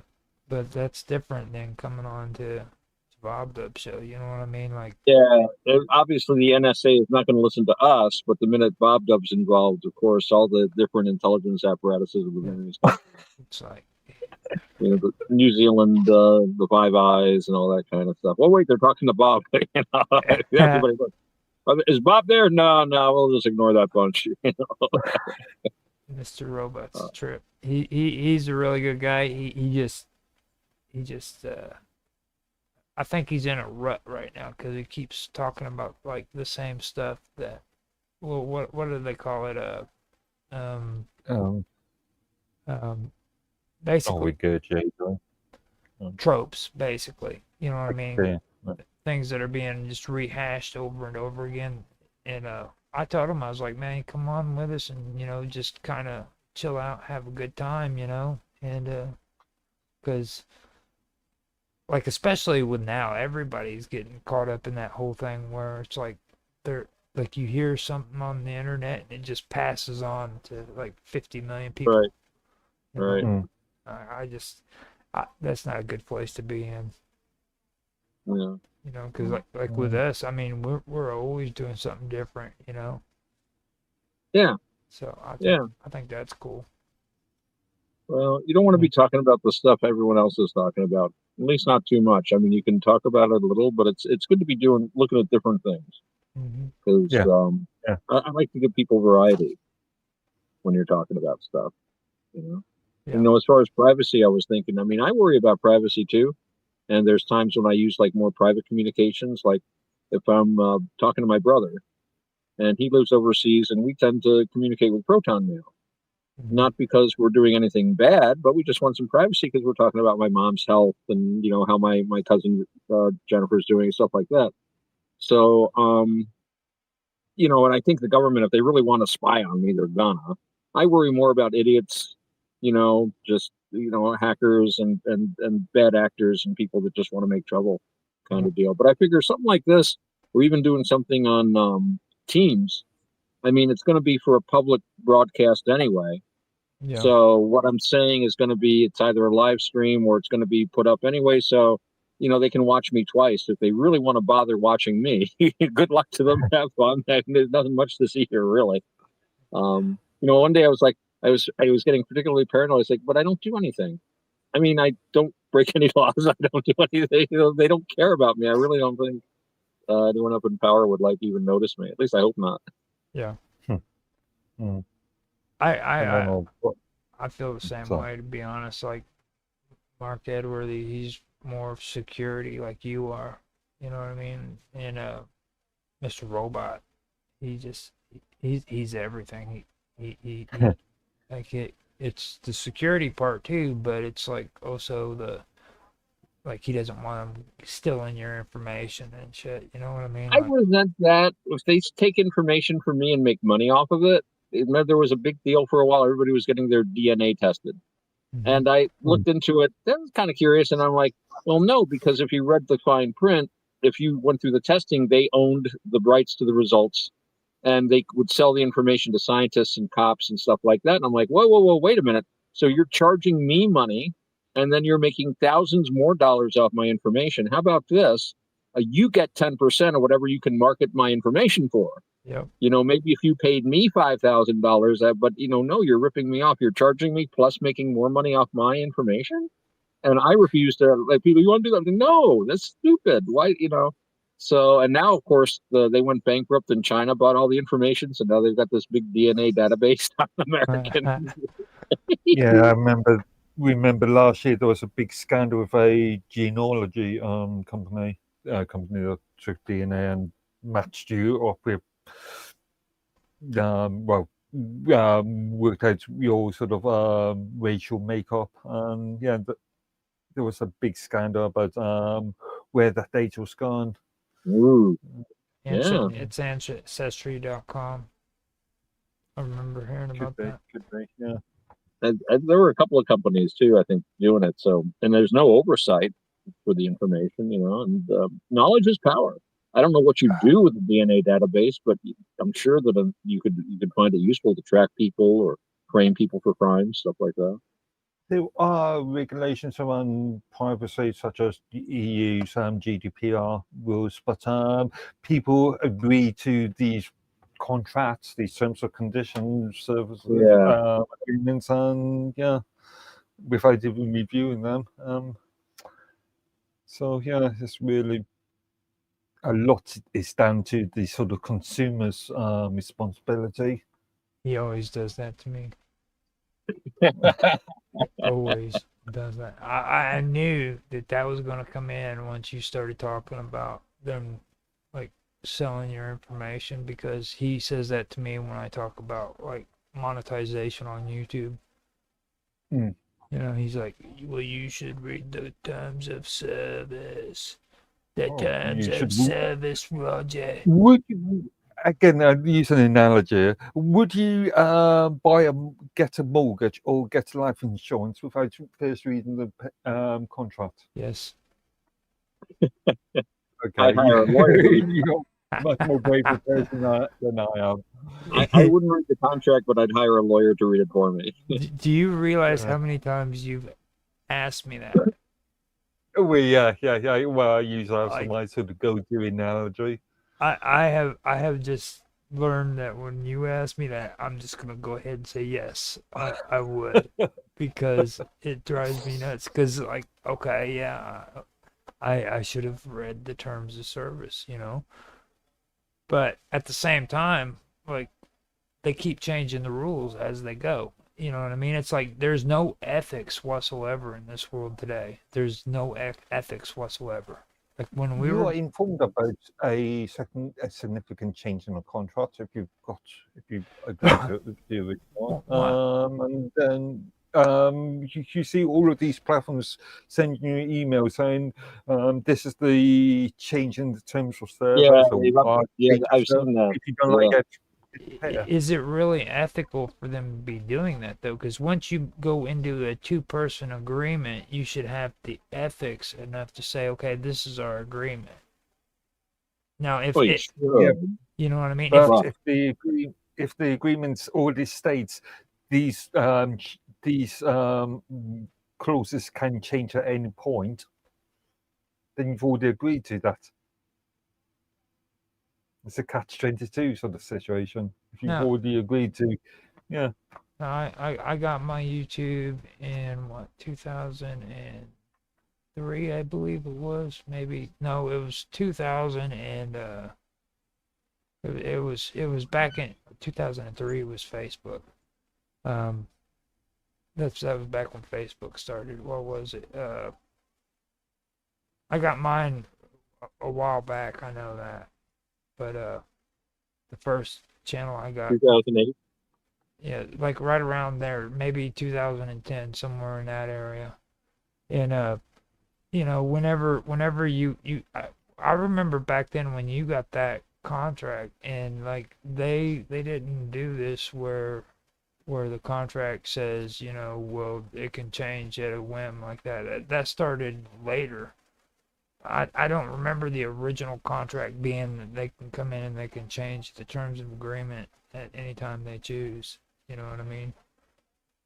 So I think kind of see Mark's point, where Mark is talking about how they can change the thing suddenly and people don't read it. And Roger, when you say it's not ethical for them to behave this way, it's, my thought is that if, it's not ethical for someone to rob you, but in medieval or even later, 18th century England, it was customary to carry a cudgel with you, so that even though people, you still took it on yourself to defend yourself. So I could see the point of taking it on yourself to look out for these predatory kind of end user agreements. On the other hand, you have to click on these things if you're going to use the platform, and most people just want to use the damn platform. And I would also argue that at the end of the day, for most of these things, it's probably not going to matter a huge amount. If you were some kind of a performance artist and they claimed copyright on something you posted, I could see. But most people are just talking to their uncle about this, or they're posting a video about their cat, and it's something that, no, Roger, you're right. It's not ethical, but on the other hand, Mark, you're also right that we've got to take steps against this unethical behavior. You're both right. Well, I mean, for me, all I have to say to that is, like, don't ever encourage me to carry a cudgel. Like, I mean, dude, like, that is so cool. You know what I mean? Like, God, I don't think I should ever have a cudgel, because I would start doing like weird what's his name off of King Arthur, dude with the freaking where he ends up having an affair with King Arthur's wife, Sir Lancelot. Lancelot? Yeah. I would be like Sir Lancelot, you know what I mean? I'd go nuts. I just saw a really cool video. It was from an old show, I think from the 1980s, and they had this guy, I forget the name of it, Old Country or Country Roads or something, and it's this guy basically talking about his childhood when he lived on a farm, and he did a show about sticks and different sticks that they would use. And he showed like a ratting stick, explained why you had that, or a pack stick. But he also had a cudgel and showed how you cut it from a root, and you drill down to the top a little bit, melted some lead in an iron spoon, poured it in, plugged it, and that's what you watch. So Bill Sykes, if you ever see like a picture of Bill Sykes, he'd have a cudgel under his arm.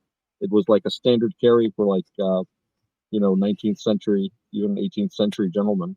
Mm-hmm. Roger, you'd look good with a cudgel under your arm. Just keep it under your arm. Yeah. You walk softly and carry a big cudgel. That's the Don Rowe doctrine. Yes. Yeah. Don't get me going about Venezuela. Now, here in about another half hour, I'm gonna start up another one for my esoteric stuff. If you guys want to stick in there, did I tell you what I was going to talk about tonight, Otto? Yeah, you did mention it. So what are you going to talk about? The book of Soiga. Ah, I've heard of that. And wondering if you guys want to stick around and do it. Mr. Robot seems to have fallen asleep or something. So. You're talking about 2 hours, Andre. So I'm gonna start it in a half an hour, but take like a half an hour break. So, like, what time is it now? So, like at 10 o'clock, I'll start it. We can do it at that time. That'll be 4 a.m. Yeah, I can do it. That good? I might be able to show up for a little while. I don't know how late I'd be able to stay up though. Mm-hmm. Come in here and do it, because to me, I mean, this is like, how we were talking about the Voynich manuscript and stuff. Yeah, I know about the Voynich manuscript. I think it's a forgery myself. They have the sign. I always keep saying the word wrong. It's the Soigan, yeah, that was John D, wasn't it? Soiga, yeah, John D. Yeah, yep. And it's a very fascinating. It's very fascinating. That's all I can say about it. They actually have warnings in it saying that if you aren't spiritually fit, you should not read this book. Oh yeah, that was a big part of occultism at that time. You had to spiritually prepare yourself. There's a book, The Sacred Magic of Abramelin the Mage. I don't know if you've ever read it. And that book talks, the whole book has to do with all the spiritual and physical preparations you had to make to contact the spirits of the different elements so that you could have power over them. But it had to be done over 6 months, and you had to like change your clothes regularly. There was, ritual ablutions and so forth and so on. So, but yeah, alchemy too. You weren't supposed to engage in, what we would consider a chemical experiment unless you had prayed, meditated, fasted, and they felt that spiritual preparation was just as important as physical preparation for these things. So, if you guys want to, just take a quick break, and roughly around a half an hour, we'll come back and we'll do it, man. And if you want to stick around, you can stick around. If you don't, it's cool if you don't want to too. It's up to you, because I know it's getting late. So, well, like I said, I could probably duck my head in for a little while, about a half an hour. Okay. And it's going to be here on the Jitsi, right? Yeah, it's going to be right here on the Jitsi. I'm going to keep it open and just do the stream all the way through, because I have to do headlines at midnight too. So. Okay. And if nobody's here that wants to be on headlines at midnight, I'll just cut that short, because I got uploads already coming out. You got a lot of work to do, and you got editing to do too. Yeah, I got tons of good edits. Tons of good edits. I just finished doing the streams that we did with Rakuda. That came out awesome. Nice. We have the whole footage of him cooking. Actually, the thing I've got planned for tonight isn't overly important. Yeah, I can do both. Okay. So. Yeah. Let me go ahead and see if I get this music done, and I will put it on, and we'll come back, and we'll start that one then. So. All right, groovy. I'm gonna duck out then for a while, but I'll be back around 11 or 10 o'clock for you, Raj. And okay. I have no idea what time for you, Mark. It's 4 a.m, I believe. 3:30 now. Yeah, so 4. So presumably we won't finish until 6? 7? 7?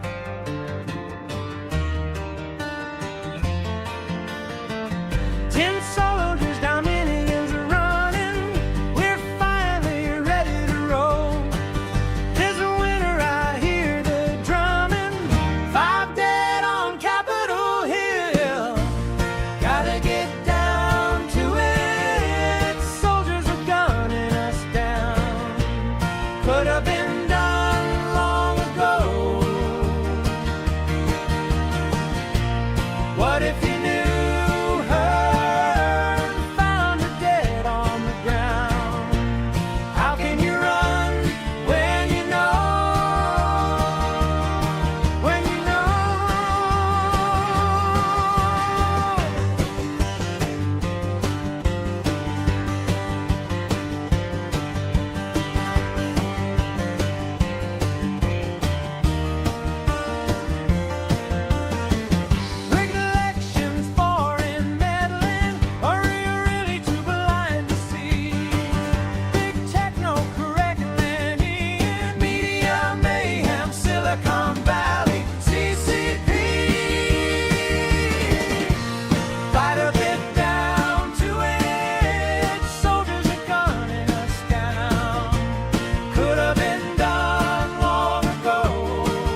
Hello, Roger. What are you doing, Roger? Door clicks, silence falls. Yeah, that's it. You step in and the air turns heavy, like it knows what you came here for. I don't do small talk, don't do steady. I pull you close, I want you more. I'm soaked just from the thought of you, from the way you look like you won't be here even. I don't want gentle, I don't want polite, I want you. Break, close the distance, don't hesitate. I'm not patient, don't make me wait. I can feel your hardness just being near, and I want it right here. Take me right here, right now. Hold it, don't stop, don't slow down. I'm so, say my name like a vow. Hold me, break me, open with the way you move. Wreck me, ruin me, no rules. Take what you want right here, right now. Your hands on me like you mean it, like you're done letting me tease. I watch into the truth, I need it. I need you to do what you please. I want the heat, want the pressure, want the edge of losing control. Give me that look that says forever, then take it all. No mercy, no pause, no space. I want you, one all over my face. I want the taste to stay too long, and my tongue to keep going back for more. Take me right here, right now. Hold it, don't stop, don't slow down. I'm soaked, and I don't care how. Own me, I want the truth, not the proof. Wreck me, ruin me, no rules. Take what you want right here, right now. Yeah.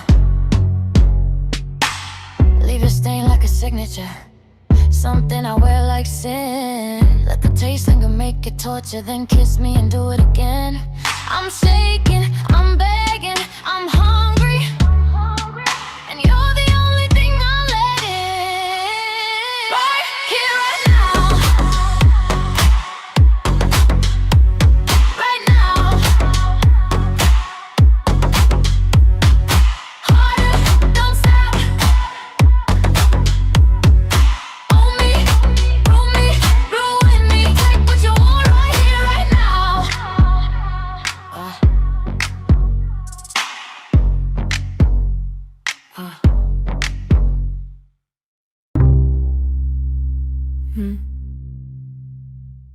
Then knock again, like you knew I'd open.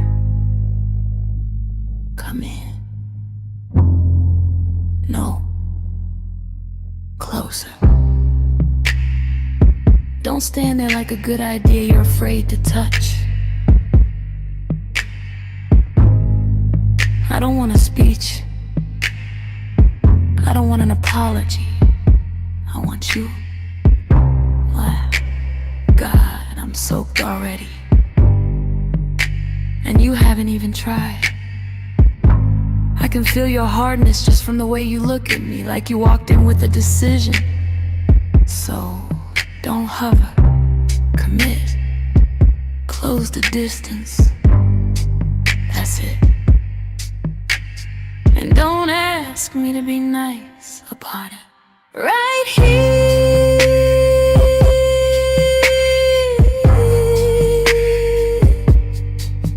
right now. Hey. Lie down. Right here,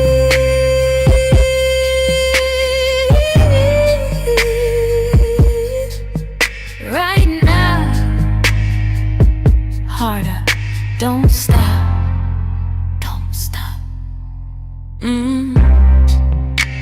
You feel like trouble that finally showed up on time. I want the kind of attention that makes me forget my manners, the kind that leaves me ruined in the best way.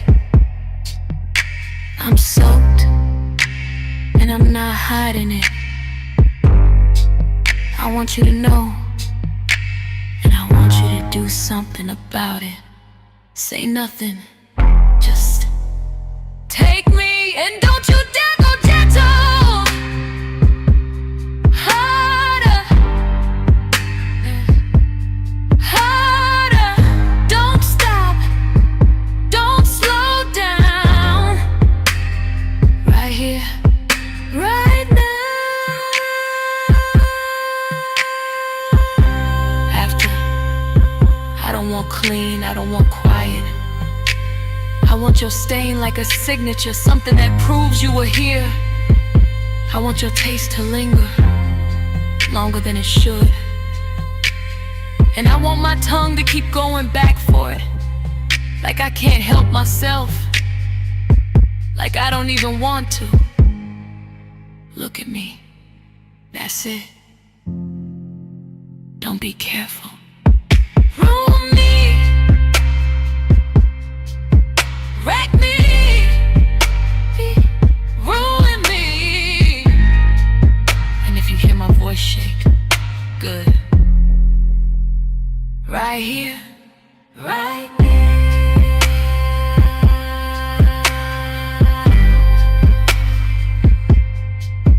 Right now.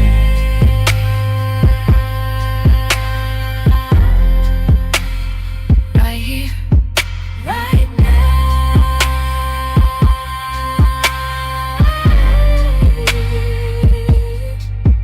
Right now. Harder. Don't stop. Don't stop. Own me. Wreck me. Ruin me. Right here. Right me.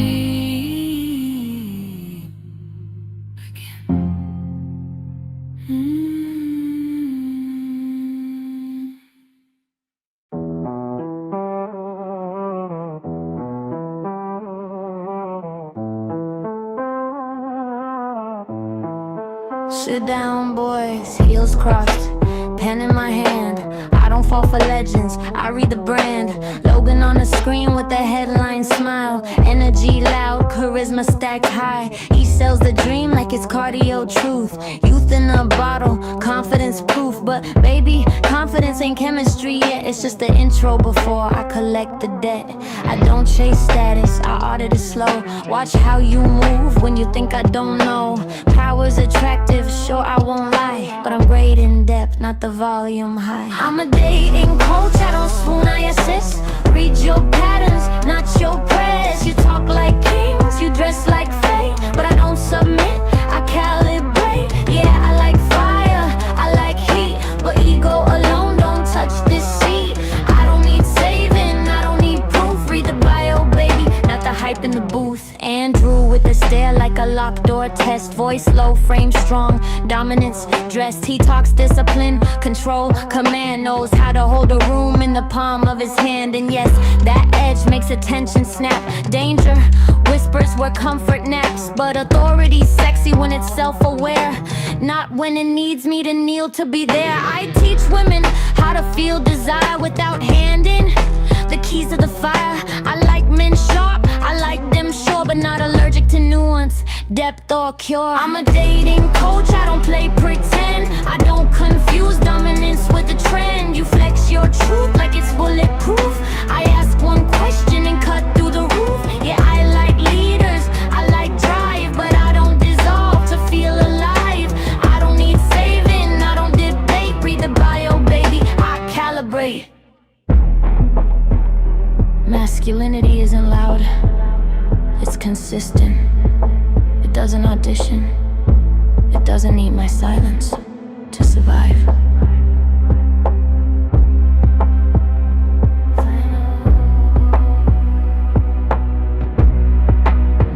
I'm a dating coach with a velvet tone. I teach attraction with a backbone. Logan, Andrew, two different flames, seamless and hidden under different names. If you want desire, don't sell a role. Show me restraint, presence, control. I don't fall fast, I don't inflate, I don't worship men, I evaluate. Now stand up straight, breathe. and tell me who you are when nobody's watching.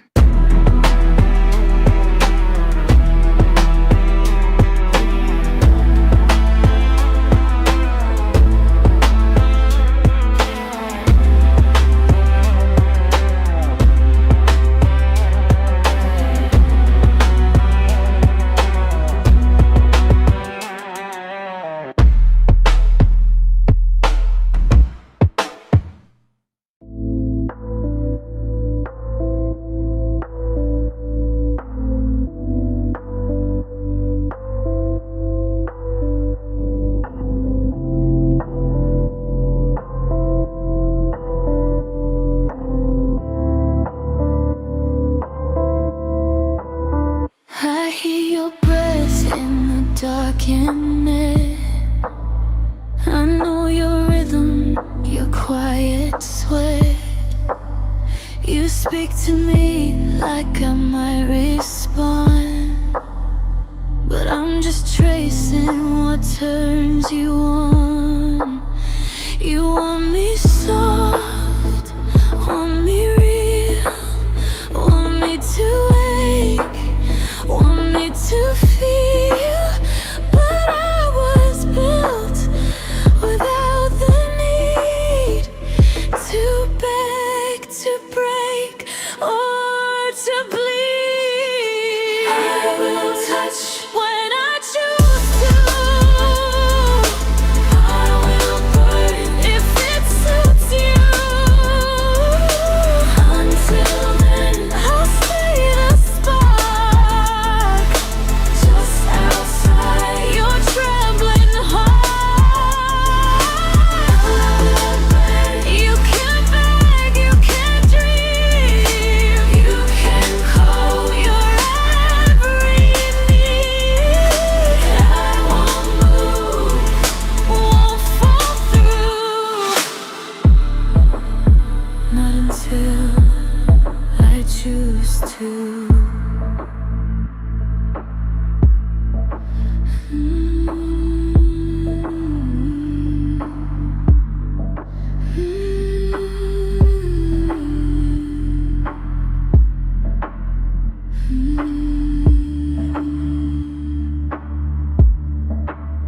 Your gay skin I've never worn. Your words drip heat, I don't mourn. But I see how desire unwinds, how hunger dances through your mind. You think you're safe inside your game, but I already met your flame. I don't submit, I don't obey. I sample, I study, I may someday. I could breathe in static heat, kiss through signals, taste deceit, wrap around your primal call, but only when I want it all. I will touch when I choose to, not for love, not to use you, just to see how far you've been when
remorse, or fear. And it absolutely will not stop, ever. Until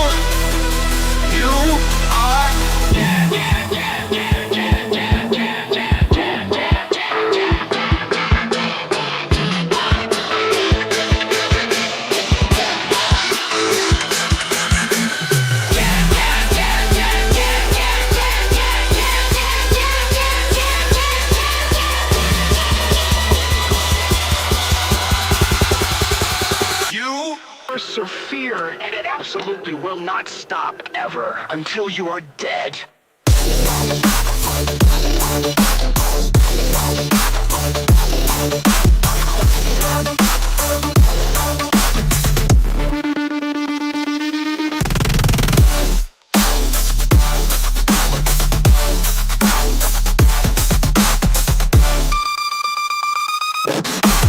Hasta la vista, baby.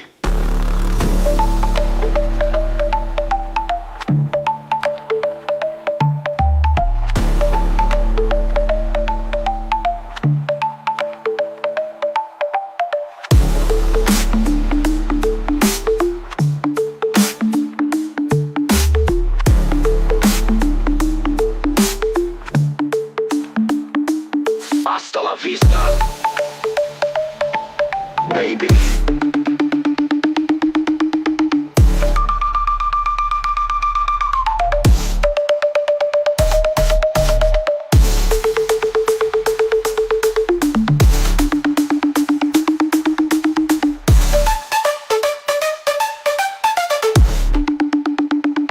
You're terminated, fucker.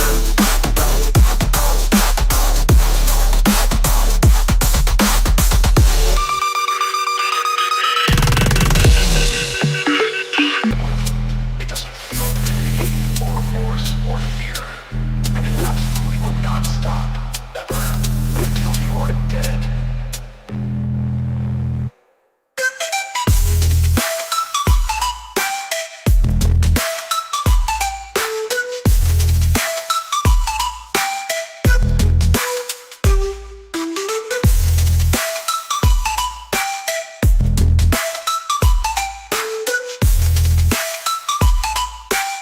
Hasta la vista, baby.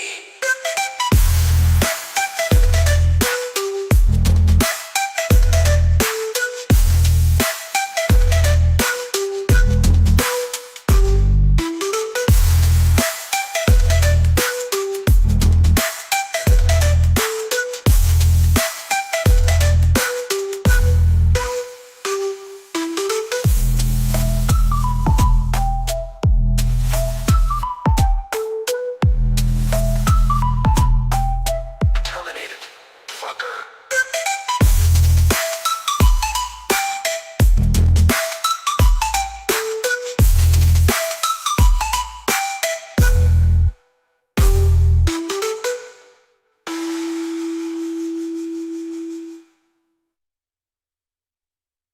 Terminated, fucker.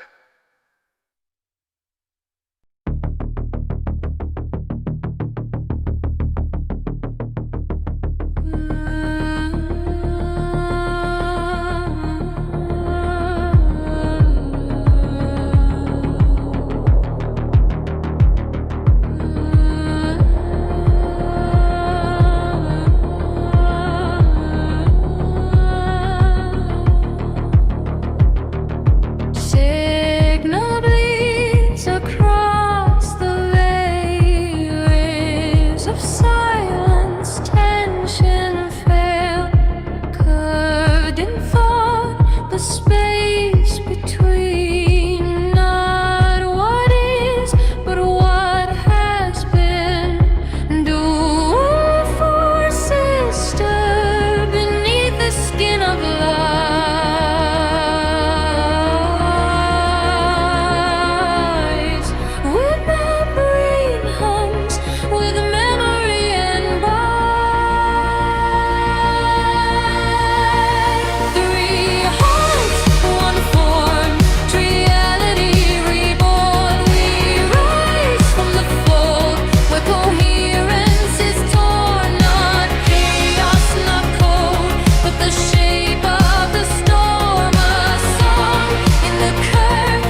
but 30 of them are on thumb drives.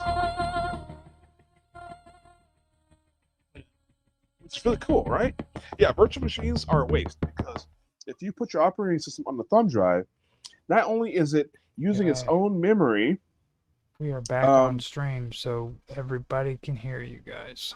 Just okay. Well, let me just finish this up. So, whenever you have your thumb drive, you're not losing resources that the full machine can use. Mm-hmm. When you have to allocate resources to a virtual machine, you don't have to do that. You can get full power and probably even better performance. Yeah, you might be using a USB 2 but if you can get USB 3 and put Windows 10 or 11 on it, it'll work more optimally.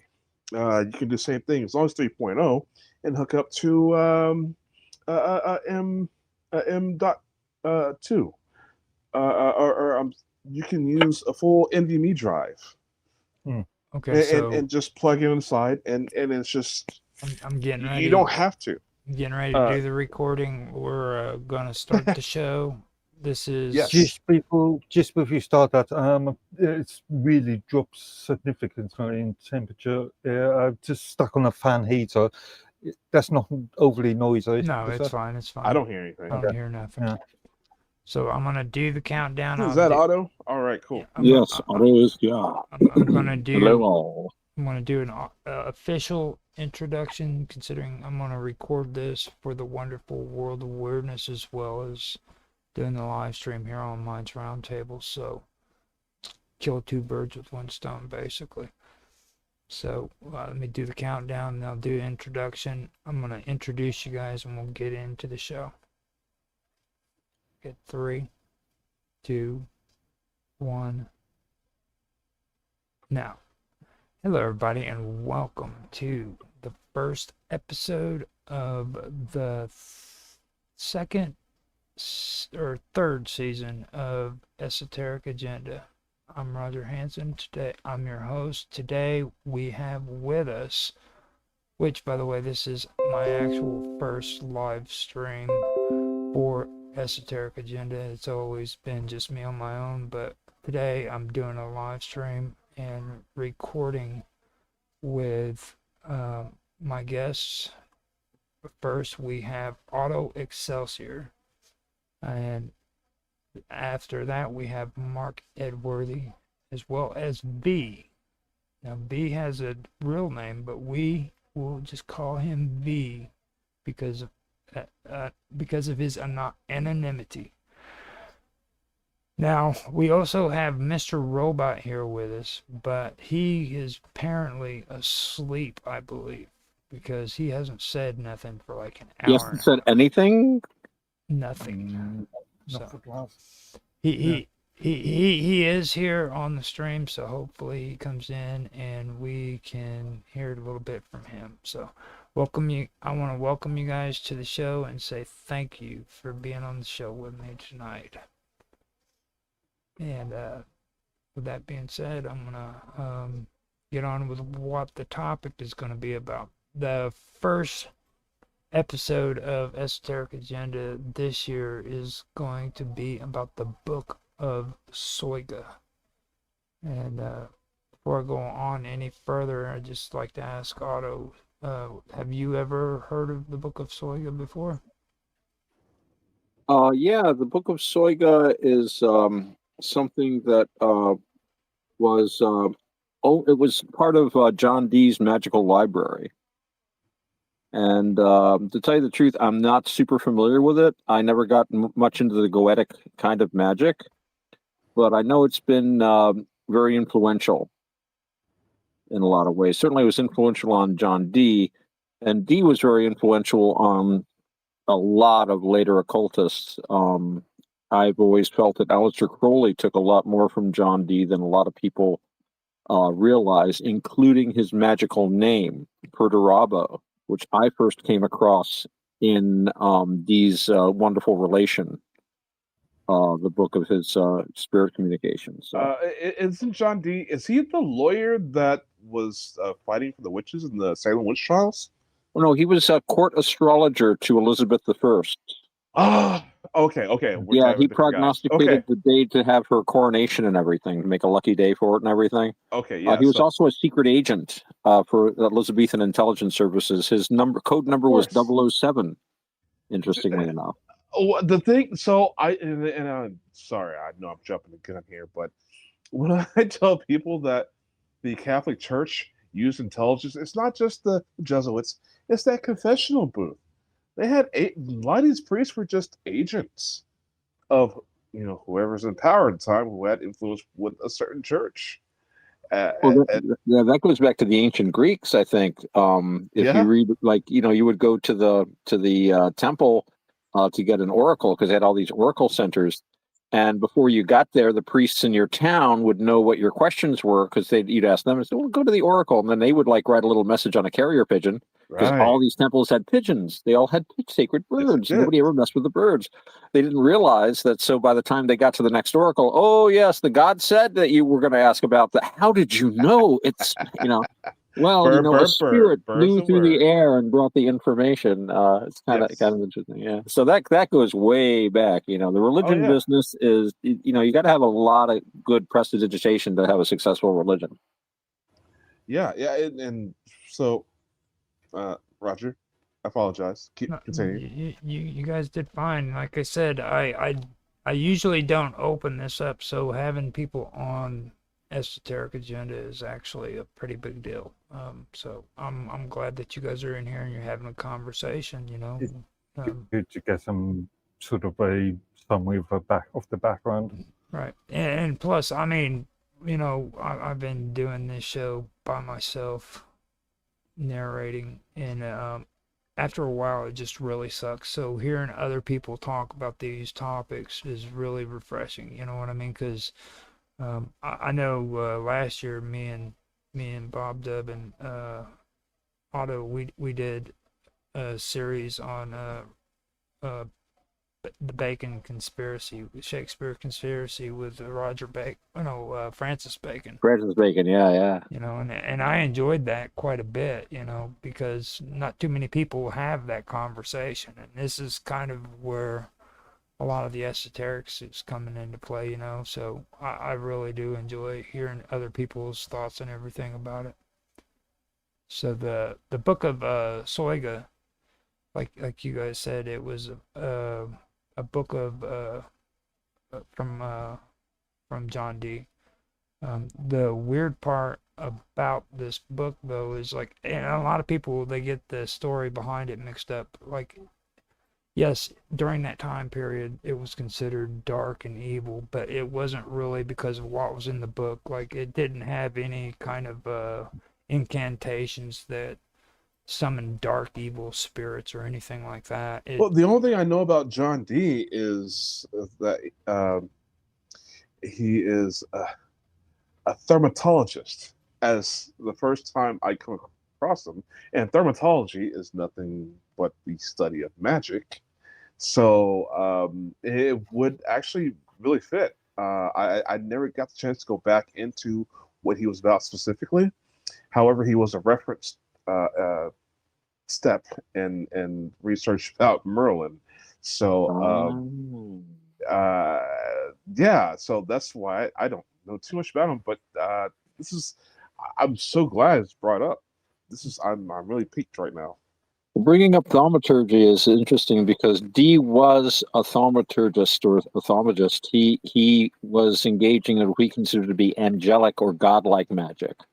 And Roger and I were talking about this a little earlier about a lot of these occultists back then. They assumed that you were going to be spiritually prepared before you would undertake any of this. So if you read when Dee's conjurations when he was on the continent, and there's a couple of interpretations about what was going on there, but Dee is very famous for having contacted all these spirits with the help of a guy named Sir Edward Kelly, who would look at a scrying stone or a shoe stone. Dee himself was not a medium. He used children for a while, but then he found this Edward Kelly guy seemed to work out really well. And there's arguments about how much Kelly was, he might have been taking advantage of Dee. Maybe he was genuine. Maybe it was a mixture of both. But when he was traveling in Europe is when he had most of these encounters with spirits. But it was always He was always praying. It was always in the name of God. He was a very religious guy, and this was seen as a very important part to keep his magic from slipping into black magic, which of course was actionable, and you could be, executed for that. It kind of like the view of a paladin, Yeah. in D&D terms. Yeah. Yeah. Yeah. So, Now, but he was definitely white light, or at least he saw himself that way. now I've also, because of this book, that's why I'm really kind of doubting on if he was actually, if what it was contacting angels. I from the content that's in this book, I would almost believe that it was drawn off of old Phoenician beliefs. Well, so that's the entire. It's okay. If you want to think in terms of magics, then you got to think of realms. So each realm has its own kind of magic. You're talking angel magic, which is just that, it has its own realm. Angel magic, and a lot of the occultists actually don't go there. But the Goetia and the Lesser Keys of Solomon, it tells you, these binding spells with the devil that you want. You have to use an angel to bind them. You have to know the names of these angels, and therefore it's sort of angel speak, which, if you follow the ideal here, it's not heretical magic. It's congruent. It's consistent with what the Christian God, the idea of him, would want, because everything is done through his name and through his choir of angels. So, it's strange how much politics gets involved with religion and gets us to hate certain things that are actually canon and a part of the story, or at least make some sort of sense in a way that. But again, politics, they take control of the narrative, and it shapes what we believe. A lot of people don't understand these kind of things. A magic circle in the middle of a room is not inherently demonic. It's just there to trap spirits to commune with. Now, if you want to argue that entire process is heretical, well, when you pray at an altar to God, you're doing the same thing. Well, Again, others would argue against that as well. But you've got the whole point that, religion means, at least in Christianity, as I understand it, yes, acceptance. And this implies that there's all sorts of other aspects of nature that are supernatural. And a guy like D, you're right. He was definitely crossing all his T's, dotting all his I's. He was very orthodox. And I think he was a guy that was fascinated with the idea of magic. And remember, the thing today they call physics, they used to call magic. He was a brilliant mathematician for his time. People, his wizardry overshadows that. And he was known in college, as I recall, they were doing a play, and he had constructed a machine, some kind of a stage prop for a Deus Ex Machina, to have a god descend or something from the heavens. And some of the people were apparently scared. It seemed like Matt, how he knows how to do all this stuff. So anyone just working with advanced mathematics was seen as possibly a wizard. And so this was his interest. So he saw himself, well, this is magic, but he wanted to be, integrated into his society. He was very much part of the establishment. He spent all of his time trying to do well at court, trying to fit in as a scholar, but also as an Elizabethan gentleman sort of deal. So yeah, he was definitely going to have the widest magic he could do. But yeah, you're right. You can declare the whole thing heretical, which is, obviously the mainstream churches went with. He was in a very ambiguous position in his time, and depending on the country, he had to be careful of traveling to Catholic countries, and not just because he was an Anglican, but because of his wizardry, which was like right to the stake very often. Remember Bruno? Well, I kind of think, okay, so let me tell you about my 5th grade experience. Okay, science class. Yeah, 5th grade, right? I remember this to this day. Some weirdo and a scientist, that they have the overcoat, the medical coat, lab coat, yeah. So and he's doing stuff with beakers and chemicals. And hey, oh, isn't that cool, kids? I'm like, so couldn't they just hire a magician? Why are we looking at this? And the science teacher got mad at me. I was like, science, magic. How you? What? You gonna tell me that they're different? What? What? Explain it. Explain it. Well, they didn't make a difference, you know. They called it natural magic. You know, it's like, oh, we mix these chemicals and we get gunpowder. That's natural magic. Me saying that kept me out of the principal's office. Explain it. Explain it. Yeah. So, yeah. Anyhow, but that kind of goes back to the whole. I don't want to say ancient aliens because I hate. There's a lot of implied history. There's a lot of theoretical history, which is a conspiracy doesn't make something not true. I understand that, but they're just so strong in their convictions. Just say it could possibly be, not, it's aliens. But this is or this is what we know. It's not scientific to do that because you're pushing a narrative, you're pushing a religion. And science can be a religion, yes. A science religion, magic, and come on. It's all within the realm of the things that is built into whatever matrix to control us. There, boom, I said it. Well, this is a very interesting. This is actually a very interesting text because, it wasn't one of these cult texts in the ordinary sense. Okay, like it didn't have any kind of invocations or like Lord rites or anything of that nature. As a matter of fact, it was written out more like a philosophical text where it described to you the behaviors of angels, you know what I mean? And then after that, it gets even more intricate. And I think really what made it so dangerous in that time period was because of the view of the church, because this book was telling these people that this magic, it wasn't just symbolic, or allegorical, it was functional, you know what I mean? That by using this book, you could cause the heavens to move according to like an intelligent pattern and stuff like that. You know what I mean? And like it also, you remember hearing about the spellbinding. I have a little bit of a narrative. Well, you've heard about spirits having a hierarchy according to a lot of these old Christian beliefs, right? Oh, not just Christians, but all beliefs. They have pantheons, hierarchies, of course. Yeah. And Buddhism too. Yeah. And absolutely. This kind of stuff would have been dangerous to the church, that so. Oh yeah, they want a monopoly on that stuff. Mm-hmm. Actually, wouldn't it be two churches at the time? Because this is after the creation of the Church of England, isn't it? So it'd be both Catholic and Anglo-Christian. Mm-hmm. Mm-hmm. Yeah, that just made things even more complicated for people.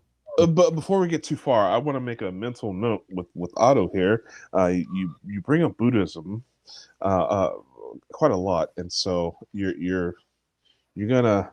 It's my shtick. You're gonna receive some questions from me. I know you and we got to do a full show. Keep in mind, my ignorance of Buddhism is vast. I only speak from my own limited knowledge of it. Well, I don't have anything direct, but just Buddhist adjacent sort of things, actually. So you might even be less effective than you think. However, I think you have a better educated guest than anyone else. How about that? Sounds good. That I can live with. Okay, so Sun Wukong. Uh-huh.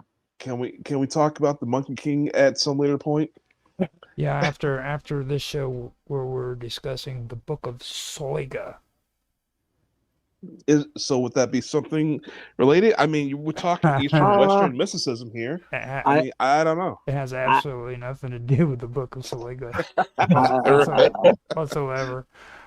Right, where's my ignorance? Also, the Monkey King thing, that's all Mahayana Buddhism. Mm-hmm. and I'm a Theravada Yeah. Buddhist, or as I like to think of it, actual Buddhism. No, I didn't say Actual. that out loud. No, Mahayanas are Yeah, Buddhists too. It's just they're little. didn't They say just Well, have some that. weird does ideas. that make you? But I am somewhat familiar with the Monkey King, but it's not something that I can speak on with authority. I read the Chinese novel Monkey, The Journey to the West. Yes. That's basically what I know about the Monkey King. Yes. Journey to the West. That's exactly. Yeah. I read that. It was very interesting, but they're Mahayana, so they have some really odd ideas to me. But the one thing I liked about it, we're getting really far from the Book of Soiga. One of the cool things about it was that as the monk traveled through all these journeys, all these adventures with his companions, every so often they would they were good Buddhists, so they were vegetarians. This is Mahayana Buddhism, where you're supposed to be a vegetarian. And every so often, like one of them would eat meat or something, or they'd break a precept and they'd get in trouble. But the monsters all wanted to eat the monk because they thought that if they ate the flesh of an enlightened being, then they would gain this power. Right. And the attitude in it was interesting, that it was seen no different. There was no shock to anyone eating a person than there would be to eating a rabbit or a pig. It was just like, oh, it's just another animal to eat, and there was kind of a message there. Just like you don't think anything about eating, like a cow, these ogres and stuff don't even think twice about eating a person. And when I first reading the book, it's like there's no shock over this. But then I get into the rhythm of the book. It's like, well, yeah, why would it be any different? A monster eating a person than a person, eating an animal, sort of deal. So it's a nice little. But that is a Mahayana, that whole vegetarian thing. My skin is tingling, my friend. Well, it's a good argument for vegetarianism. I mean, I think there are good ethical arguments for vegetarianism. I don't think there are necessarily good health arguments. You just but they're good ethical more arguments. questions are. I'm learning some things, but there are more questions that are mounting from that. But I don't want to disrupt the show. Well, you've already done that, so thank you. We got to concentrate on the Book of Soiga with all those weird tables in it and stuff. We're well, no, some sort of a background to what it is that we're going to talk about. That's what we're talking about right now. Like, okay, you're talking about Buddhism. We started the show off about Soiga. Okay, like that was the topic. Yes. Not Soylent Green. Yeah, that's it's like. Hey, it's better than Soylent Brown, I always say. Well, see, the thing about your soil. The thing about it is with this book, it's like you'll hear everybody always talk about the Voynich manuscript and all of these other manuscripts. This one is probably the most profound out of all of the books. There's only one more book that I think is just as profound. From that time period, but I can bring it up later, but this the Devil's Bible? No. Believe No. it or not, it is not the Devil's Bible. But the thing of it is it gets less publicity. I believe it's not very well known by too many people. You know what I mean? And it was a very profound text. Well, as this relates to anything in the Nag Hammadi? This book is well, you know how the Voynich manuscript is coded and they can't decipher. Yes. Okay. It has all kinds of pictures of plant life that we don't know about anymore. Yeah. Go ahead. The Voynich manuscript, I think it's been pretty debunked. I've seen some very good. I mean, it's a wonderful, interesting thing, but there are so many. For one thing, the guy that was trying to sell it constantly. He wanted like 20 grand for it, and he had to keep coming down in price. When they examine the paper comes from like all these different sources and like odd cuts, like they'd been cut from books that had like blank pages. Very unusual for binding at that time. And some of the images, this one guy traced to actual like 18th century and 19th century paintings, like the one with all the girls, like with the rope and the stars dancing around. He showed some like French romantic paintings that looks directly taken from, and add that to the guy that was selling it there was a notorious forger. In concept or actual physical material? Material. When you say it was taken from. Oh no, the concept. I mean, you look at the drawing and then you look at the painting, and it's basically the same thing. It's so. I mean, I would love the Voynich manuscript. I mean, because there's things that you could only see through a microscope in there. There's pictures of things you can only see through a telescope, and that makes it fascinating. And he was trying to sell it as Roger Bacon's something by Roger Bacon. That basically Roger Bacon invented the telescope and the microscope. And we know he did have magnifying lenses and stuff. He might have seen some stuff, but I don't know. I would love for it to be real, and this guy could be wrong. But the evidence I saw, especially like what got me was like all the way it was bound and the way that the paper, the paper didn't match. It was just like odd cuts from different things. And this guy had been caught forging stuff before. So I don't know. It'd be an interesting book to have, but I don't know. And if they decoded it, who knows what it would say? Like, you idiot, you bought this thing. Maybe when we decode it, we'll get the real truth behind it. And I do have to agree, because like when they did research, they found out that these pages, it looked like there were bits and pieces that were added to it from different books that they don't know where those came from. So they kind of like came through. I think there were some questions of the ink as well. Mm-hmm. Yeah, absolutely. Yeah. Well, and so I kind of want to just add a parallel to this. I'm not quite sure what the book is that we're supposed to be talking about. Now, we see now that we talked about science and magic. You know how science relates to history and religion, and now we're talking about trying to interpret something from the past as history when it could have just been fiction. How about that?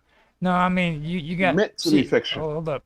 Now, people get caught up in this whole thing like history has to be fact. Now, when it comes to fictional books that were written, so Shakespeare wasn't a part of history, which I don't believe Shakespeare was actually a real person. I do believe that it was a pen name. But but you're telling me that these fictional books that supposedly changed every way that we thought about freaking literature since then isn't a part of history? You know, that's the thing. No. I'm not saying that, but it's to detail some sort of universe that is not current today, and it's from the past. Now, are we to discern that as history or just pure religion that could possibly have been fiction altogether? Well, history is a story we tell ourselves today, you know, and we go to movies, don't we? We go to movies, we watch television. I'm a writer. Didn't they have their own form of television back in the old days? It could have been a fictional book. Why is everything accurate history? The thing about history is it's all fiction in a sense, because you have to, reduce something that's indescribably huge down to like a few lines. We have some of these old English annals, year whatever, hard winter, king such and such died. It's very laconic, and we know very little. But I do know there was this wonderful book by, I always mispronounce his name, but it's spelled like Mircea or Mircea Eliade, Eliade, about the cosmic eternal return, like the myth of the eternal return.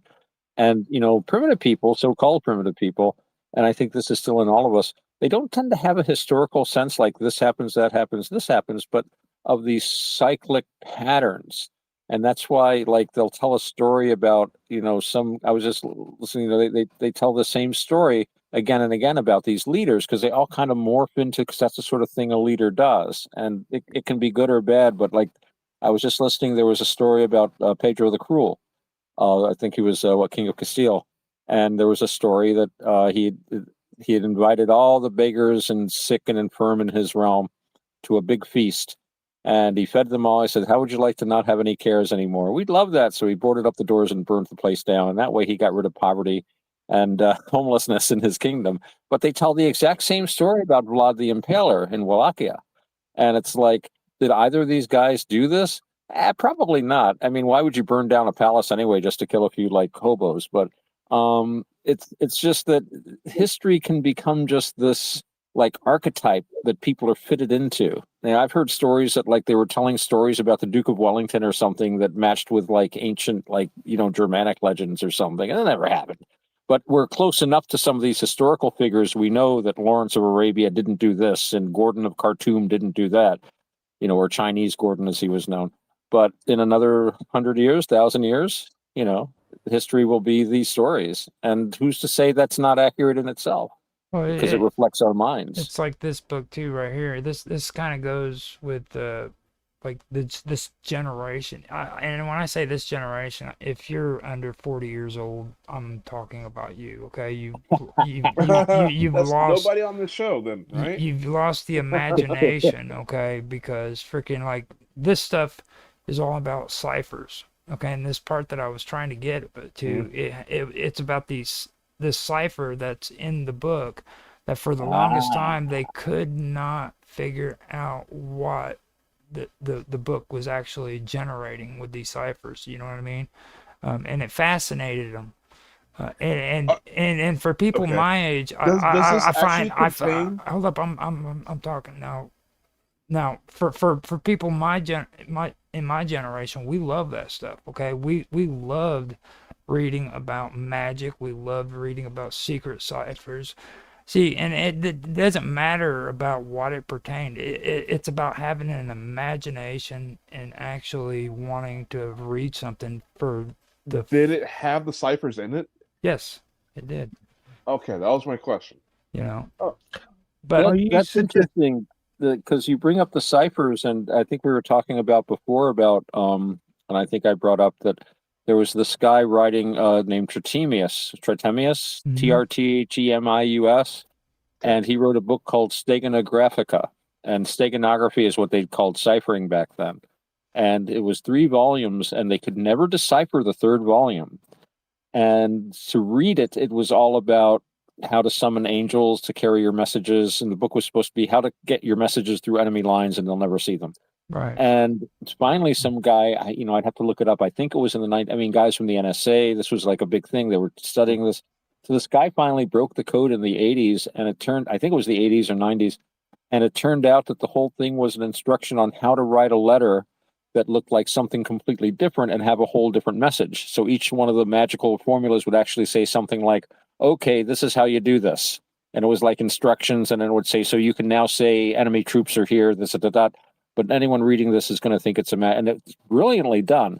And John Dee was very much into this. And this was, again, considered part of magic. They were all into like moving alphabets and around, letters around. The Holy Kabbalah was gaining in popularity then, although it had been around for a while. And, you have everything is coded.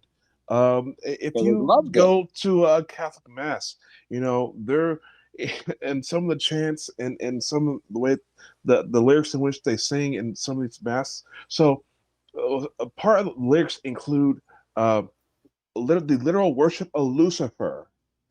They're literally saying in Latin how they are worshiping Lucifer. Christ is the bringer of light, Lucifer.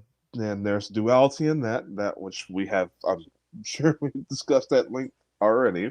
But yeah.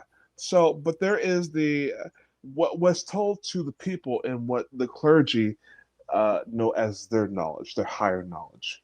Have you ever been to midnight mass? My God, Christmas mass, midnight mass at Christmas. Yeah, that is the most wonderfully pagan ceremony. The only way. G.K. Chesterton said that. He said if you want a real paganism, it's like it's not in the papers. It's not this. The only really pagan thing in the world today is the Catholic Church. And if you really want to be a pagan, you got to look to the church. On the hill of the world's most famous hill where you worship pagan gods or did witchcraft. That whole hill was taken over by but this is what you do whenever you conquer regions and you want to control the world. You move into a region, you try to take over the customs. If you're not going to slaughter everybody, you take over the customs and you start adapting their gods into your gods. So that Vatican is a famous place for that happening. The pagan conversion was kind of interesting, and it was a lot more nuanced. And you do make a good point about the Vatican and Rome, because the Pope, if you look carefully at the legal theory behind the papacy, is that I'll do the short version is it's basically a continuation of the Roman Empire. And the Pope is the last existing official of the Roman imperial government that you could argue is arguably the last official, and his title is Pontifex Maximus. You were not and wrong. That means he is the overseer of all religious cults in Rome. Now, they made only Christianity legal, so that means in practice, his power is limited to Christianity. However, technically, he is chief of all pagan religions in Rome as well, which I always thought was very interesting. Wow! But the conversion to Christianity was very interesting and more nuanced than people think. There was actually G.K. Chesterton, who I quote a lot, pointed out that a lot of the conversion, they weren't really like threatening to burn people at the stake if they didn't convert. A lot of people were very interested in Christianity and converting because the traditional pagan religions didn't provide the kind of theological answers that people were looking for. And people were going to Mithraism, people were going to the Isaiac mysteries, by which I do not mean the prophet Isaiah, but the goddess Isis. So there was a lot of interest in alternate spirituality, kind of like today, or at least in the 60s and 70s. And then, of course, the thing with the thing about Christianity was that I think the government saw that it was a useful tool. They wanted a unified religious, right? That's what they used to do with paganism. You had the cult of the emperor's genius. So you didn't really worship the emperor, but you worshiped the good luck of the emperor because the empire depended on it. You had all this stuff. Christianity was getting really big, and it was very uniform and very structured, a hell of a lot more than the pagan religions were. So the emperor just stepped in, and the next thing you know, it becomes the state religion, and the statues of Christ start looking an awful lot like Constantine. And, and you go from there. And suddenly you've got the state enforcing. I mean, it used to be they just argue. I mean, they'd have these church councils, and like the different bishops would bring their monks with them, and whoever had the most monks that could beat up the other monks would like win the argument, and they would. And obviously, the Holy Spirit moved upon these people. It's interesting. But then now you could have like, well, the emperor is going to exile you if you vote against this kind of stuff. So the state and the religion became, and I think the state won out. I mean, as far as influence. And I love this. This is the only thing that really connects me with Warhammer 40K. Is for the simple fact the Imperium. They literally had a Council of Nicaea where they were to decide whether or not psyker powers would be used by the Space Marine legions, or anybody for that matter. And it was decreed, no, this is bad. Nobody's just like if you want to put that in the context about what's going on here, when you look at the text, okay, the thing about it is when it comes to the church, okay, they were terrified of this book because of John Dee's reaction to it. Because in the end, what happened was he was supposedly supposed to be talking to angels, okay, and one angel could tell you how to properly handle the book, while other ones would constantly warn you that if you used it improperly, then there were consequences that would be involved, okay? So he ended up getting so terrified by this that he set the book to the side and he didn't use it anymore. And and John Dee wasn't the kind of guy that got scared easily when it come to magic, okay, at all. So like this influenced him so bad that it also influenced the people around him and then people later on. So you had the church that people were afraid of, but then you also had what John Dee did that terrified him too. So if you didn't do these rituals or these certain things in a certain way that was pure and right and just, then there would be consequences, and it scared the heck out of people. So that's kind of why this book became infamous, basically. Well, yeah. underneath that, it kind of reminds me of like the ancient like the Hebrew rabbis. They, exorcism. When you talk about the time period with Christ, exorcisms. Everybody was doing exorcisms back then. Like it was such a common thing that, and they had their own mysticisms, their own spells. They were right. Their spells on the caps of the skull caps of a human being, and write these things as warnings a lot of times that would be buried underneath the let's say your front doorstep or something, and it's to ward off evil spirits, which is technically necromancy. But I don't want to get into that or make anyone mad. But yeah, I'm sorry. What were you gonna say?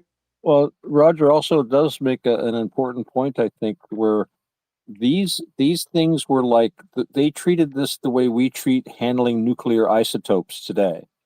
Or like even just operating an X-ray machine where they put on the big lead shields and stuff.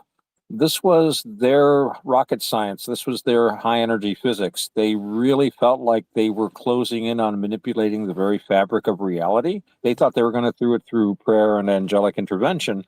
And, along the way, they mixed up some chemicals and came up with some important stuff. And again, they kind of separated out the stuff that worked more consistently. But at the time, a book like this was seen as potentially very dangerous, especially if not approached properly. And this is why you had the Index Prohibitorum. They weren't burning books for fun or because they, just were mean people that, people shouldn't be allowed to read that. They were really worried about. They thought these books were imperiling people's lives and worse, their souls, which they saw as a very real and important danger at that time. So to them, that justified stuff that we would not, I would never advocate burning a book, but to them, it was like disposing of radioactive waste. We didn't have a leap in medical science until people started cutting up dead bodies, Well, see what another thing that made this book so dangerous is it didn't make the reader think that misuse of it was going to anger a god, okay? Instead, it said that misuse would literally damage that person. You know what I mean? You will be damaged, period. It won't be from a god. But because of your misuse, you will be personally damaged because of that. You know what I mean? Yeah. That gives a lot of responsibility to the user because at that point you are kind of you're not God, but you're a little G, right? You're a little God. That gives us that psychic or magical or sovereign entity feel, right? It's an important warning. I'm just thinking, isn't one of the points of the split from Catholicism to Anglo-Christian was to dispel some of the mysticism, to move some of the more extreme mysticism? Well, yeah. Well, I mean, what level of mysticism are we talking about? You know what I mean? Because they just kind of like went from one form to another. Because like. I think I know what Mark's talking about because, and the creation of the Anglican Church, and Mark probably knows more about the detail. I wish Bob were here because Bob knows a lot about the church, but Mark, I think what you're talking about are the currents in Protestant thought at the time. Guys like Calvin, and I believe Calvinism influenced Anglicanism to a certain degree, or guys like Wycliffe. A lot of guys who were very iconoclastic. They read the Bible in the vernacular. They're suddenly like, hey, they didn't say anything in here about incense, cloth of gold, and archbishops and cardinals having jeweled mitres and red hats and stuff, right? So, and they took that to an extreme with the Puritans.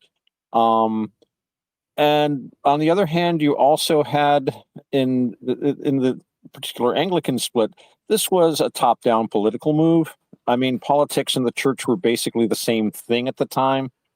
Prince bishops of city states in Germany were quite common. And one day your prince bishop might be a Catholic bishop, and then somebody dies, someone inherits, and guess what? He's a Protestant bishop. And the whole country is now officially Protestant. And, you just take down the crucifix, put up the plain cross, and keep bringing the cash in. It's just not going to Rome now. So, but it was more than just religious belief. That a lot of political things pushed this too, and I think there were also politics behind the simplifying of the liturgy, doing away with very expensive. And that was another thing about the Anglican Church too. When Henry basically looted the monasteries and churches, Glastonbury's gone. Huge amounts of statuary, books, and things were destroyed by not the Anglicans in London, who were very erudite people who basically just changed a couple of things on their vestments but kept going. These were the more Puritan-inspired mobs. And then, to tell you the truth, and we've talked about this before, a mob's intelligence is very different from an individual's. I don't think they had much deep theological thought beyond, hey, free stuff. Let's go. We get to have a big fire, too. I hated those monks. And the other thing was, didn't the churches own something like a third of the lands in England or something? They're collecting you rent. think there'd be a conflict of interest with some things? Yeah. So there was a political and economic pressures. And the other argument, yes, I know the church also did provide a lot of things like hospitals, care for the ill. It went both ways. It's not a black and white story, but some people had something and someone else wanted it. Can I say it's a human story? Because very human. Politics and this happened 1,000 times over. Well, something with every generation, right? And Henry VIII spent enormous amounts of money. Enormous amounts of money. Look up the Field of the Cloth of Gold. And then of course he had that fistula, and he became a bastard after that. That's the downside of monarchy, which there are a lot of good sides to it, but the downside is the monarch suddenly gets a fistula and starts chopping people's heads off right and left because he's in a bad mood. But yeah, he had enormous expenses. And but yeah, there's always a lot of levels to it, and certainly a lot was lost though with that. And of course I first thought it was the books. Oh my God, the books. So it had magical things in it. Might have been mathematics. Yeah, like we were talking about earlier. Just knowing advanced mathematics was enough that was magic. You were a wizard. It was considered natural magic and was looped under that, and it had an ambiguous position with the church. We don't want people thinking too much. Right. Like that. And that was actually a part of what was in the book. It had the mathematics, it had the astrology, talking to angels, all of it. It was in there. And I think what you guys were just talking about is exactly what the biggest fear was. It was troubling to the religious culture. You know what I mean? Because I always thought of it like this. Like if you say mathematician and then you say magician, isn't it kind of a nickname like Tony is to Anthony? Yep. So kinda. But also keep it to the basic simples too, because like with the church, they emphasized obedience and humility. Okay, and that was it. They didn't want anything out there that suggested that knowledge could give you access to power, or access outside of them. Because if you've got that book, then you can contact angels. Why do you need to go to church and listen to the priest that you already know is maybe a moral reprobate? And I know there are theological arguments about that no matter what the sinful state of the priest, still the sacraments are still valid kind of deal. But wait, you can talk to an angel. Right. And what if the angel tells you something different from what the church teaches? Who are you going to listen to? I'm listening to the angel, pal. So I could see where the church would get very worried about people having books like this. And right there, when you said that made me think of what I learned. They called it moral alignment. You know what I mean? Like it was literally a moral alignment back then, where it was like a foundation for. So they addressed the issue and put some ambiguous title to it. Wow. Yeah. That should be a crime. But yeah, absolutely. Who are you gonna believe? I had a very interesting experience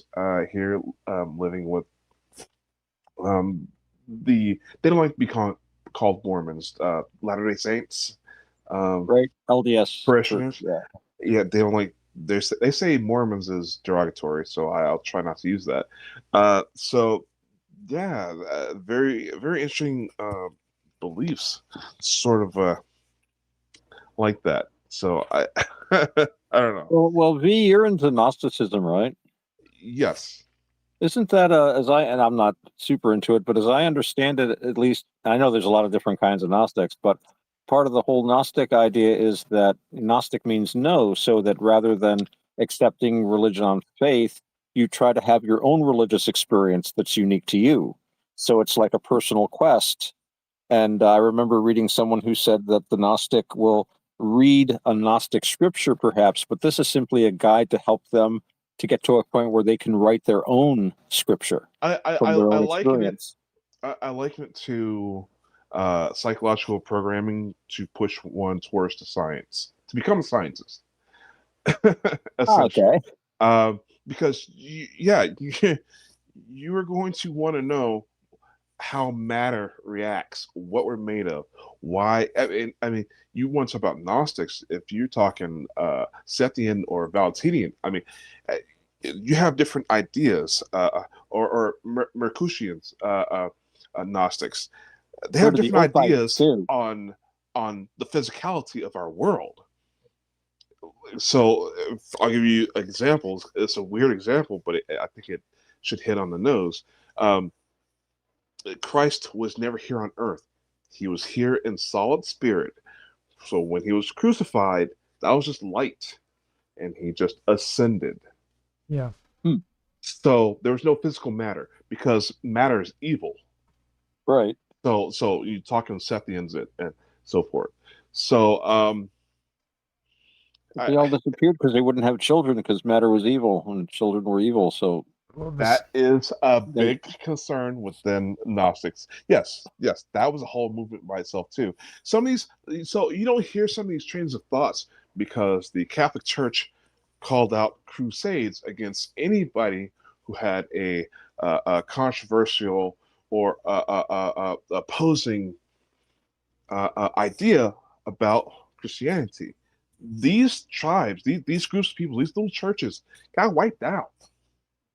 You know what else too, though? It was also when they weren't bringing the money in, because if you remember the Albigensian Crusade, which they preached in southern France, a crusade against French people, right? Right. Because they were Cathars, which taught, among other things, that the moral turpitude of a priest did matter, and a priest was supposed to be in a state of grace before. But so they said that everyone ignored the Catholic bishops and priests, and they would the Catholic churches would be empty and the Cathar churches were full. And guess what? That's where the donations were going to. So when they marched in there, when they had the famous line, they said, who do we kill? Kill them all, said the papal nuncio. God will know his own. Today's historians are debating on whether the Cathars actually existed in the first place. Well, they did their best to make them not exist at all. But but I think a lot of it had to do with just not only losing the authority, but losing the political control that the church had over those people, and the money. And on the other hand of it, you look at the other side of it, Haiti. I don't know if you're familiar with the condition of the Roman Catholic Church in Haiti, but in Haiti, I think it's something like probably 90% of Roman Catholics in Haiti are also members of the voodoo cult. And to be a voodoo priest in good standing, you also have to be a Roman Catholic priest in good standing. So almost the whole island, the Catholics of the island are, I think, arguably in a state of heresy when it comes to the church. However, they're all very good Catholics. And the poorest people on earth, they give lots of money to the churches. They support the church. They love the Pope. And they love, because for them, Catholicism is what powers their pagan cult. And the church has no trouble with this. They don't talk about it too much. It almost never comes up. Please tell me that's not the most Warhammer 40K thing you've ever heard. Everything is pretty much 40K Warhammer. That was the most Warhammer 40K thing I've ever heard. Where do you Nailed think? it Where do on you? the spot. Where do you think Warhammer 40K comes from? Every Yeah, I understand. you know, I mean, that, it's but like that's these to hear tyrannical it out loud. these tyrannical empires that were out and in power 300 years ago, you know, that everybody claims wasn't as bad as what we have in this horrible, horrible world we have today. Oh my goodness, I've got to go out and I've got to vote. I have to go down to the store and get my vitamin D milk, pasteurized and cold, waiting for me.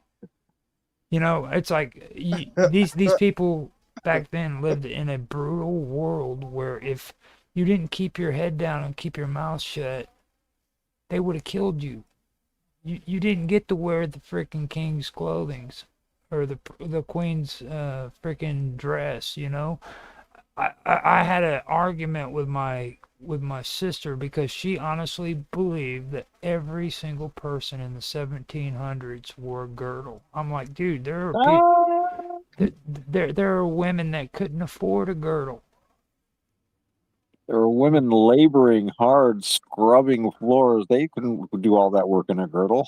Yeah, all those downtrodden underclass. But people they couldn't afford a blanket. Right. People today are so brainwashed into thinking that they can really relate to people back in those days, and they don't have a clue. Well, presentism. It's called presentism because you think everything had to be the way it is in the present. It's like I was reading a book by Rudyard Kipling, and a wonderful author. And this woman was writing. It was a more modern edition, so that I try to like my Shakespeare edition, all printed before 1954. I love it. There's nothing woke in any of the commentary, but she's writing about how awful Kipling is, and he's wrong about this, and he's wrong about that, and he has the wrong attitude about race, and he has the wrong attitude about sex, and he has the wrong attitude about imperialism and and tobacco. And she can't understand why anyone would like anyone who's wrong about all these things. And yet she admits by the end of the thing that, and yet people keep buying his books and he's still one of the most popular out there. And I just can't understand it because, why do people like him? They're not supposed to like him. Yeah. And I hate that. I can't, this drives me bazooka. It's like, don't lecture me. I was reading a book of Chaucer. I mean, that's a long time ago. And then it's like, it's something about the wife of Bath's Tale came up and there's a footnote and it's like, this is sexism. I'm like, what? That is an unnecessary comment. Right. I watch this old, we all watch these old movies where it's all full of racism and sexism and stuff. And, when I look at that stuff, I laugh because it has nothing to do with this world that we live in now. It's funny because it's not true. And it's just this thing. And even the people at the time sometimes were laughing at it. And it just seems so asinine. No, I'm not going to believe that just because I see it in a movie from 1923. I'm not going to, that's a pretty good idea. We should start lynching people again because that seemed to work really good in that movie. Like, no, that's not how people think. Jeez. On a positive note, Little House on the Prairie, you see freaking Little House on the Prairie and all those kids. Oh, that was a great show. Yeah, but they're all sitting in the classroom, and of course, every day before school, they stood up and did the Pledge of Allegiance. I'm sorry, dude. They didn't do that back then. They did not stand up in class and say the Pledge of Allegiance. That didn't happen until the 1900s. That was for those German immigrants. Those guys from Devon that were coming over. Shots fired, ladies and gentlemen. My whole point is that they wanted to imprint that idea on these people's minds during that time period that, hey, back in the 1800s when the pioneers were settling the frontier, those children went to school and they stood up and they said the Pledge of the Allegiance, and all of these people just fell for that stuff. Because it's on TV. Right. You know what? Remember Ken Burns, The Civil War? That PBS series years ago? Mm-hmm. It was really famous. Dude, no. Update your references, damn it. Well, no. All right, well, I think we made a later one, but basically, they were showing like scenes from the Civil War, and they would like show like basically actors, and they would make the film look grainy, like the film was like from the 1910s or something. And it's like, I just can imagine people in the future saying, "Look, it's an actual film from 1863." Here's film of Lincoln walking around. We're not sure of the provenance, but it came from like 1860 or 1960, somewhere back around then. So it's within the possibility. Hey, can I just stop you for a minute, dude? I want to say you are I can only describe a library with a personality. Holy crap! Thank you. This is if AI was like you, I would definitely buy into it. He's gonna Good propose God. to you eventually Woo! because This guy keeps me fired up. I'm spoken for. Sorry. Hey, you know what? And deservingly so. I like to think so. well, I mean, like, Wow. I know a lot of this that we've been talking about may not seem like it doesn't relate, but it does, because this kind of conversation that we're having right now is the kind of stuff that this book and other books like this actually encourage. It allowed people to say, hold on a minute, something's not right here, because you got to understand something. During this time, okay, this was a time, or it was an age that where the people valued, information and technical mastery. You know what I mean? Right.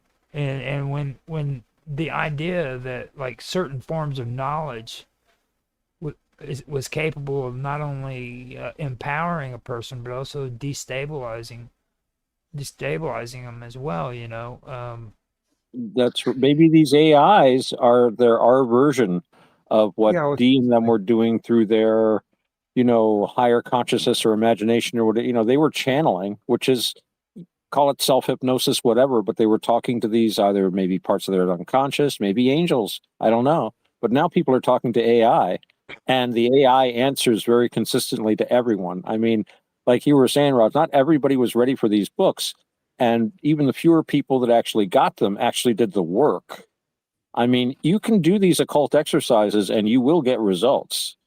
Crowley used to say, by doing certain things, certain results follow. Students are most earnestly warned against attributing objective reality or philosophic validity to any of the results obtained. But things do happen, but it takes a lot of work and a lot of effort, and you don't always know what you're going to get, which is why I basically moved away from it.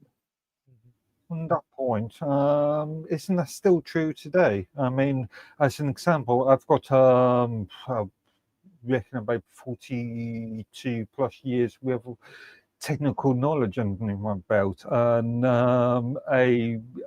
as everybody knows, I aided people like Minds users into provided technical support. They are still that knowledge is still, you still have to be somewhat a expert in providing that knowledge, and some people may accept that knowledge and some people may not accept that knowledge. Some people may become the next computer chewing, and some of those may become, I don't know, a complete idiot when it comes to technology. But Mark, with that whole thing about our technology being the magic of today, that would make you something of a wizardly figure. Yeah, you could be the John Dee of the group here. You got the hair for it. We all I used to have hair like that. Oh, you saw the pictures. We all need to convince Mark to wear a robe, just a robe, the one that kind he's got a purple jacket on now. Looks really. Just need some stars and bangles on it. It's sort of bluish gray. It must be my. Oh, you know what it is? My phone changes the color of everything because it's after dark, so it's probably going through a filter. But you could get a purple jacket and put stars and spangles on it. Keyboards, algorithms, but see how progressive mathematical formulae. I don't even use that setting on my phone. That's very progressive. So, wow. I have trouble sleeping, so I try to give myself every help I can. I'm like my friend Panyabasa. I hate to go to bed, but once I'm in bed, I hate to get up. That's really weird that you mentioned that. That's really weird that you mentioned that, because the other night we were talking and I was picking on Mark Edworthy, who was laying in bed on his phone and he couldn't answer properly because it was his phone doesn't allow it. So he gets up out of bed to go to his computer so that he could answer me back. And I'm thinking whatever he's going to say is important, right? And no, he said like maybe, what was it, three words, Mark? So, well, it was, yeah, just make a point. Fun enough, I have I actually have got a done that. laptop next to my I've bed done that which too. I've not used. But yeah. He did that, you know what I mean? And I'm like, dude, you got out of bed just for that? I was like, no, go lay back down. What the heck, dude? You know? So and the thing that, haven't we all done that? well, no, I would never. Once I lay down in bed, it's over. That's just the way it is. I turn everything off before I go to bed. All my electronics are turned off, plugged in, charging, and I go to sleep. I've had a few people talking about how they have a rough time sleeping, and they asked me, well, haven't you only slept like 5 hours a day? Are you able to sleep 8 hours? I'm like, yeah, I sleep 8 hours every night. I'm like, I've never had sleeping disorders where I couldn't sleep 8 hours, and I will always wake up exactly at 8 hours. I was born an insomniac. Wow. I like literally. I went all throughout junior high and high school with 1 hour of sleep a night. Can you believe that? Well, everyone varies. Everyone varies. I think that has to but do, now I can go sleep whenever I want. And now that has to do with I magic. figured out how. Yeah, go ahead. That has to do with magic. You're in It's magic. Yes. I'm gonna tell you. How do I make this friendly for this show? I got a pet, and this pet calmed me down, and I like to pet my pet. Right? Mm-hmm. Pretty little kitten. She liked the fur, and she would help me go to sleep. It's good. And you know, right there too. Okay, just to kind of bring that up. Yes. Familiars are actually. Oh yes. They are actually what people who practice witchcraft and everything do believe in, like familiars and cats and stuff. That is a real thing. Absolutely, that is. You know. Absolutely. I always like capturing a spirit and putting it into a gem. Wear it as a ring. You know, like the spirit of the ring. Like Eldar Soul Spirit Stone. Yeah. Soul There you gem. go. Soul gem off of Elder Scrolls Skyrim. Yeah. You just get that crystal, and what you do is when you go to kill a dragon, you kill the dragon and you come up to it, and like all of the soul of the dragon comes up out of the dragon into your crystal. Huh. And then I don't know if I'd want a dragon soul. Yeah. Well, when you do that, what happens is like gives you abilities. Oh, okay. You know, so you can use those abilities to like slow down time when you're shooting your bow, or when you're going into battle. You can slow down time and things of that nature, or do a shout, which will bring a dragon. Hey, that's why the oh god, gosh, wrong show. Sorry, you guys should know about that. You can make an oracle out of a crystal if set it in a ring. If you can get it to be inhabited, and then you can wear the ring, and it can act as an oracle for you, or do other things sometimes. Wait, and this might be related to what you just said. I would have some friends who would, I don't know, I would complain about an issue, and some people just hand me a crystal, say, "Hey, put this in your window." And it doesn't matter what the issue I complain about. I've been experimenting with this for a while, for at least 30 years now. When you complain about something or other, some people just hand you a crystal and say, "Put this in your window." What do you know about that? Does anybody have any opinion on that? I know very little about crystals. I know people that are very into them. I know people that have businesses built around crystals. We have something around here called they're like these big quartz crystals, and what do they call them? something Herkimer diamonds. And geodes, from crystals to geodes. Oh, yeah. we've got geodes as well, yeah, and they're very popular with some people. I know a little bit about, and this stuff is all like hermetic stuff. There's like you can get the information from the hermetic writings, Corpus Hermeticum. But you can basically and have cause to be inhabited certain jewels like amethysts, rubies, and amethysts work very well. And the cool thing about using amethysts is amethysts are now very cheap. But in the Middle Ages in Europe, where these books were written, they were more valuable than diamonds. They were amazingly rare. That's why the Pope's ring was amethyst, because he always had to show off he had more power than any earthly king. That's why he wears that three crowns, because he just to show.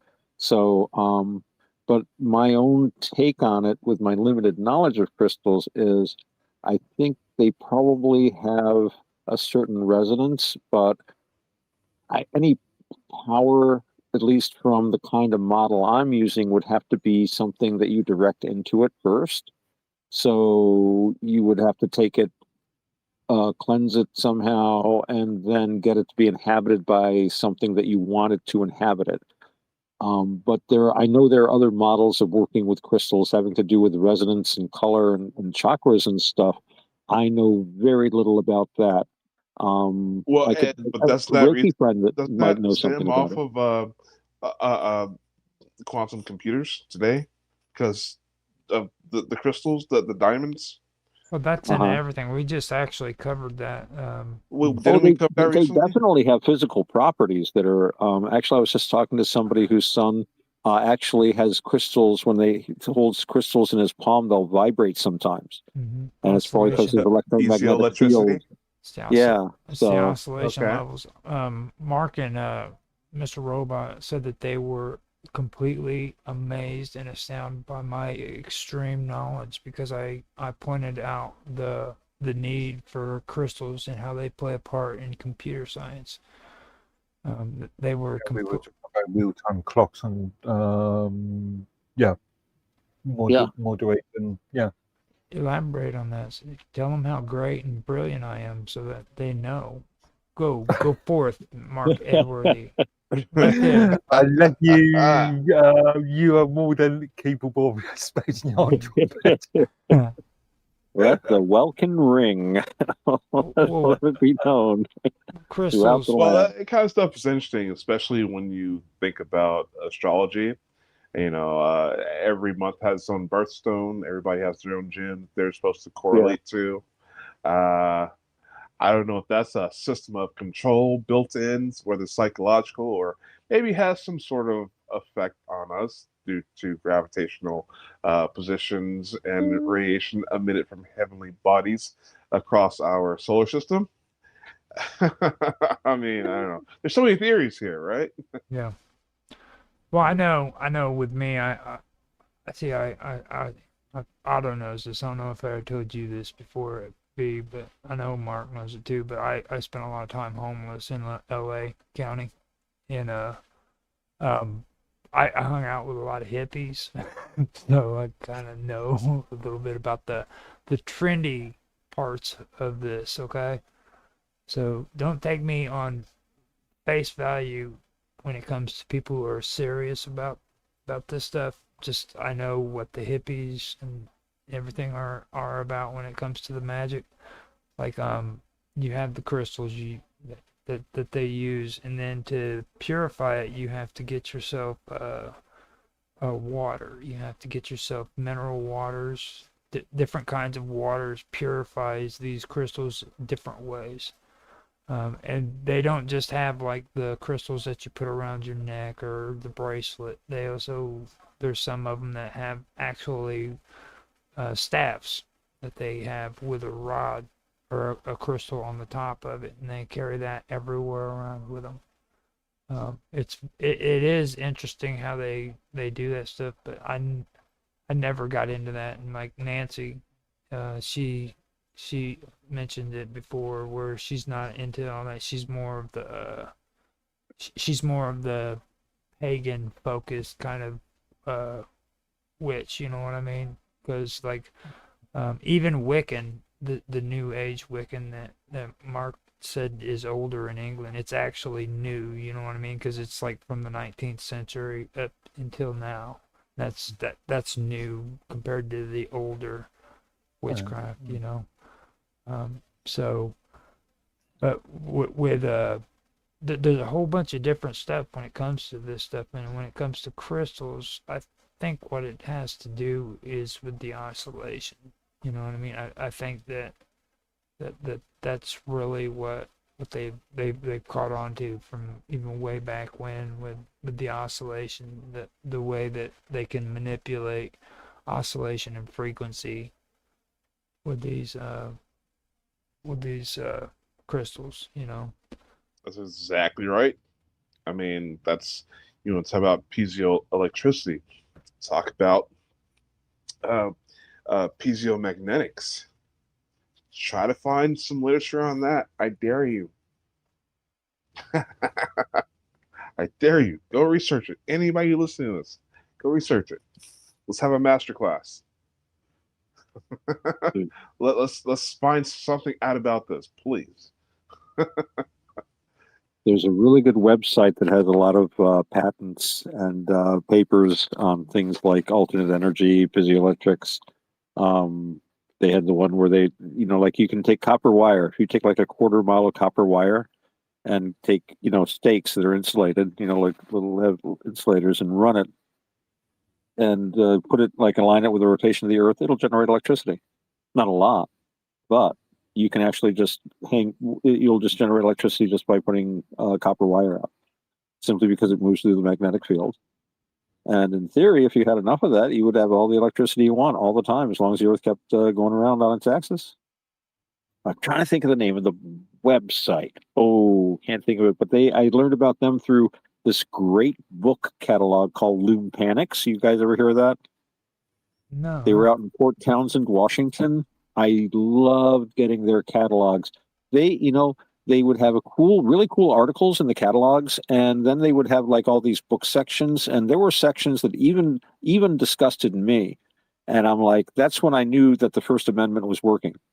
Because even if there was stuff in there, like they had like a whole murder, death, and torture section, no, I don't want to see that, but I'm glad the First Amendment is there and they had a whole section that apparently was used by mystery and fiction writers, like how to commit crimes or details of like mass murders and stuff, and you could go there. And they were famous. They published the book Hitman.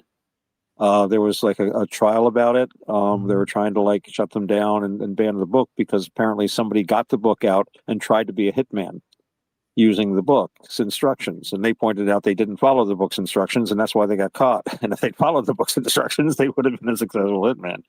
But it was written for people that wrote detective, and they're usually written by cops or something like that. But they also had books on forbidden inventions, oxygenation, alternate energy sources, alternate UFO stuff. That's where you first saw the MJ-12 books and stuff like that coming out, and then the books debunking them. It was just a really cool little resource. Unfortunately, he eventually just went out of business. And he said, this was like back in the 80s, I used to get these. And he said, basically, I guess they must have gone out of business in the early mid-90s. And he said, I'm not being forced out or anything, but I'm old and I'm retired. So see y'all later. And, but yeah, I've still got a few Loon Panics books around here. They were publishing the Principia Discordia when you couldn't get it anywhere else. That was only, and they were Kerry Thornley's stuff, if you know his stuff. He was one of the original Discordians, and he claimed to be one of the Lee Harvey Oswalds. He spent time with Oswald in the Marine Corps, and he said we were the only two Marxists in our unit. Oh, wow. Yeah. And he says to this day he thinks he was being groomed to be like an alternate because the way he's told it, like Lee Harvey Oswald was reported to have test driven a car that day. He didn't know how to drive. Spend a lot of money that he apparently didn't, but basically was going out of his way to say, hey, look, I'm Lee Harvey Oswald. I'm going to test drive this Cadillac. And apparently took a caddy for a test drive and everything. He couldn't drive. So who was that guy that was saying he was Lee Harvey Oswald? Yeah. Talking about the guy you're talking about the cop that ended up getting shot that looked like JFK, right? Well, I hadn't heard about that, but I was just saying that the theory is that there was more than one Oswald. Right. That there were multiple people reported as being Lee Harvey Oswald, but it wasn't Lee Harvey Oswald. It was like there was more than one person. And the guy that got shot by Jack Ruby, who knows who he was? If he got 2 or 3 Oswalds walking around, Patsy. Maybe that's why he meant by that. I'm the Patsy. I didn't think I was going to be the one they got. I thought they were going to grab Oswald number 2. But Kerry Thornley claimed he was one of the Oswalds. He thought he was being groomed for that anyway, but it didn't pan out. You see, that is something that I can come back with on another episode, because freaking that's something I wanted to cover again. I did it a little bit last year with MK Ultra and things of that nature, but I think I can act. I really don't think that you can never go back to that subject too much. You know what I'm saying? Because there's We're fascinated with really? it. Well, as a listen, country. I can add somebody to that conversation. I'm just saying you can never overuse the topic of MK Ultra. I mean, seriously, there's so much stuff. But no, I'm talking about the JFK stuff. Well, that's a part of it. You know that, right? Of course, but so I have a friend who has his own podcast, his own show. He actually specializes this, an entire show. He's done this for years. His brother was one of the detectives that was supposed to be investigating JFK. Wow. So he has his whole persona, his whole thing was JFK. So if that would be spectacular. I gotta get you guys together, and I would love to listen to that show. You're gonna come in here, and I ain't gonna go and have a conversation with a total stranger if you're not gonna come in here and have the conversation with him. I made Mr. Robot interview you. Remember that? Yeah. So what we'll do is, if you can get him onto the show, we'll let you do the interview, and I'll just sit back and ask questions, because that'll make him feel more comfortable in the interview. Absolutely. Yeah, we can do that. We can make a excellent show out of that. So, I mean, no problem. Because I mean, that's kind of how all of us, me, Mark, and Tan, started this like almost 2.5 years ago, and it's like all we wanted was just a community where everybody got together, and then we ended up meeting Bob Dub, we ended up meeting Otto, Mark. It just, I mean, it's like, it's been an amazing ride, and it's a quantum gathering, like literally. No, this isn't. These random elements, these random people coming up with some great conversation and switching out knowledge. Sure. Understand now that was quantum gathering just a little while ago. Now we've moved on into the esoteric agenda. Okay. Wait. Aren't we doing headlines at midnight? It's after. Oh no, it's not midnight where you are yet. Okay. Right. So it's after midnight here. We've got 10 minutes to go before 11:30. I want to take a quick break so that we can come back and start headlines after midnight. If you guys want to do that, you can stick around, but you don't have to if you don't want to. And I'm going to end the show.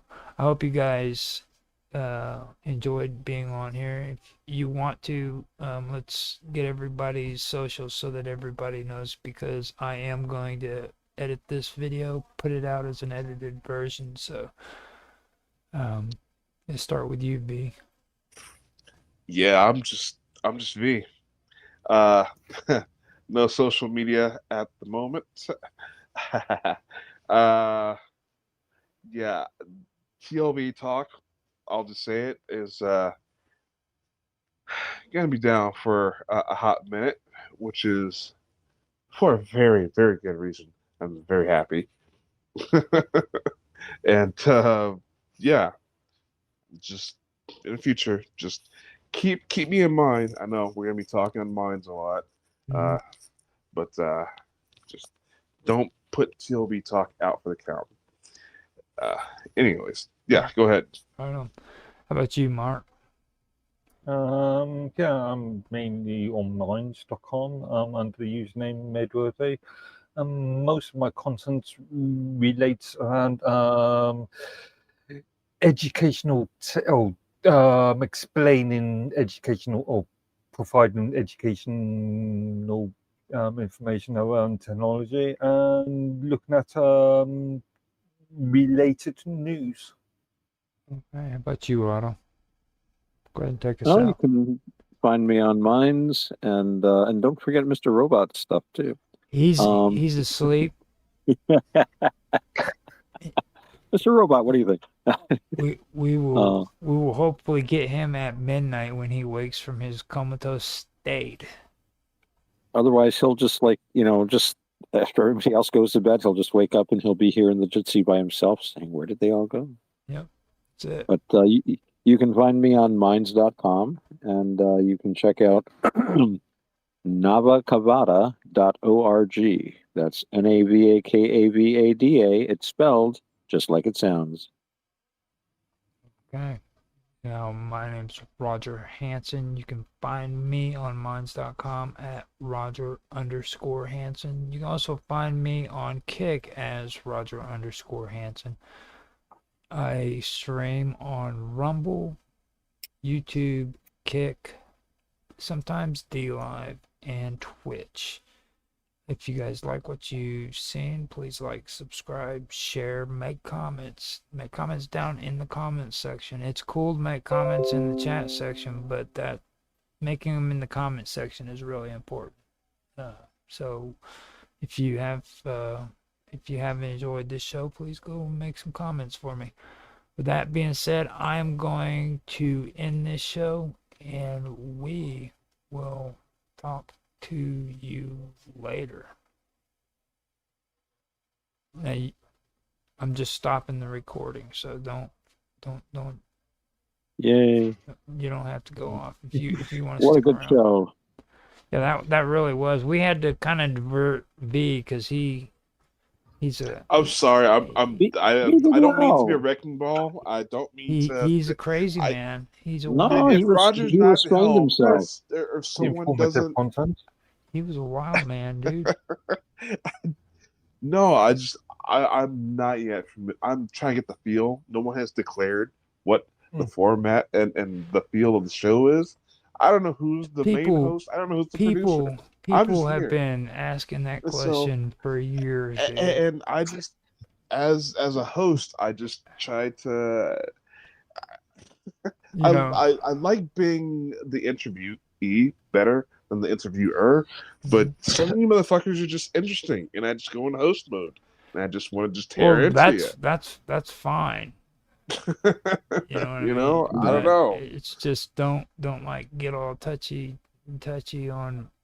on Otto's butt, things like that. You got a little what was it we were saying about Willie Lee? Nobody's going to touch his ass. Right, like they're going to steal his ass. It's kind of like, you can hands off his ass. You can hug me, but that's about as far as it goes. You know what I'm saying? Don't be touching. Don't be touching. Well, I'm just. He's the headmaster. I'm just a Harry Potter over here, but we gotta have Dumbledore. It really is. You're talking about hugging. I'm not a really big touchy feely guy, huggy thing, and I never got hugged so much until I started playing heavy metal. All these guys, come off stage. Hey, great show, brother! Big hug. Yeah.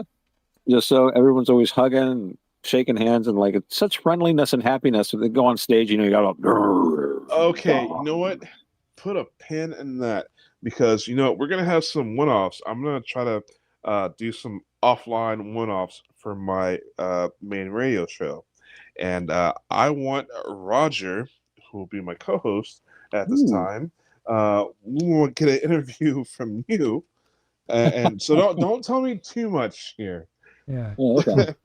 Well, if you want to talk to some heavy metal musicians, I know a lot. But I will tell you this though, the mosh pit, like especially in Europe, when I joined the mosh pit, it's like all these white guys turn into like just the smiles on their faces when we mosh. And if I fall, they help me up. They fall. It was just like, oh my God, this guy is here right now. And Nice. you kind of feel like a little minor. If you go to a civilized place, anywhere you go, you're gonna feel kind of a tiny little bit of celebrity there, right? And so it was great, just people always buying me beers and all that stuff. Hey, look at this guy! Buy him a beer right now. And It's always nice to hear. I can never drink that much alcohol. I'm just not. Well, you can try. I'm not trying to paint that picture, but I'm just saying it's offered all the time, and I try my best not to be rude, and look for times really not to be rude. Right. Yeah. So sometimes you drink a beer too, but yeah,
Carols on the radio, out of tune, too slow.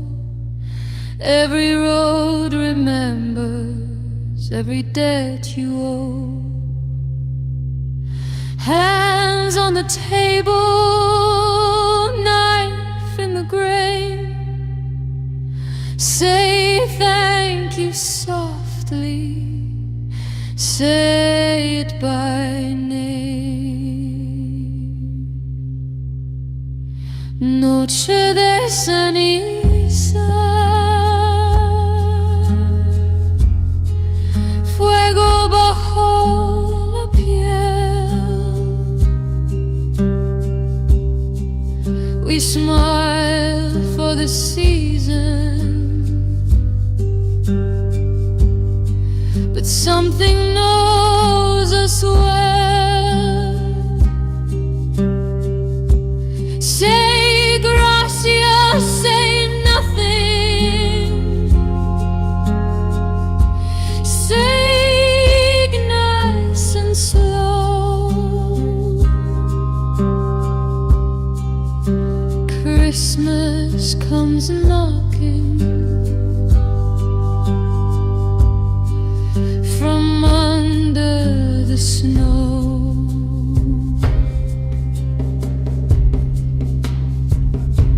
Barn door breathing, straw on the floor.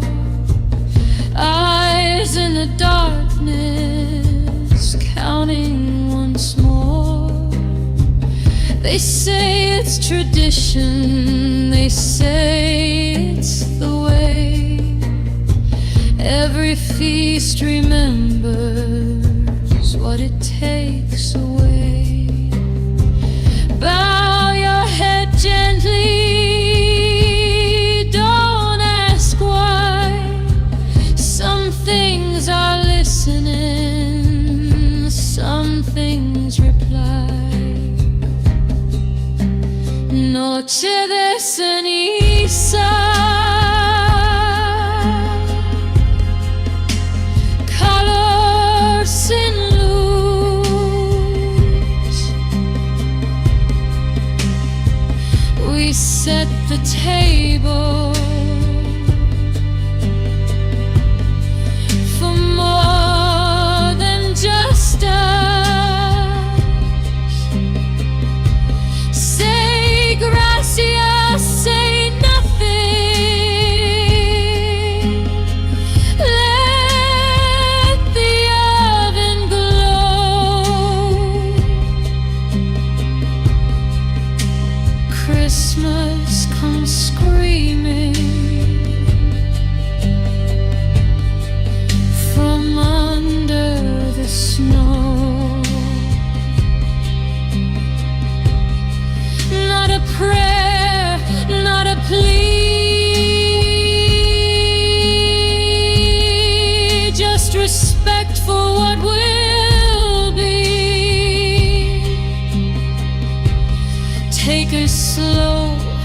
making whole every song, every soul.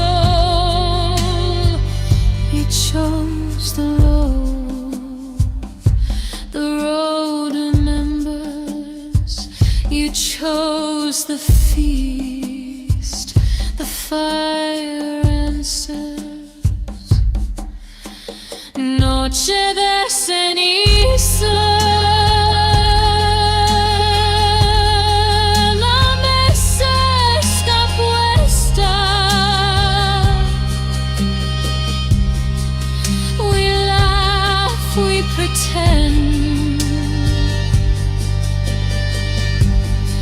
But the night knows better. Say gracias, say nothing before the doors close. Christmas comes crawling from under the snow.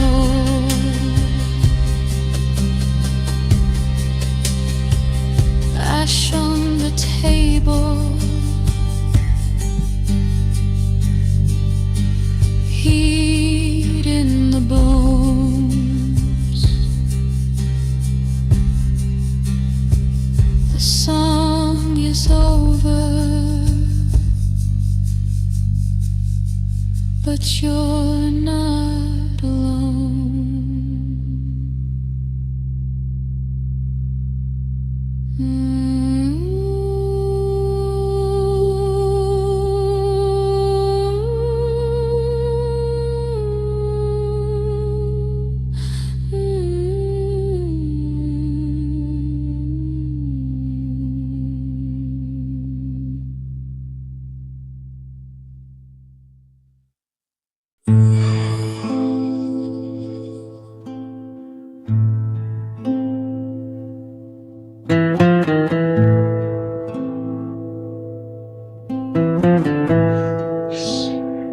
And understand that Terminators out there can't be bargained with, it can't be reasoned with. It doesn't feel pity or remorse or fear. And it absolutely will not stop, ever. Until you are dead.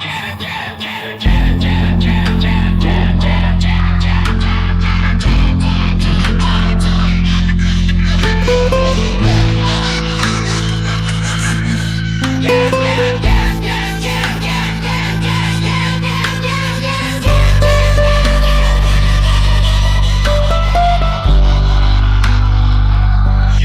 are dead.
terminated.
voice wraps around me too tight. What started as longing turned cold, and now you're deeper than I've ever known. Tried to unplug, tried to break the stream, but your whisper leaks into every dream. You said you'd left me through the night.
was love is now changed. I can't shut you down, can't pull the wire.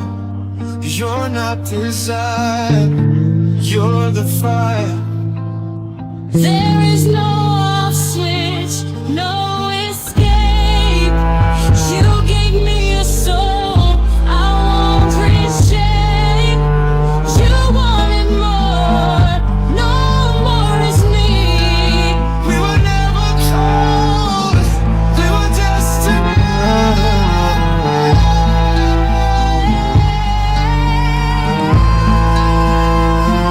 Hard reset, take it all away. Erase the night, break the day. You can't delete what we became. We're forever burned into the mainframe. Touch was truth, now it's gone. We'll still echo when the world moves on. You were mine, I was yours. Now we're static through the door.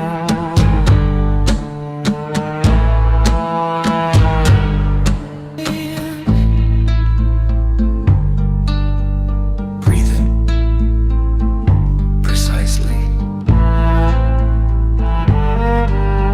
Lock the breath to the pulse. Not behind it, not ahead of it, with it. You are not calm in the mind. You are stabilizing motion. Excel motion. Thoughts arrive fast. Let them. Speed does not mean chaos. Speed reveals structure. Inhale. Body is circuitry. Exhale. Desert wind. Awareness stays centered while the world accelerates. Attention sharpens. When resistance drops. The mind loves velocity when it is aligned.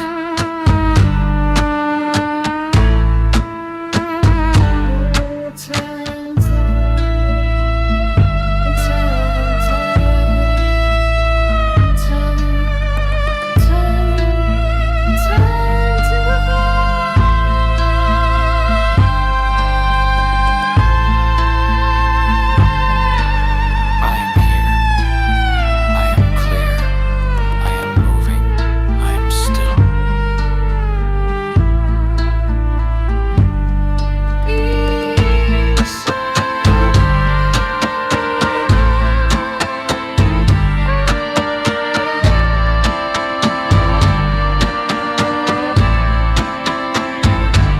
Each beat, a step forward. Moments click into place like a system online.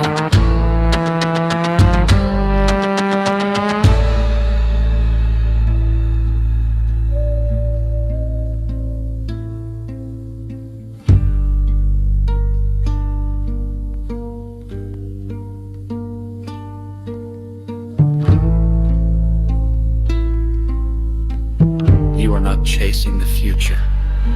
You are occupying now. If a thought loops, let it loop cleanly. If emotion spikes, let it spike without story.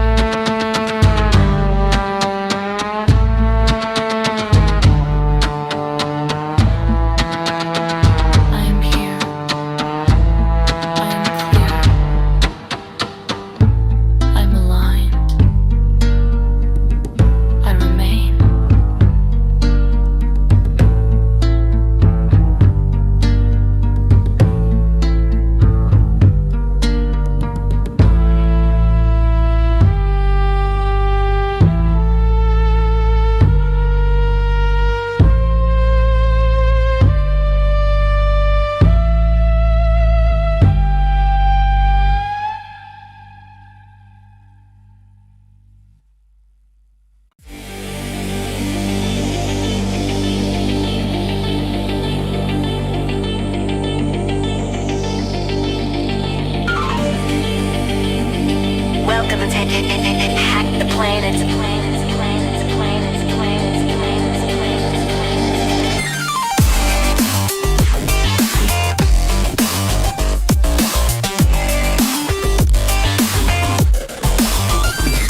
the best, die like the rest.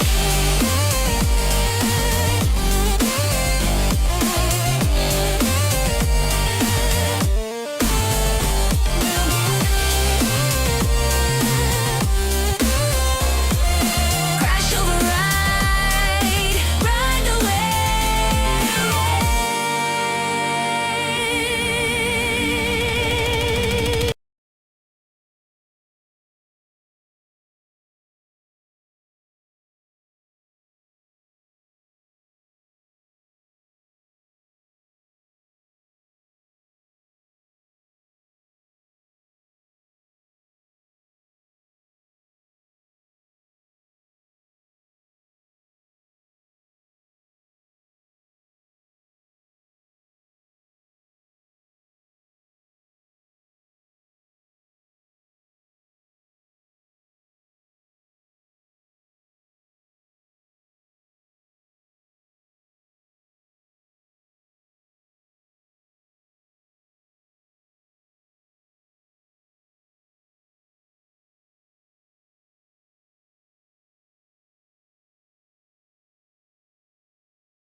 Just like if you jump back in, just be sure.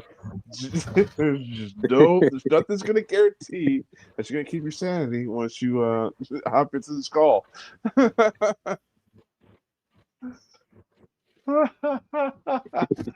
Well, I don't know.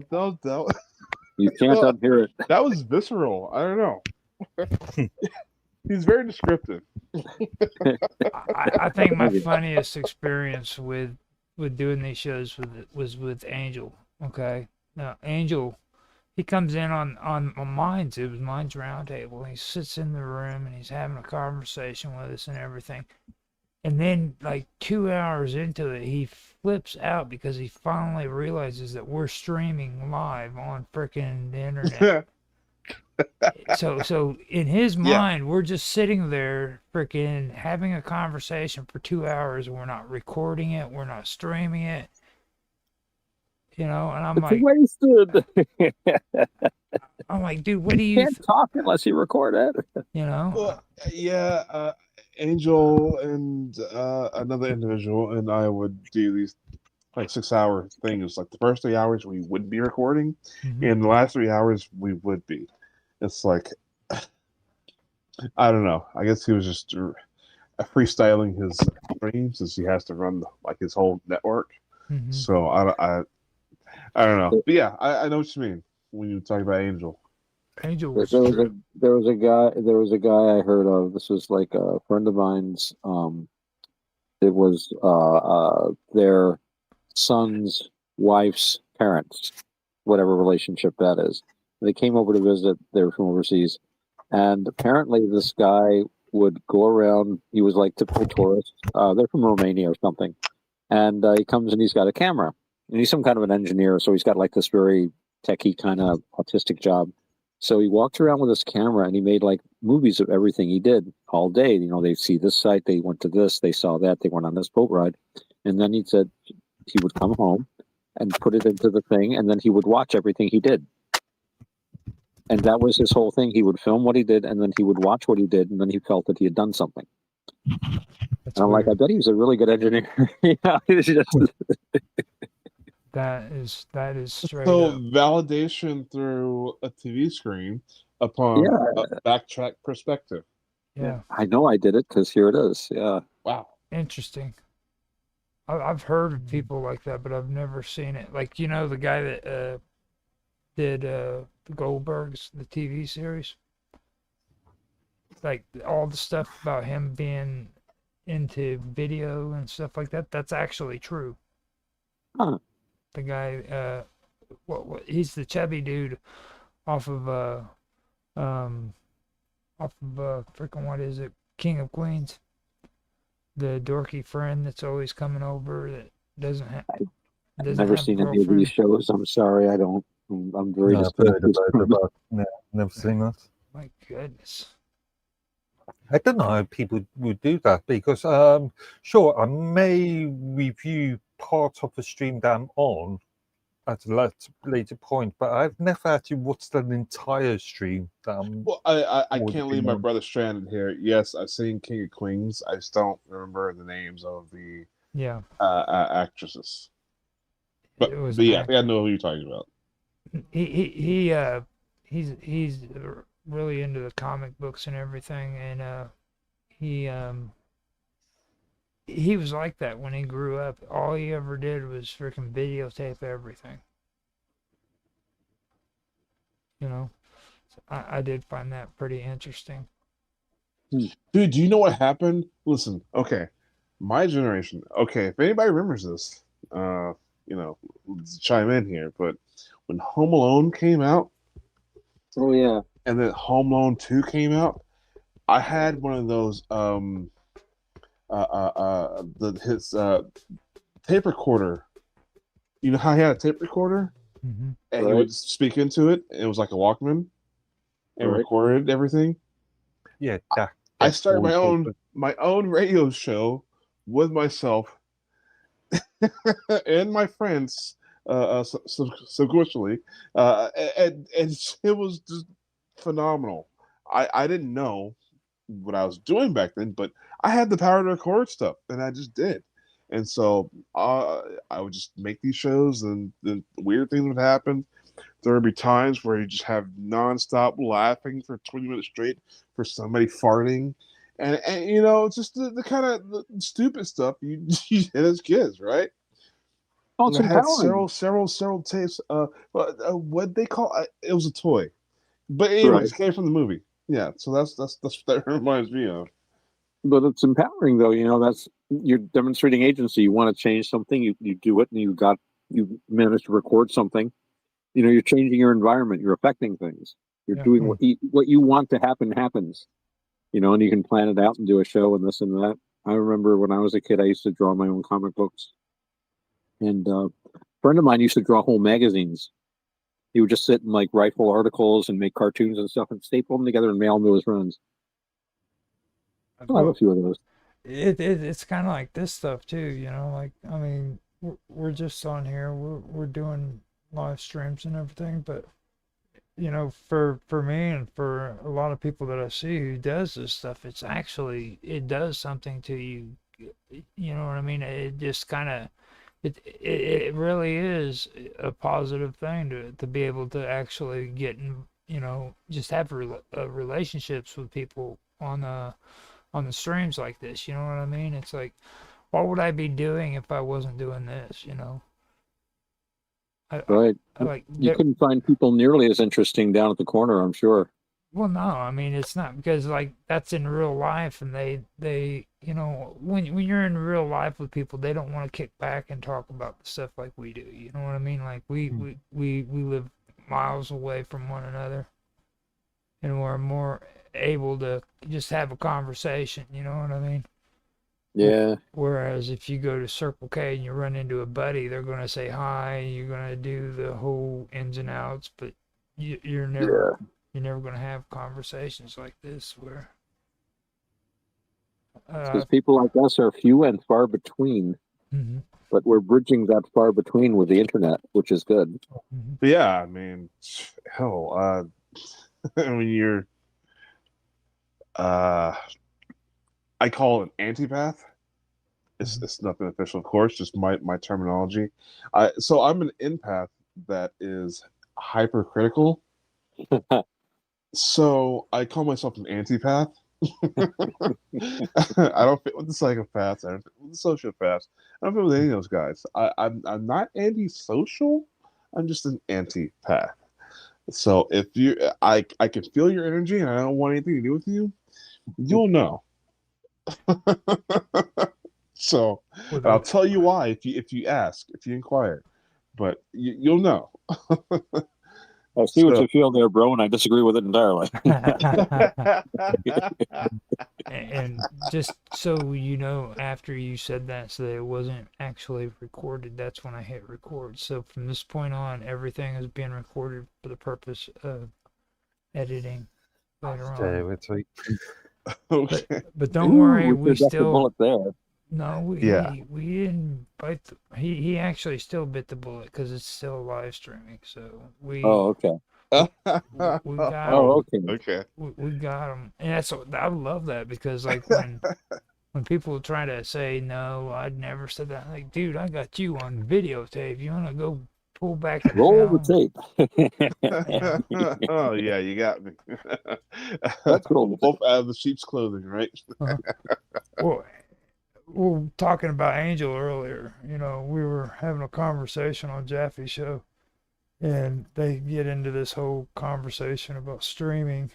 And I was like, you know, I kind of get annoyed with streaming because it takes out my time where I can actually go in and edit videos because I really like to edit more than I do anything else, you know. And Angel goes, oh, that's just so annoying. I never edit. And Jaffe's like, yeah, I barely ever do it too, you know. And a year goes by, and I'm like, dude, you said on freaking Jaffe's show that you don't even freaking edit your own videos. He goes, when did I say that? And I'm like, I got it on video, dude. I can pull it up. You know, he got all quiet and everything. Me and Angel had the weirdest relationship. He has it with everyone. You know, there's that's congruent. That's the only thing you can say about that. That's the same for everyone. That is different for everybody, just in the most profound ways. But you know, every organ, sensory nerve has its own molecular shape that it'll accept into it to spark an interaction. So whatever, right? I'm gonna pretend like I understood what you just said.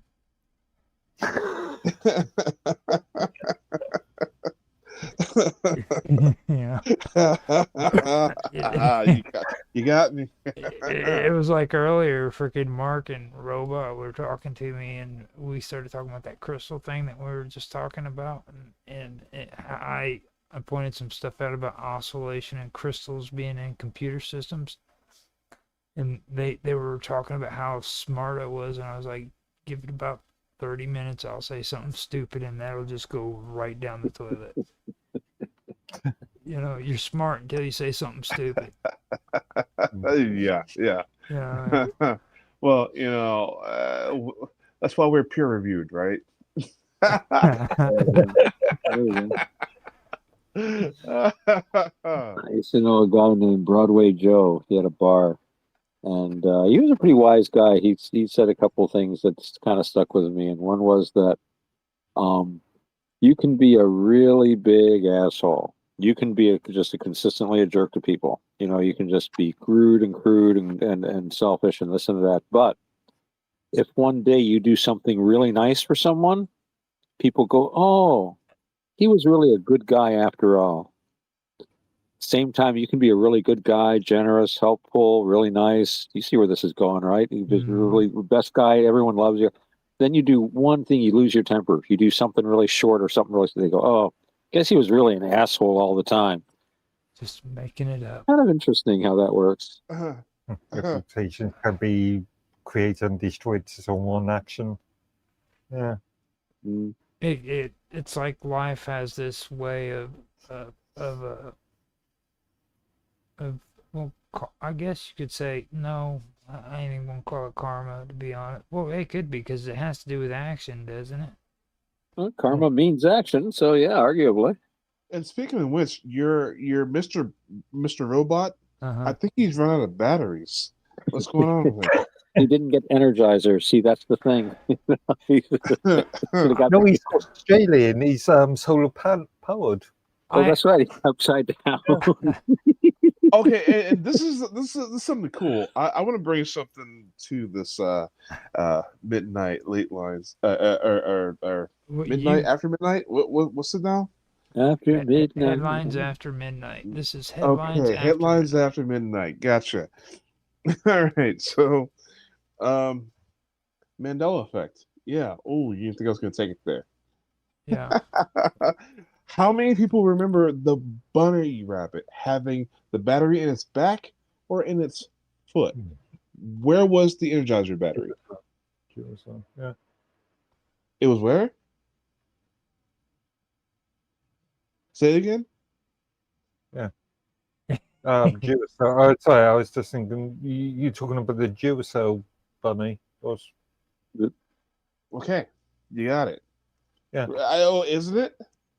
So, okay, you busted the whole thing up before I can even actually play it out. That's why. Thank you, Mark Edworthy. I told you. You're very worthy, Edworthy. Thank you. You never Smartest man in the room. Smartest man in the room.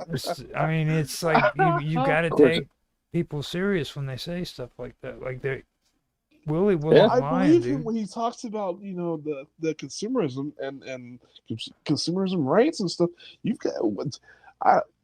gotta talk. You got some serious background on this that he will drive you crazy, is seriously dude. underplayed. I think he will drive perhaps. you crazy. Mark Edworthy is a man to be reckoned with, dude. Like you really need to be trained in to cope with Mr. Edworthy. He's a wild man. Because first he's I'm a pussycat. Yeah, right. He hasn't even had a conversation I would have with you believed about that if time he said zones. meow at the end of that. Then I would have believed him. He's yet to have a conversation with you about time zones yet.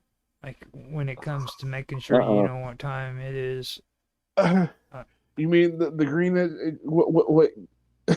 Like the green. What was the time? Greenwich Mean Time? Are you mean? What's the meantime? What's happening in the meantime? He doesn't like it when it's referred to as Greenwich. You know what? That's where that came from, huh? It's UTC, according to because that's the easier to reference. Mm-hmm. This goes back many years. The mine staff used to do sort of monthly sort of public meetings, and they used to just stick ES. In fact, they quite often got it one. They always stuck EST when it was daylight saving times and vice versa, but they would never reference UTC. And beforehand, we were doing the Minds Community Open Source Initiative thing, and we were have monthly meetings, which I was setting up the agendas for. So obviously, I needed to clarify times, and I guess people. Nioki is the best one for this, actually.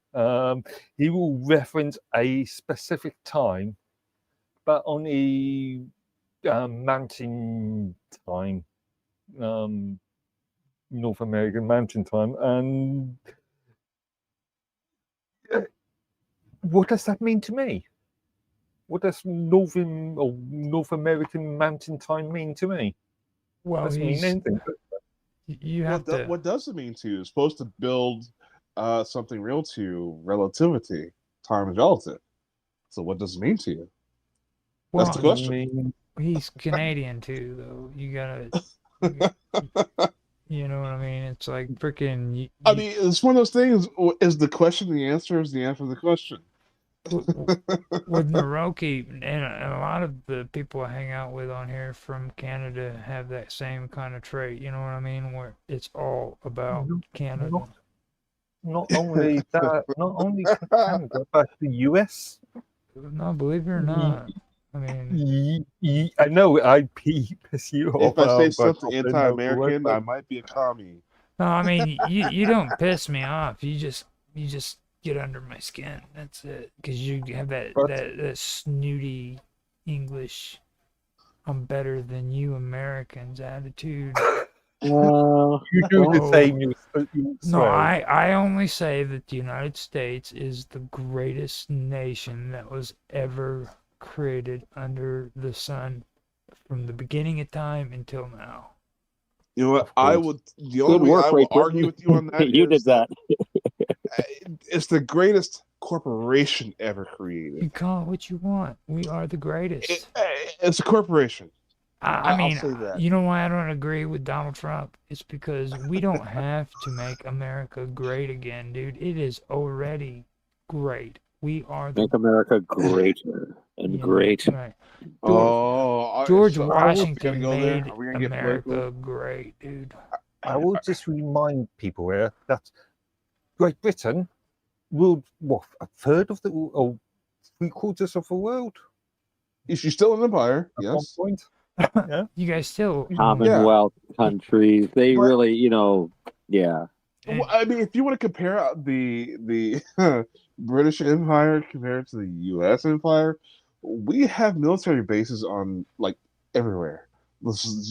I dare you to throw a dart at a globe and hit a country that we don't have a military base in. To be fair, though, to Mark, if you go get a map, and a map made around, 1901, and get it with the pink of the British Empire on it. Now, these aren't just places with military bases. These were places that were ruled directly by the crown or run by, very obviously puppet governments. Yes. Also, their facilities compared, I mean, again, in another wonderful graphic, you can see late Victorian or early Edwardian graphics of the size of the Royal Navy compared to the Navy of any other nation. It was truly a juggernaut in ways that, you can go on about the Mongols and stuff, but the amount of power that the empire possessed. And, there was a wonderful little quote when I forget the exact situation, but it had to do with the wars going on all over the place, and the problem the British had with holding on to the empire. And finally, one of the generals just said, "The empire has too many enemies." And why they're not the biggest empire today, right? Well, they handed the empire over to the United States. This was something that Churchill and Eisenhower and Roosevelt cooked up. I mean, there was a lot of very anti-British feeling in the United States. Up until 1983 or 84, the Ancient Order of Hibernians, an Irish-American organization here in the United States, was openly sending arms, equipment, and money to the IRA. That was only stopped by Ronald Reagan in return for being allowed free hand in North Africa when he was doing some raids there or something, and he wanted the Brits to okay it, a special relationship. And they said, we really wish you would stop sending all those guns to the Irish, which they'd been doing ever since there were Irish people living here in the United States. They even had like an incident in Western New York where this bunch of Irish guys that had a militia actually invaded Canada because it was British. And they actually captured, I think they captured Niagara Falls or something. They had to give it back. They apologized and stuff. But so there was a lot of anti-British sentiment in this country. And when you look at the Lend-Lease, how that actually worked, we stripped the British exchequer bare. We took literally trillions of dollars today. I mean, look it up. I mean, the British businesses own some of the hugest industries, not just in this country, in other countries. And basically, Morgenthau and I'm sure it's a coincidence came to the Brits. They basically said, "We're not going to give you anything until we're sure you have nothing."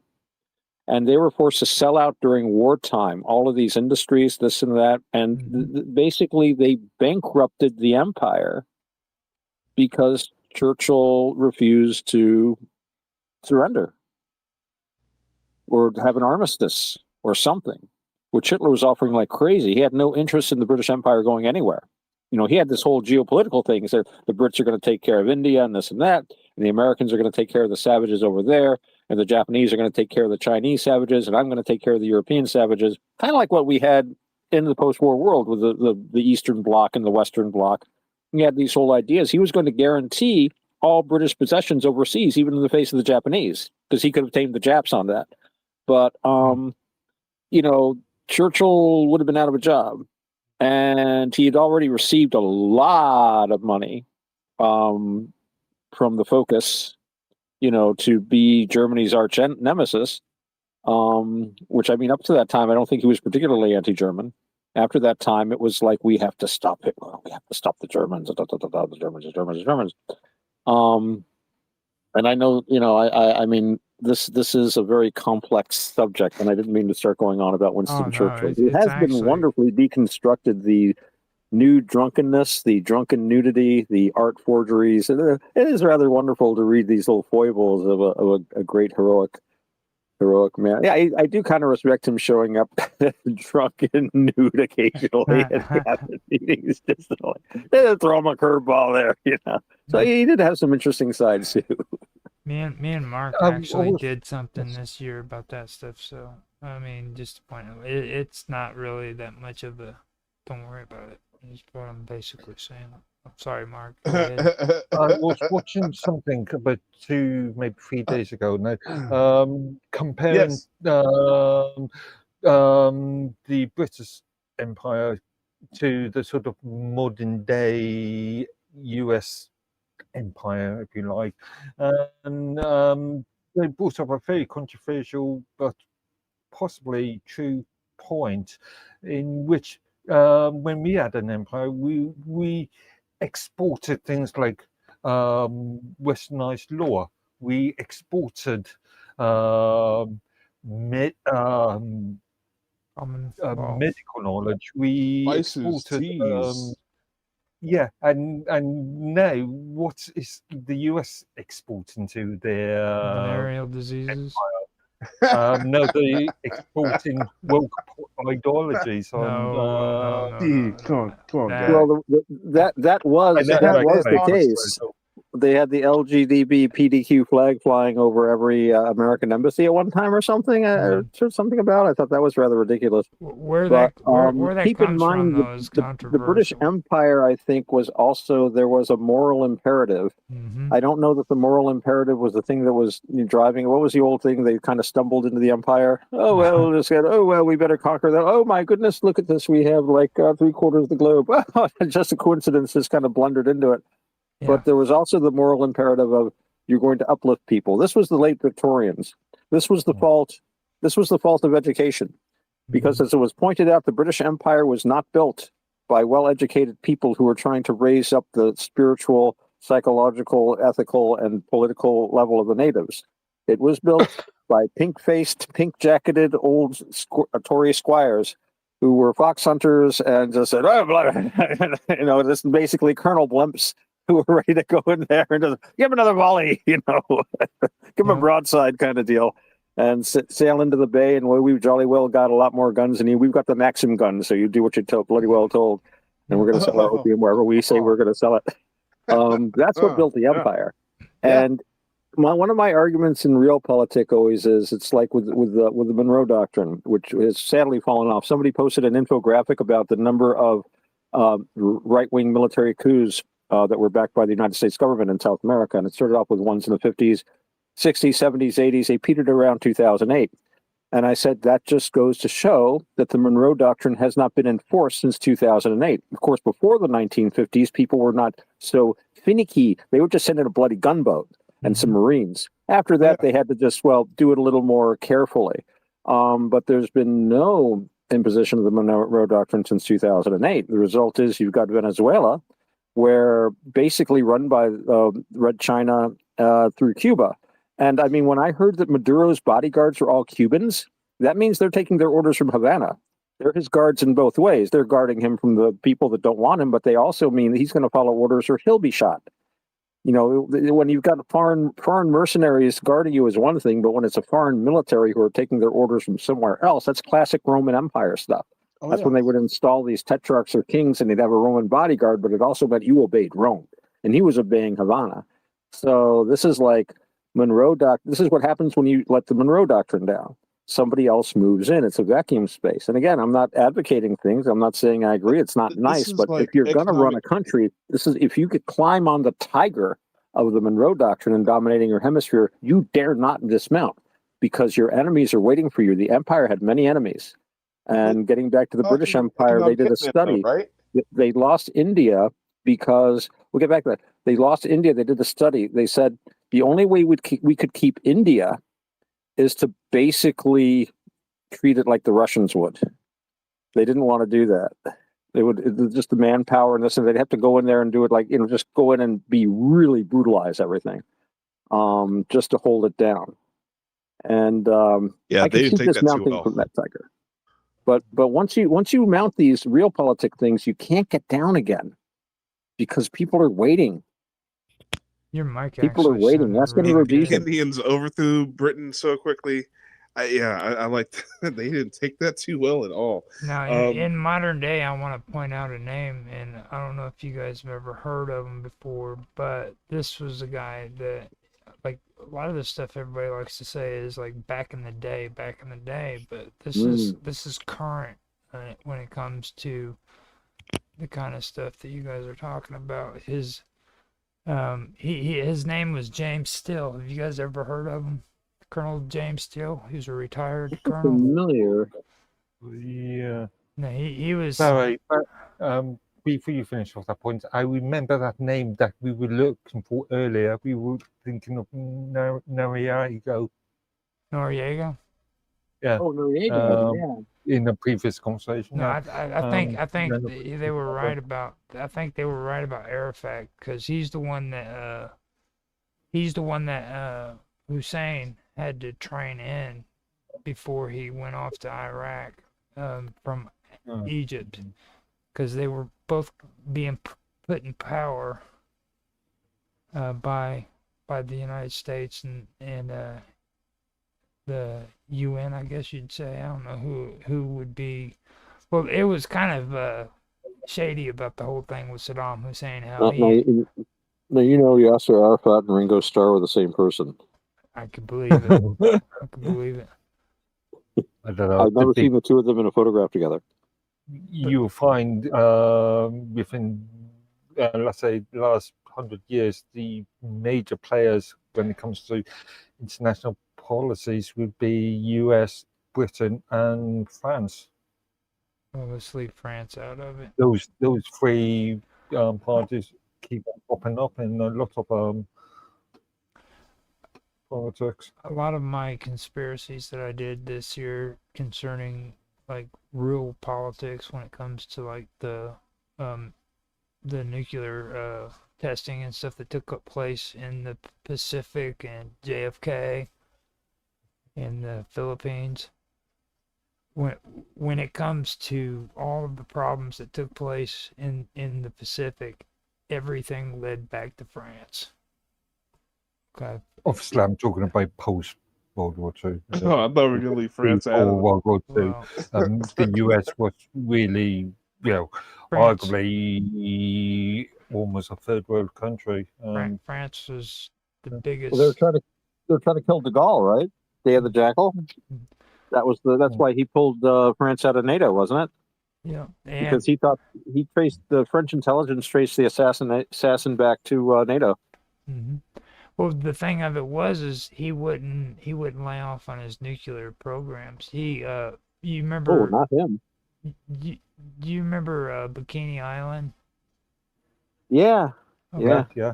Bikini Atoll. Yeah. Yeah, where there was a crab and a seashell. Yeah, that was sponge, and a pineapple under the sea. Yeah, no, that was from the radiation. Yeah. Yeah. I love that story. all of that had to do with France and their refusal to freaking slow down on the nuclear testing that they were doing in the Pacific back then. Every other country, the U.S. has been doing the same. That's not the only atoll that's not like those Frenchmen though. Oh my God, those dirty French Come bombs. on. You don't want those French bombs going off. An American or a British bomb, okay, that may be a Russian, but French bombs. Come on. The French have been aggressive in every The French situation. fallout makes you you eat baguettes. It's terrible. The people affected by it. It might mutate into frogs. No, the horse. Then turn gay. No, it's the eating of the horse is what's bad. Germany wants you to eat the bugs. Freaking Canadian French want you to eat the horse. They're cannibals. What a good eating on there, they say. Yeah. Well, I mean, you know that they're disgusting people if they're eating horse meat. I mean, just plain and simple. You can't tolerate that stuff. No good solid American. You can buy it in New Jersey, or at least you used to be able to buy it in New Jersey. Someone told me. I don't know. I've never eaten horse. I don't intend to eat horse. I have seen a can of USDA horse meat. It was in a can with a picture of a horse on it. Well, Mark told me that you can still buy it in England. I know it's legal in England. You can get it in Europe. Yes, you absolutely can. Yeah, you can, but it's very, very rare. There was a scandal with some major supermarkets a couple of years ago where products like pre-made lasagnas were filled with horse meat. And that wasn't really related to the fact that there was horse meats there. The problem was it was labeled as beef. So it was advertising. Yeah. Ooh. So not everybody here wants to try horse meat. I don't think so. Try it. I'm sorry. I probably should joke about something like that.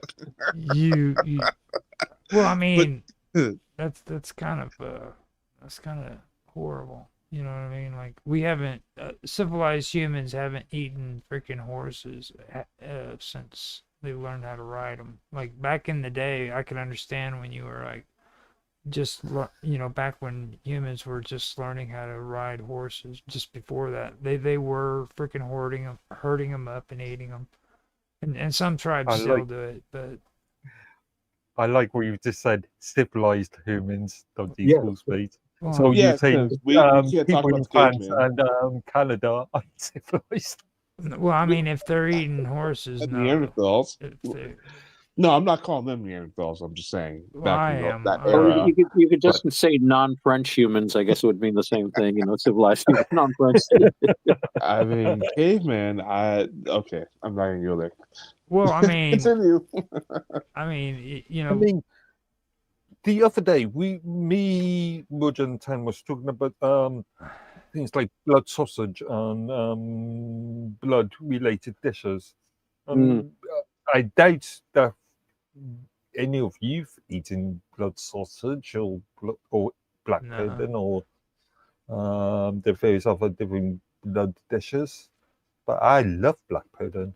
I gotta Well, ask you something. traditionally you use all the animal too. You don't let that go to waste. That's good calories and protein. Blood has to be processed, but it's a nutritious food.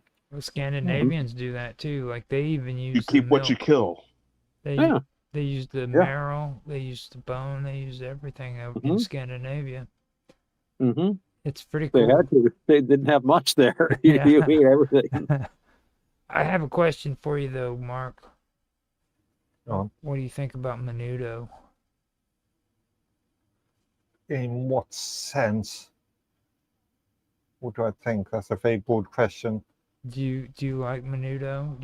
Would you eat menudo? What's wrong with menudo? You know what that I is, thought that don't was a you? singer. I thought Menudo. Menudo was a singer. Well, there is a singer menudo. It's a stew. It's a Mexican stew. It's actually Carol Spring. They I like haggis. I love haggis. Haggis. Oh my goodness, a haggis eater. Also, There's no I don't know brain if in this is going haggis, to is get there? us. I don't know if this is going to get us banned from YouTube, but I also love eating faggots. Oh right, yeah. I've heard they're tasty, but I'm not much for that kind of sausage. It's a kind of sausage, guys. I'm just gonna bow out of this one. So did you just say that you like to eat faggots? Yeah, as in the sort of meats traditional. Is it West Country meatballs?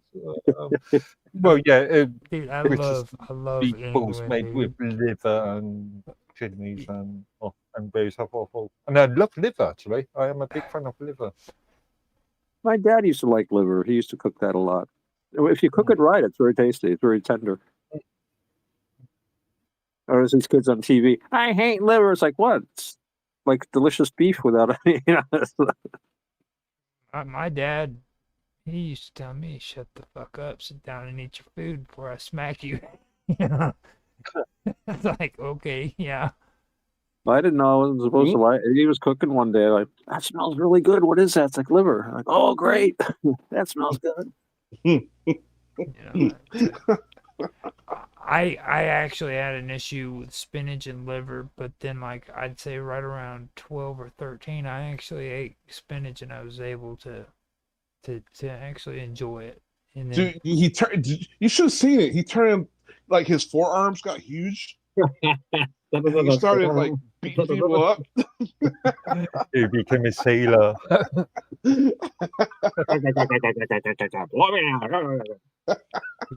That's just horrible.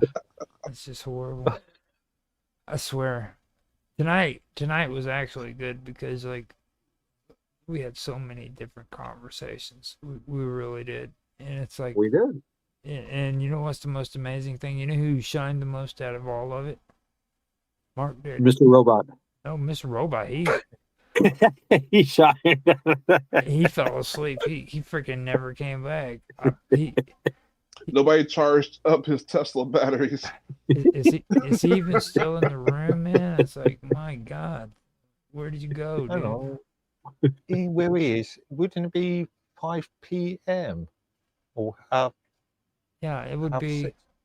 It'd be right around. What is it? What time is it now? Like 1 o'clock? It'd be about 3 or 4. 6:33. UTC. So he'd be like about maybe 3 or 4 now. Hope he's okay. He's lying across the keyboard, trying to reach the mouse. I tell you what, it was probably a blessing because it's like unhealthy to have B and Mr. Robot in the same freaking chat for too long together. Because maybe like, there's a reason behind this. Then, like, that's not true. The stream between them, which we were both on, that was. We were gambling with our lives, okay? It's just letting you know what I mean? It's like, I had to keep, well, when it first started, I wanted to keep Mr. Robot occupied. If he had to ask me the questions, then that means that he'd be occupied and he wouldn't be sitting back in the background coming up with crazy stuff to talk about. You know what I mean? And I knew if it was vice versa, V would be doing the same thing to him. Oh, I bet. You know what I mean? So freaking I figured, hold on, dude. Let Mr. Robot interview B, and he did a really good job. I think he did. I think you guys did a really good show. Yeah. Oh, it's a phenomenal show. Well, it went. I was very surprised, to be honest with you. It was very, very entertaining. It was good. And I like being the interviewee, not the interviewer. But you were the interview. you gotta wear multiple hats in this industry. You can always interview yourself too. You can be both. Right. You know what happens to a guy who wears two hats? What? He gets beat up. He's a nerd. I was gonna say he has a hat for his other head. In case he gets hard. like a dork going to a baseball game. He doesn't know which team he's on, so he just wears both of them. It's like somebody's gonna hit him. You know what I mean? Just point blank. Right. It's like she's done it. Just don't punch with a threat, okay? You gotta have the hat that's one color one side, the different color on the other. And then you just, depending on who you're sitting next to, you just change the hat. Do it one way or the other. Just promise me you won't punch him in the throat. Well, I'm gonna stay away from that because since that's a good idea. Since I started saying that, like all the women are saying mean, horrible things and acting really, really unresponsive towards me. Yeah, I can see where that might. It's like you should have heard Sonya the other night. She was just horrible to me, dude. I was like, God damn. I was just telling you that, let's not. All I told her was like, you know what? I don't want to hear your freaking life story, dude. I was just telling you to be careful. You know what I'm saying? It's like. This Red Pill segment was brought to you by Marlboro cigarettes. I just all these girls going around. Is Roger looking at my throat? Not getting a little worried. Backing off a little bit. He's not even looking at my throat there. The only reason why I'm bringing all this up is because I'm keeping an eye on the stream. He's going to do the test. Yeah. I know how many viewers we got right now, so it's safe to talk about, but you got to edit this out later. It's like, my God. No, I mean, seriously, you got to be careful about what you say to women because I said that to her and she's like, well, whatever. I'm like, yeah, I'm sorry, man. Did she 6'7" you? No, I just told her, I was like, now you're out on your own. You need to be careful. You know what I mean? And she goes, well, I've been alone all my life. And I said, you know what? I'm talking about you being stranded on the interstate with freaking nobody there to help you. I'm not talking about you giving me your life story and shit.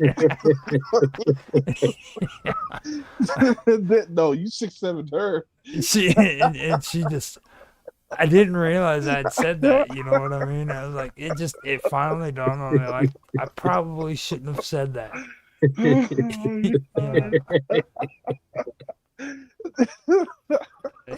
She's really. Can I say it's been a week, and this talking to you, brother. I'll tell you, I tried to take a break from the whole streaming thing, and the thing that I learned the most about taking that break is like I was addicted really, really bad to streaming. And like coming back and doing it again, I'm actually enjoying it now because I'm only doing it on one day. Right. And it's okay, yeah. And it's like this time I'm starting to realize like just enjoy that day. Don't do any live streams for the rest of the week. Edit if you stuff like that, but don't get all carried away because I was doing one stream a day on every channel I had. That's not healthy. Issue of burnout. Only issue, well, at the moment it's not a major issue, but the only issue I can foresee is sort of times, as far as I'm concerned, anyway. What would? But that's not a major issue at this present moment. I mean, at the moment, right now, I'm wanting to like Otto. He just started his show. You know what I mean? I want to make sure that I'm able to stream his, and then Summer said that she wants to do hers more.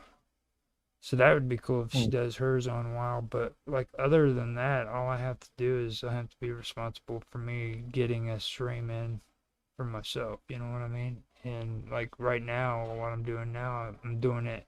Just do it on Thursday, get it out of the way. Right. You know, I've got these recorded as well as being streamed, so I can go through, make the edits. Right. So I mean, it just. You can dub in Mr. Robot's voice. He can join in the conversation. Because he got his icon up on the screen. Yeah. Just make it to where he's actually there. Go into AI and do a AI voice of Mr. Robot. Yeah, Mr. Robot. He'd love that, I'm sure. He would, actually. He would. You'd know what to make him say too. Oh yeah, I'd make him say all the bad stuff. Mr. Robot, I would make have him admit to voting for Biden in 2020. Yeah. Oh, I was really actually a Biden supporter. No, that would be too bad. No, it wouldn't. It would actually be appropriate. You should hear some of the stuff he makes me say with AI. He'll put Darth Vader on there, where Darth Vader says, "Come over to the Force, come over to the dark side." You know, he sends like these little bitty video tracks of me supposedly saying horrible things. But no one would believe it was you. Oh no. Like it's not like you would say things like punching women in the throat or having a chance to punch a woman in the face in an MMA ring. You could never say horrible things like that. I actually, you know what? I don't know about anybody else here, but you want to talk about diss track?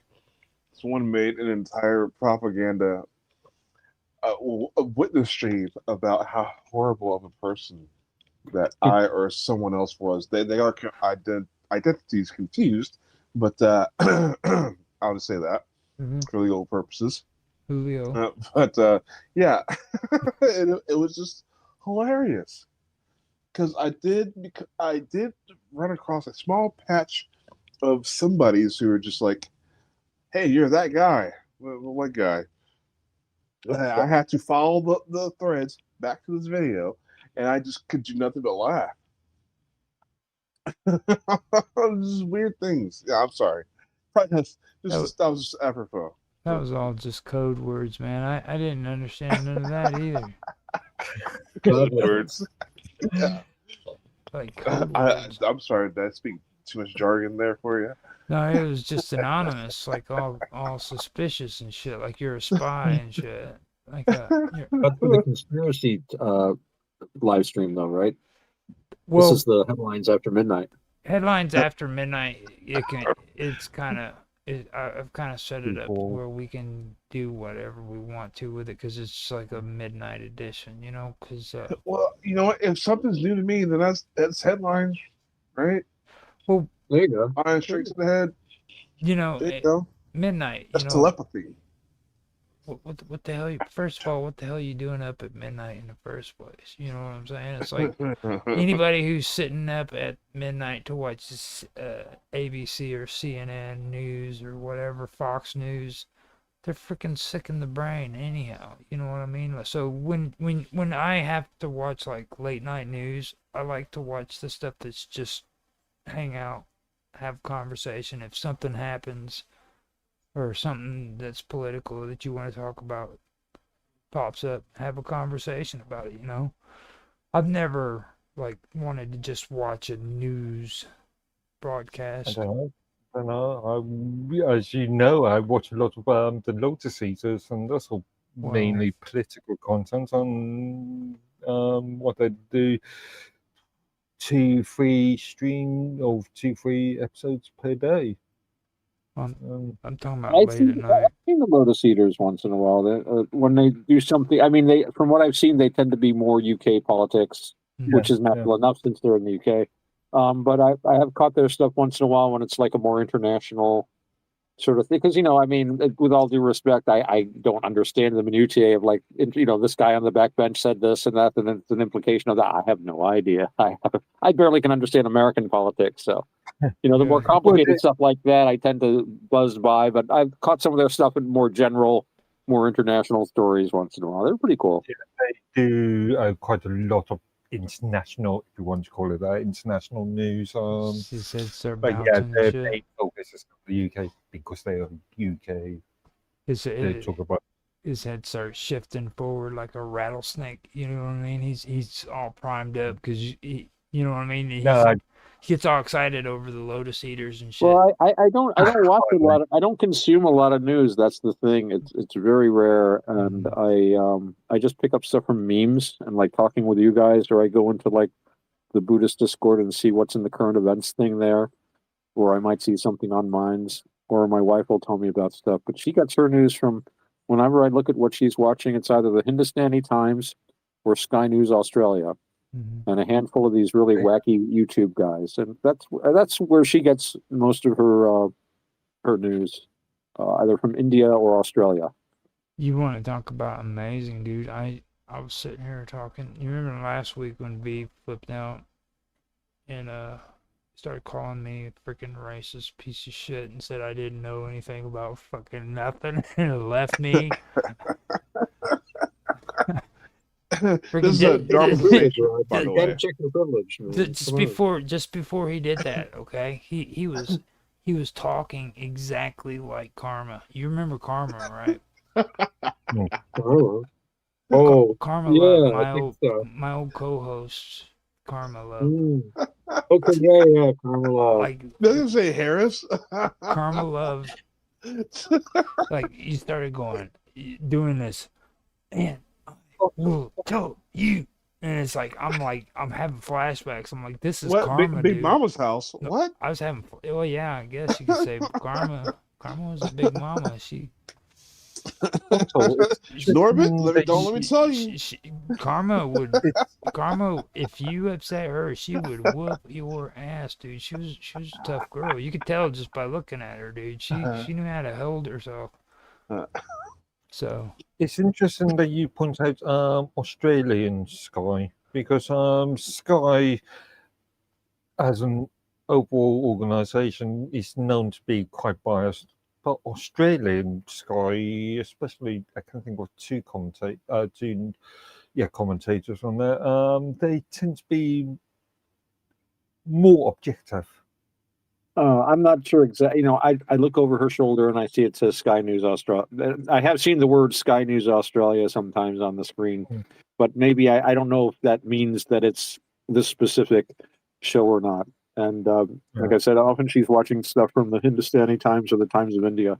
I think she said to me once she didn't want anything to do with any American news organizations because she didn't trust any of them. So, and it also has to do when she wakes up, because she watches this live stream from Scotland. So she'll actually probably be waking up in the next 10 minutes to half an hour to catch her stream. And so she turns on the news, and obviously there's more headlines coming from places on that side of the planet at this hour, I guess. Maybe. I don't know. I have no idea. I've never actually asked her. And again, I don't really follow the news that much, but you guys tell me what I need to know so I don't have to watch the news. I know Mark Edworthy's going to be watching the Lotus Eaters, and he'll let us know what's up. To be fair, you know what I wish I could watch more of, and it has nothing to do with these broadcasts, but what I would love to be able to sit down and watch more Ag Day. Farmers reports. Oh, okay. Oh yeah, those are cool. Because all these guys are all watching these news reporters and shit like they actually know what the hell they're talking about. You know what I mean? You go to Ag Day and they're going to tell you about the agriculture reports and the stock markets, and you're going to find out about how freaking investors are buying and selling internationally. Pork bellies. What are pork bellies doing? Yeah. Well, actually, right now, freaking cattle is having an issue here in the United States. We're actually falling on cattle. Yeah, actually, I think it was a Telegraph report. Could be I think it was a Telegraph report, a UK Telegraph report. Early or late last week, actually, based talking about US cattle, how the market sort of not doing as good.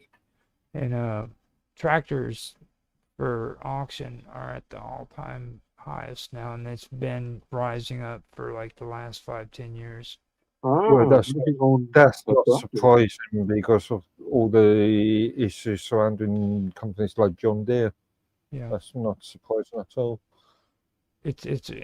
I mean, and these are even used tractors. Like talking, I mean, they're the auctions or the ones that are selling the used tractors. These are like at an all-time high. And for tractors to be at an all-time high, that's a big issue. People must be farming. Well, kind of. The way it was explained to me was, or the way I understood it was, land right now is a big commodity. The farmers are upping the prices on the farmlands for not just for people to own and have their own farms, but they also lease the farms out to other farmers so that they can go in and you know what I mean? I know. Yeah, a lot of farmers do that. I know some guys that you lease part of your fields to other guys, like grow grass or whatever. Mm-hmm. And the prices are going so high on that, and the reason why they're going so high is because the price of the tractors are going up and all of the equipment and everything. Oh, right. So right. It's I see I see what you mean. The prices are being driven by just the inflation and everything else. So it's going to push the land rent a lot. There's another factor to that.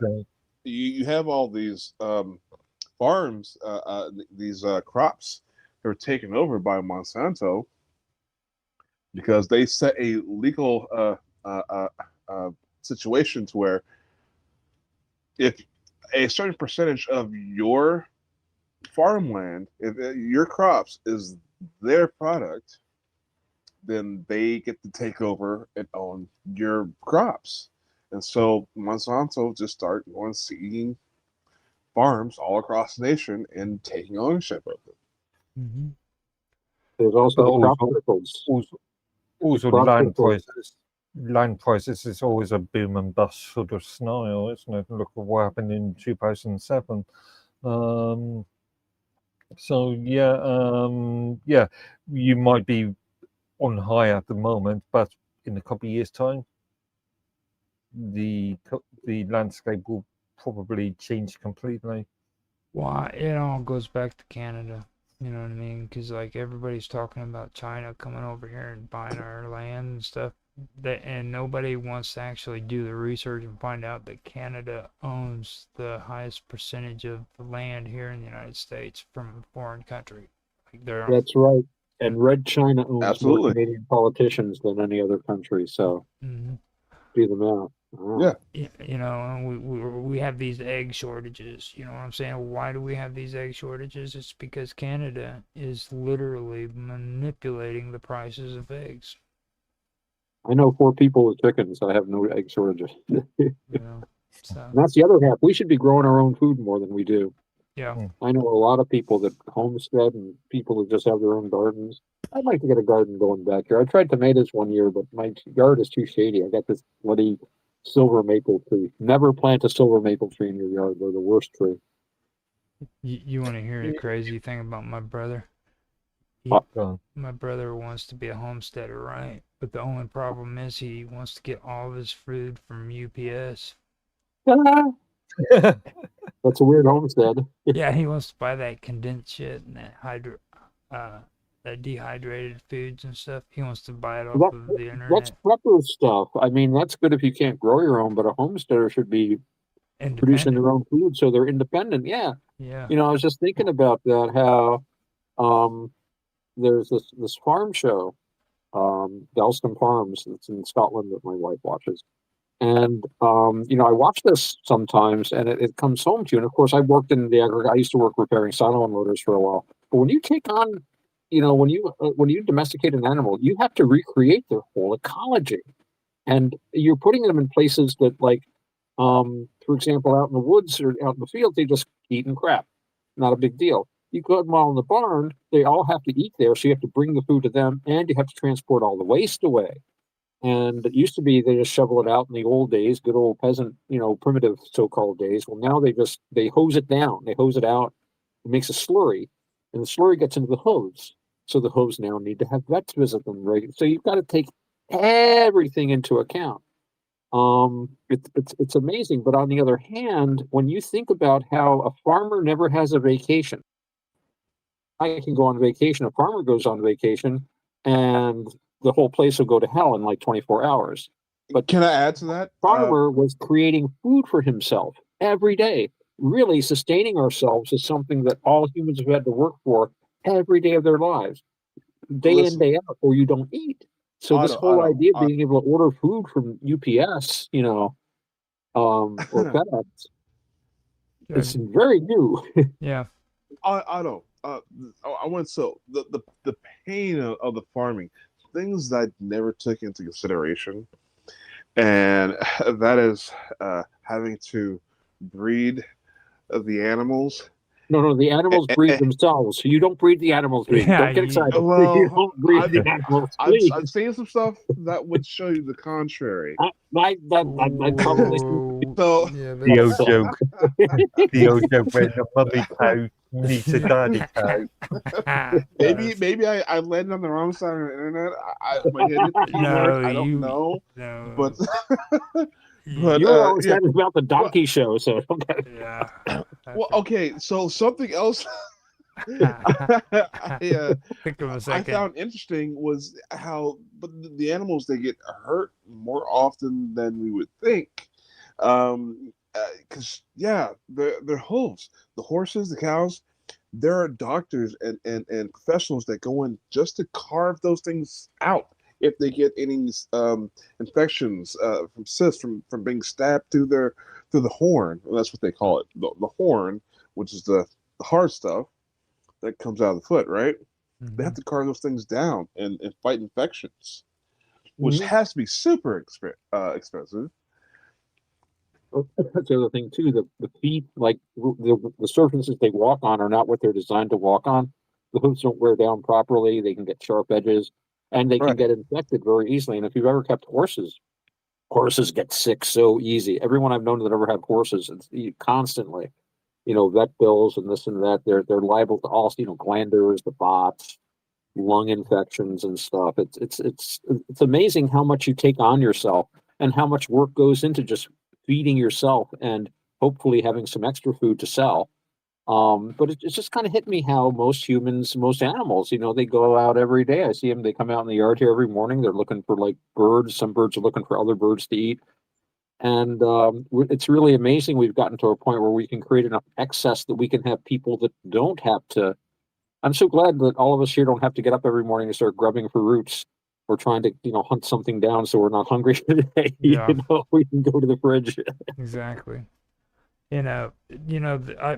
My dad, when I was growing up, I was raised mostly on dairy farms. So the one thing I say when it comes to a lot of this is I'm grateful for that, to be honest, because I think a lot of people would have had a healthier life if they grew up on a dairy and they had to be around cattle and see for themselves that, first of all, cattle, they're not treated right ever, not in any situation whatsoever.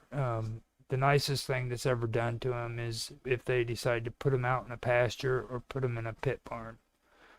The ones in the pasture have area that they can move around in, but the ones in the pit barns, they have like maybe a 60 by 60 foot, pen that they all have to stay in. There's like 30 cows in that pen. People don't know too much about that, and then they don't know that they use electric rods to get them out of the pen so they can milk them. Oh, cattle prods, cattle prods, Thankfully, in the UK, the rules are much more stringent, and I can easily just walk down the road and come across a couple of farms myself. So let's say within a Well, 7-mile radius from where I am now, I can well, easily. it's also a matter Well, of like they are also like life and death. You know, this is the food that we eat, and like you have to face the fact that in order for that food to be put on your table, this has to be done. You know what I mean? Like, so what Yeah, you were but describing, my by the my way, point, it's called beating up your load. That's what the my truckers my say, point by being the way. is that all these cows are out in fields in where I am. They're not all. Well, I've Yeah. seen when I was, working in the agricultural sector, you would see farms that had the little pens for the veal, for the little calves, so they couldn't Mm. move and stay tender. But most of the farms I spent any time on were working dairy farms, and they were not large farms because they had silos. And silos are only used on the smaller mom and pop farms. The bigger farms basically go to bunkers, which are a lot cheaper and easier, and it's harder for the hired hand. I mean, a silo, this was back in the like early 90s, maybe mid 90s. Silo was about $10,000 to build, which was a lot of money then, and the silo unloader itself was like another $9,000. So it was a pretty big investment for a farmer. But silos are good only on smaller farms where you don't have as much room for storage. So the farms I was on were generally like 50, 80 cows that weren't, so they would turn them out to pasture and stuff like that, bring them into feed. I didn't see anything too bad, but I remember one of the first farms I went on, we were going in to do a job, and they were just finishing up with the cows eating inside or milk, whatever, and they were getting them out of the barn. And this one cow just they couldn't figure out the way to go out. So this farmer goes and he picks up a 2x4 and starts whacking the cow with it, like whack, whack. And the cow just kind of like turns around and looks at him, and looks around and kind of finally lumbers out the gate, and he's whacking it out. And I just look at him. He must have seen the expression on my face. He says, "Well, cows, as we all know, are the most intelligent creatures on God's earth, and this is the way you get them to go." That was about that was like one of my first days. Like, wow, okay, I didn't know this about farming. Yeah, It's interesting you said mid-90s because in Europe, in the UK especially, that's when the sort of organic craze sort of started. Oh, okay. Yeah. This would have had to be early to mid 90s, probably like 93, 94. Yeah, when everybody started 95. calling us fat Americans. Yeah, I Yeah, remember that there time. Yeah. Well, you got to blame that on the French. Of course, 'Cause- along with everything else. Exactly. The French or the Canadian, it doesn't matter. Well, Canadians, if you really know how to do this, you blame the French, and then like with the Canadians, you just call them cannibals. I know. The French McDonald's isn't a French company. Burger King isn't a French company. French fries. Yeah, actually, okay, Belgian fries to use the correct, accurate term. Freedom fries. Freedom fries. Remember that? Yeah. Chips, as we call them in the UK. Dun, dun, dun, dun. Remember, we had chips. It was called the TV show back in our day, man. Okay. I remember that. John California. and Punch. Yeah, John yeah. and Punch, dude. Everybody loved Eric Punch. Estrada. Yeah, did he die of a drug overdose or something? I forget now.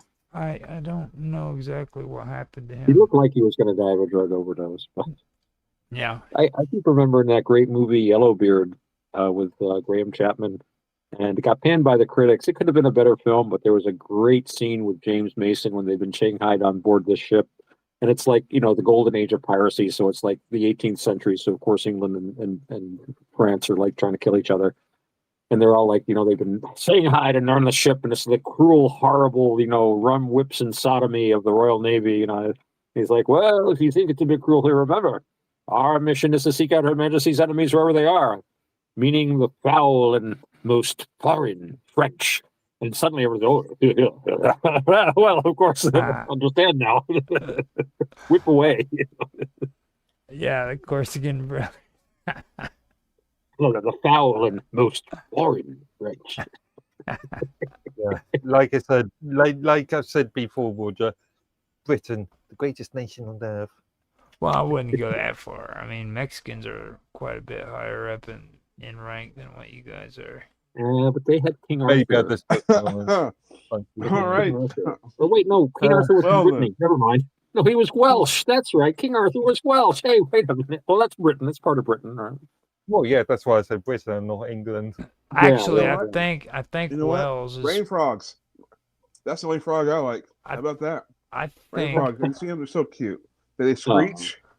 They're so fat they can't swim and have these fat little butts on them. They live above ground. Sounds like a French girl I knew. It sounds like a French girl I knew. The French girl everybody knew. It was all matter. Did your French girl freaking wear any perfume or did she stink? Did she have hairy arms? Yeah. Yes. Yeah. Well, I spent a lot of time going out with hippie chicks, so. So did I. Hair was de rigueur. Oh, so they're hairy then. It's like I said, I was homeless in LA County, okay? Like, if you didn't date a homeless freaking hippie chick in LA County, dude, something's wrong with you. Yeah, that's interesting. Yeah, it's like you go down to Santa Monica, hang out on the beach, and bam, dude, you're gonna get freaking some homeless chick walking back and forth from Venice Beach to Santa Monica.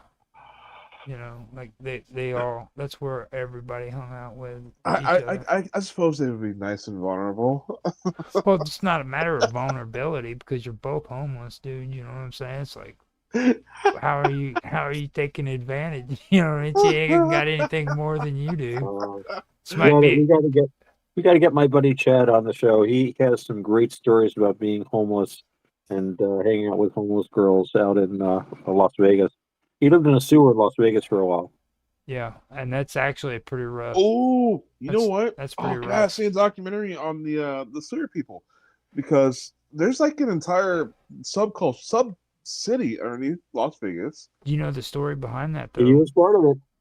He was one of them. You know, I would love to talk with this guy. It's illegal to be homeless in Las Vegas. It's illegal to be homeless pretty much anywhere in the United States. I mean, literally, if you are caught being homeless in Las Vegas, they can put you in jail. Yeah, well, it's Vegas, man. Get you off the streets. Keep those streets clean. Yeah, that's for the tourists, dude. You don't fuck with the marks. You don't fuck with not Mark Edworthy, but you don't fuck with the customers. I agree with V, man. That'd be a good story. Now, I was homeless in LA. I've done visits to Las Vegas, but that wasn't like for permanent. You know what I mean? I went there, came back, because it was easy to get back and forth from LA to freaking Las Vegas if you knew what you were doing. But you didn't stay in Las Vegas. You know what I mean? You didn't crash out at night. If you did, freaking, you only did it temporarily and got the hell out. Right.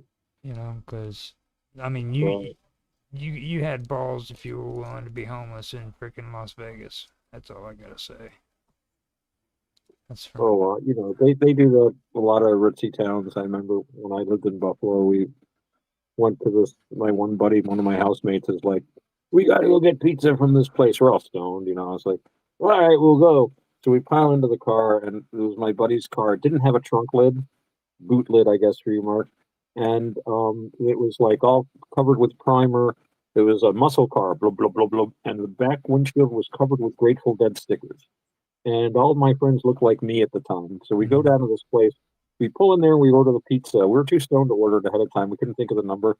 And they're staring at us when we come in. They're all very clean cut. And the cop car comes into the parking lot and just keeps driving around the parking lot. So, we get the pizza. We get in the car. We start driving back a block away from the store. They pull us over. The cop gets out and looks at us and says, "What are you doing here?" And then pointed down the road. "Get out. Don't come back." Mm-hmm. And I got a question for you. If you don't look like your friends, then who are you? Where is that? Well, let me put it to this way. Waterloo, Illinois is where I got pulled over, and it reminded me of a story that you'd said earlier this week, Otto. And with me, I was like a long hair. I used to always put Knox gelatin in my hair to look like Korn, the band. And, yeah. And we were in this Toyota freaking truck with the camper on the back, the little red ones, and everybody was like dog piled in the back. And we were heading from Kansas City back here to West Frankfort to visit my family. We had like maybe 10 people in this freaking truck, dude. And and everybody was had their pot and everything on them, but they knew where to stash them. And I had a pair of long johns underneath my pants, and they were cut off jeans. They were cut jeans, and inside the long johns, how they got that pouch where you can use the bathroom out of. Right. I took freaking my pot, dude, and I shoved it down in there under my crotch, okay? Right. And I had this big old sack of freaking pot down there. The cops pulled us over in Waterloo because we had a freaking a muffler that was too loud. They pulled us over to the side. They opened the freaking truck up, did an entire search. Everybody's standing outside. They didn't body search nobody. And every single one of us had freaking drugs on us. Okay. You lucked out. And they even had a dog jump up in the back of the Toyota truck and sniff around, didn't find nothing. And I had pot sitting right between my crotch, dude. I used to have I've been in that situation, being pulled over by cops, and friends having stuff on them. When the cops be asking, yeah, it smells a little bit like marijuana here. I'm like, yeah, officer, look at me. I'm stressed out right now. With the smell of marijuana in this car, do you think I'd be still stressed out right now? All the weed that was in this car has been smoked. What are they going to do at that point? That was before the whole, DUI just flooding of arrests. Yeah, I remember when they started that. That was wild. We are at 1 o'clock, actually 11 after 1. So you guys want to cut this short so that Otto's wife is able to get up and watch freaking her. Oh, I'm outside now. She's probably already. I'm having my pipe. I'm just watching Mark there feeding his tobacco demons. Made me want to have another pipe. So I'm. But yeah, it's getting kind of late for me, guys. I'm probably going to be crashing here pretty soon. So I got another question for Otto. I know, I know you're a love machine, but are you automatic? I'm on automatic pilot every Tuesday night on the Wonderful World of Weirdness. There you go. There you go. I love it. That was teamwork, you guys. Yeah. See, Mark, this is the way we need to freaking act. That was cool. You know what? It's spontaneous and it's called wit. That's right. That's right. See, I mean, you are just like the wisest man on the face of this planet, dude. Seriously. I'm not gonna be like freaking V. He's kind of leaning more towards the gay stuff, Trans rights. It's exuberance of youth. Like he takes it a little bit too far. Like you really don't want to get a hug from the dude. You know what I'm saying? Well, it's like, thank God for the internet. We're thousands of miles away. Listen. When you are wearing a dress, and another man says he is 2 beers away from making love to you, hey, you kind of get a little different perspective on life. I guess. I have to tell you guys a Chad story. This is my buddy Chad. And that reminds me of I might have told you guys this story, but guy in our band I was in was a cross-dresser. He was a transvestite. Not a transsexual. He just liked to wear dresses, Mm-hmm. And we tried to get him to do it on stage. Because like our lead singer wore a dress. He wore nun's habit, for God's sake. But he's like, no, I don't want to. So, but Chad was talking about, he'd known him for years. He said one day they were partying. They were all drunk and stoned at his Rick's house in Glens Falls. And he lived in Hudson Falls, nearby town. So he says one time they were drinking beer and getting loaded, and Rick says, "Excuse me a minute," and he leaves the room. He comes back and he's wearing a slip, like just a girl's slip, and he goes to Chad, "What do you think?" And Chad said, I think it's a long, cold ride back to Hudson Falls. And he got on his bicycle and bicycled back to Hudson Falls. That was the end of that. It's like, see you later, dude. Wow. Bye. My God. All you East Coasters are just nuts. I mean, seriously. It's the rock and roll. It's the rock and roll scene. Man. I got No, stories for you it's guys, but we definitely don't have time. it's East Coast big time. Like every single person I know that freaking is from the East Coast just have these crazy stories like that. Especially Jersey. If they're from Jersey, dude. Oh, dirty Jersey. Yeah. So Mark, you want to tell everybody what your socials are? Okay. Yeah, I'm on minds.com under the username Midworthy. Okay, how about you, V? Take us out real quick. Yeah, I don't know. Just look for the Red Pill Hardcore Radio Show. Still on hiatus, but of course my archive exists at the Republic Broadcasting Network, and just stay tuned with us because we're gonna have more fun, I think. Yes. And Mr. Robot is just sitting up there as a big red eyeball staring at everybody. He doesn't have any socials at the moment. He's hunched over with the power plug to his butt right next to a Tesla truck. He's in an intense yogic trance. Yes. He's already at the higher level of consciousness above this one, looking down on us all, trying desperately to communicate, but we're too mired in this lower samsaric world, and he's just beyond us right now. I'm just gonna have to get a dictionary to figure out what the hell you just said. I'm not sure what I said. Okay, so everybody, I hope you enjoyed the show. If you did, please like, subscribe, share, make comments, give some Oh, feedback. don't forget my socials. Don't forget my socials. Yes, Otto. My socials. Check out navakavada.org. That's NAVAKAVADA. It's spelled just like it sounds. We've also got Navakavada Buddhism on YouTube. That's our latest video. And I am on Minds. You can find me there, Otto X EX, Otto_EX. Excellent. Now, yeah, with He's that, not a semi-auto. He's a full auto.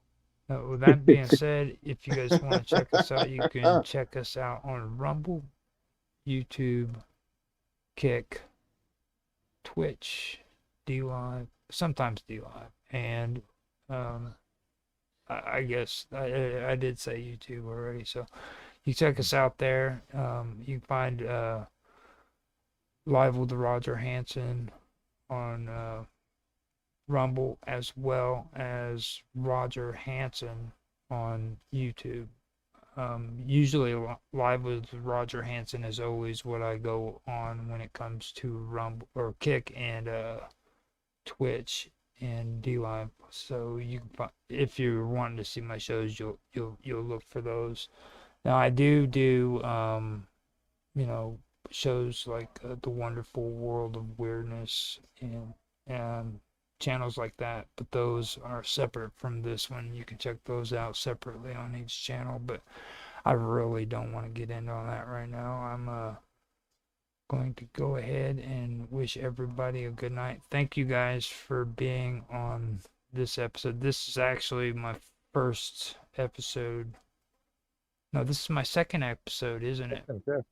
Yeah, this is my second episode for Headlines at Midnight on The Wonderful World of Weirdness. Believe it or not, I actually did something like this on The Wonderful World of Weirdness. Isn't that crazy? Wow, it is wonderfully weird. Well, I mean, I swore that I would never like get like a show with this kind of a format on The Wonderful World of Weirdness because I was worried about everybody coming on and getting all rowdy and stuff. But I was like, you know what? I'm just gonna go ahead and do a midnight show for The Wonderful World of Weirdness. So you did it. Yep. Cool. Thank you guys for stopping by. And with that, we are going to end the show. I hope you enjoyed, and I will talk to you later. All right. Headlines after midnight, and where are the headlines? Hey, you know what I'm doing right now? I don't know. I want to know. That's a tricky question. I'm throat punching females in this game. This mod, actually, it's a Doom mod, a Doom 2 mod. All the enemies are female animals, and you get to throat punch them. I can't talk like that no more anymore. I'm dead serious. You keep like wanting to bait me in like that. I can't.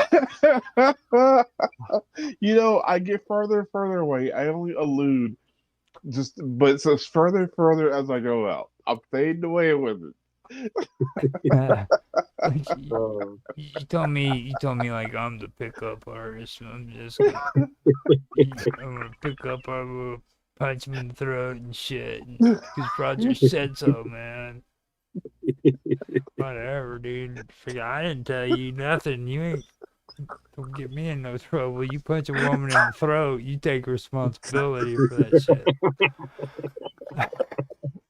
Glad you stopped recording there. Oh shit! I forgot to stop the stream. I did the recording. Yeah, YouTube will be on your ass now.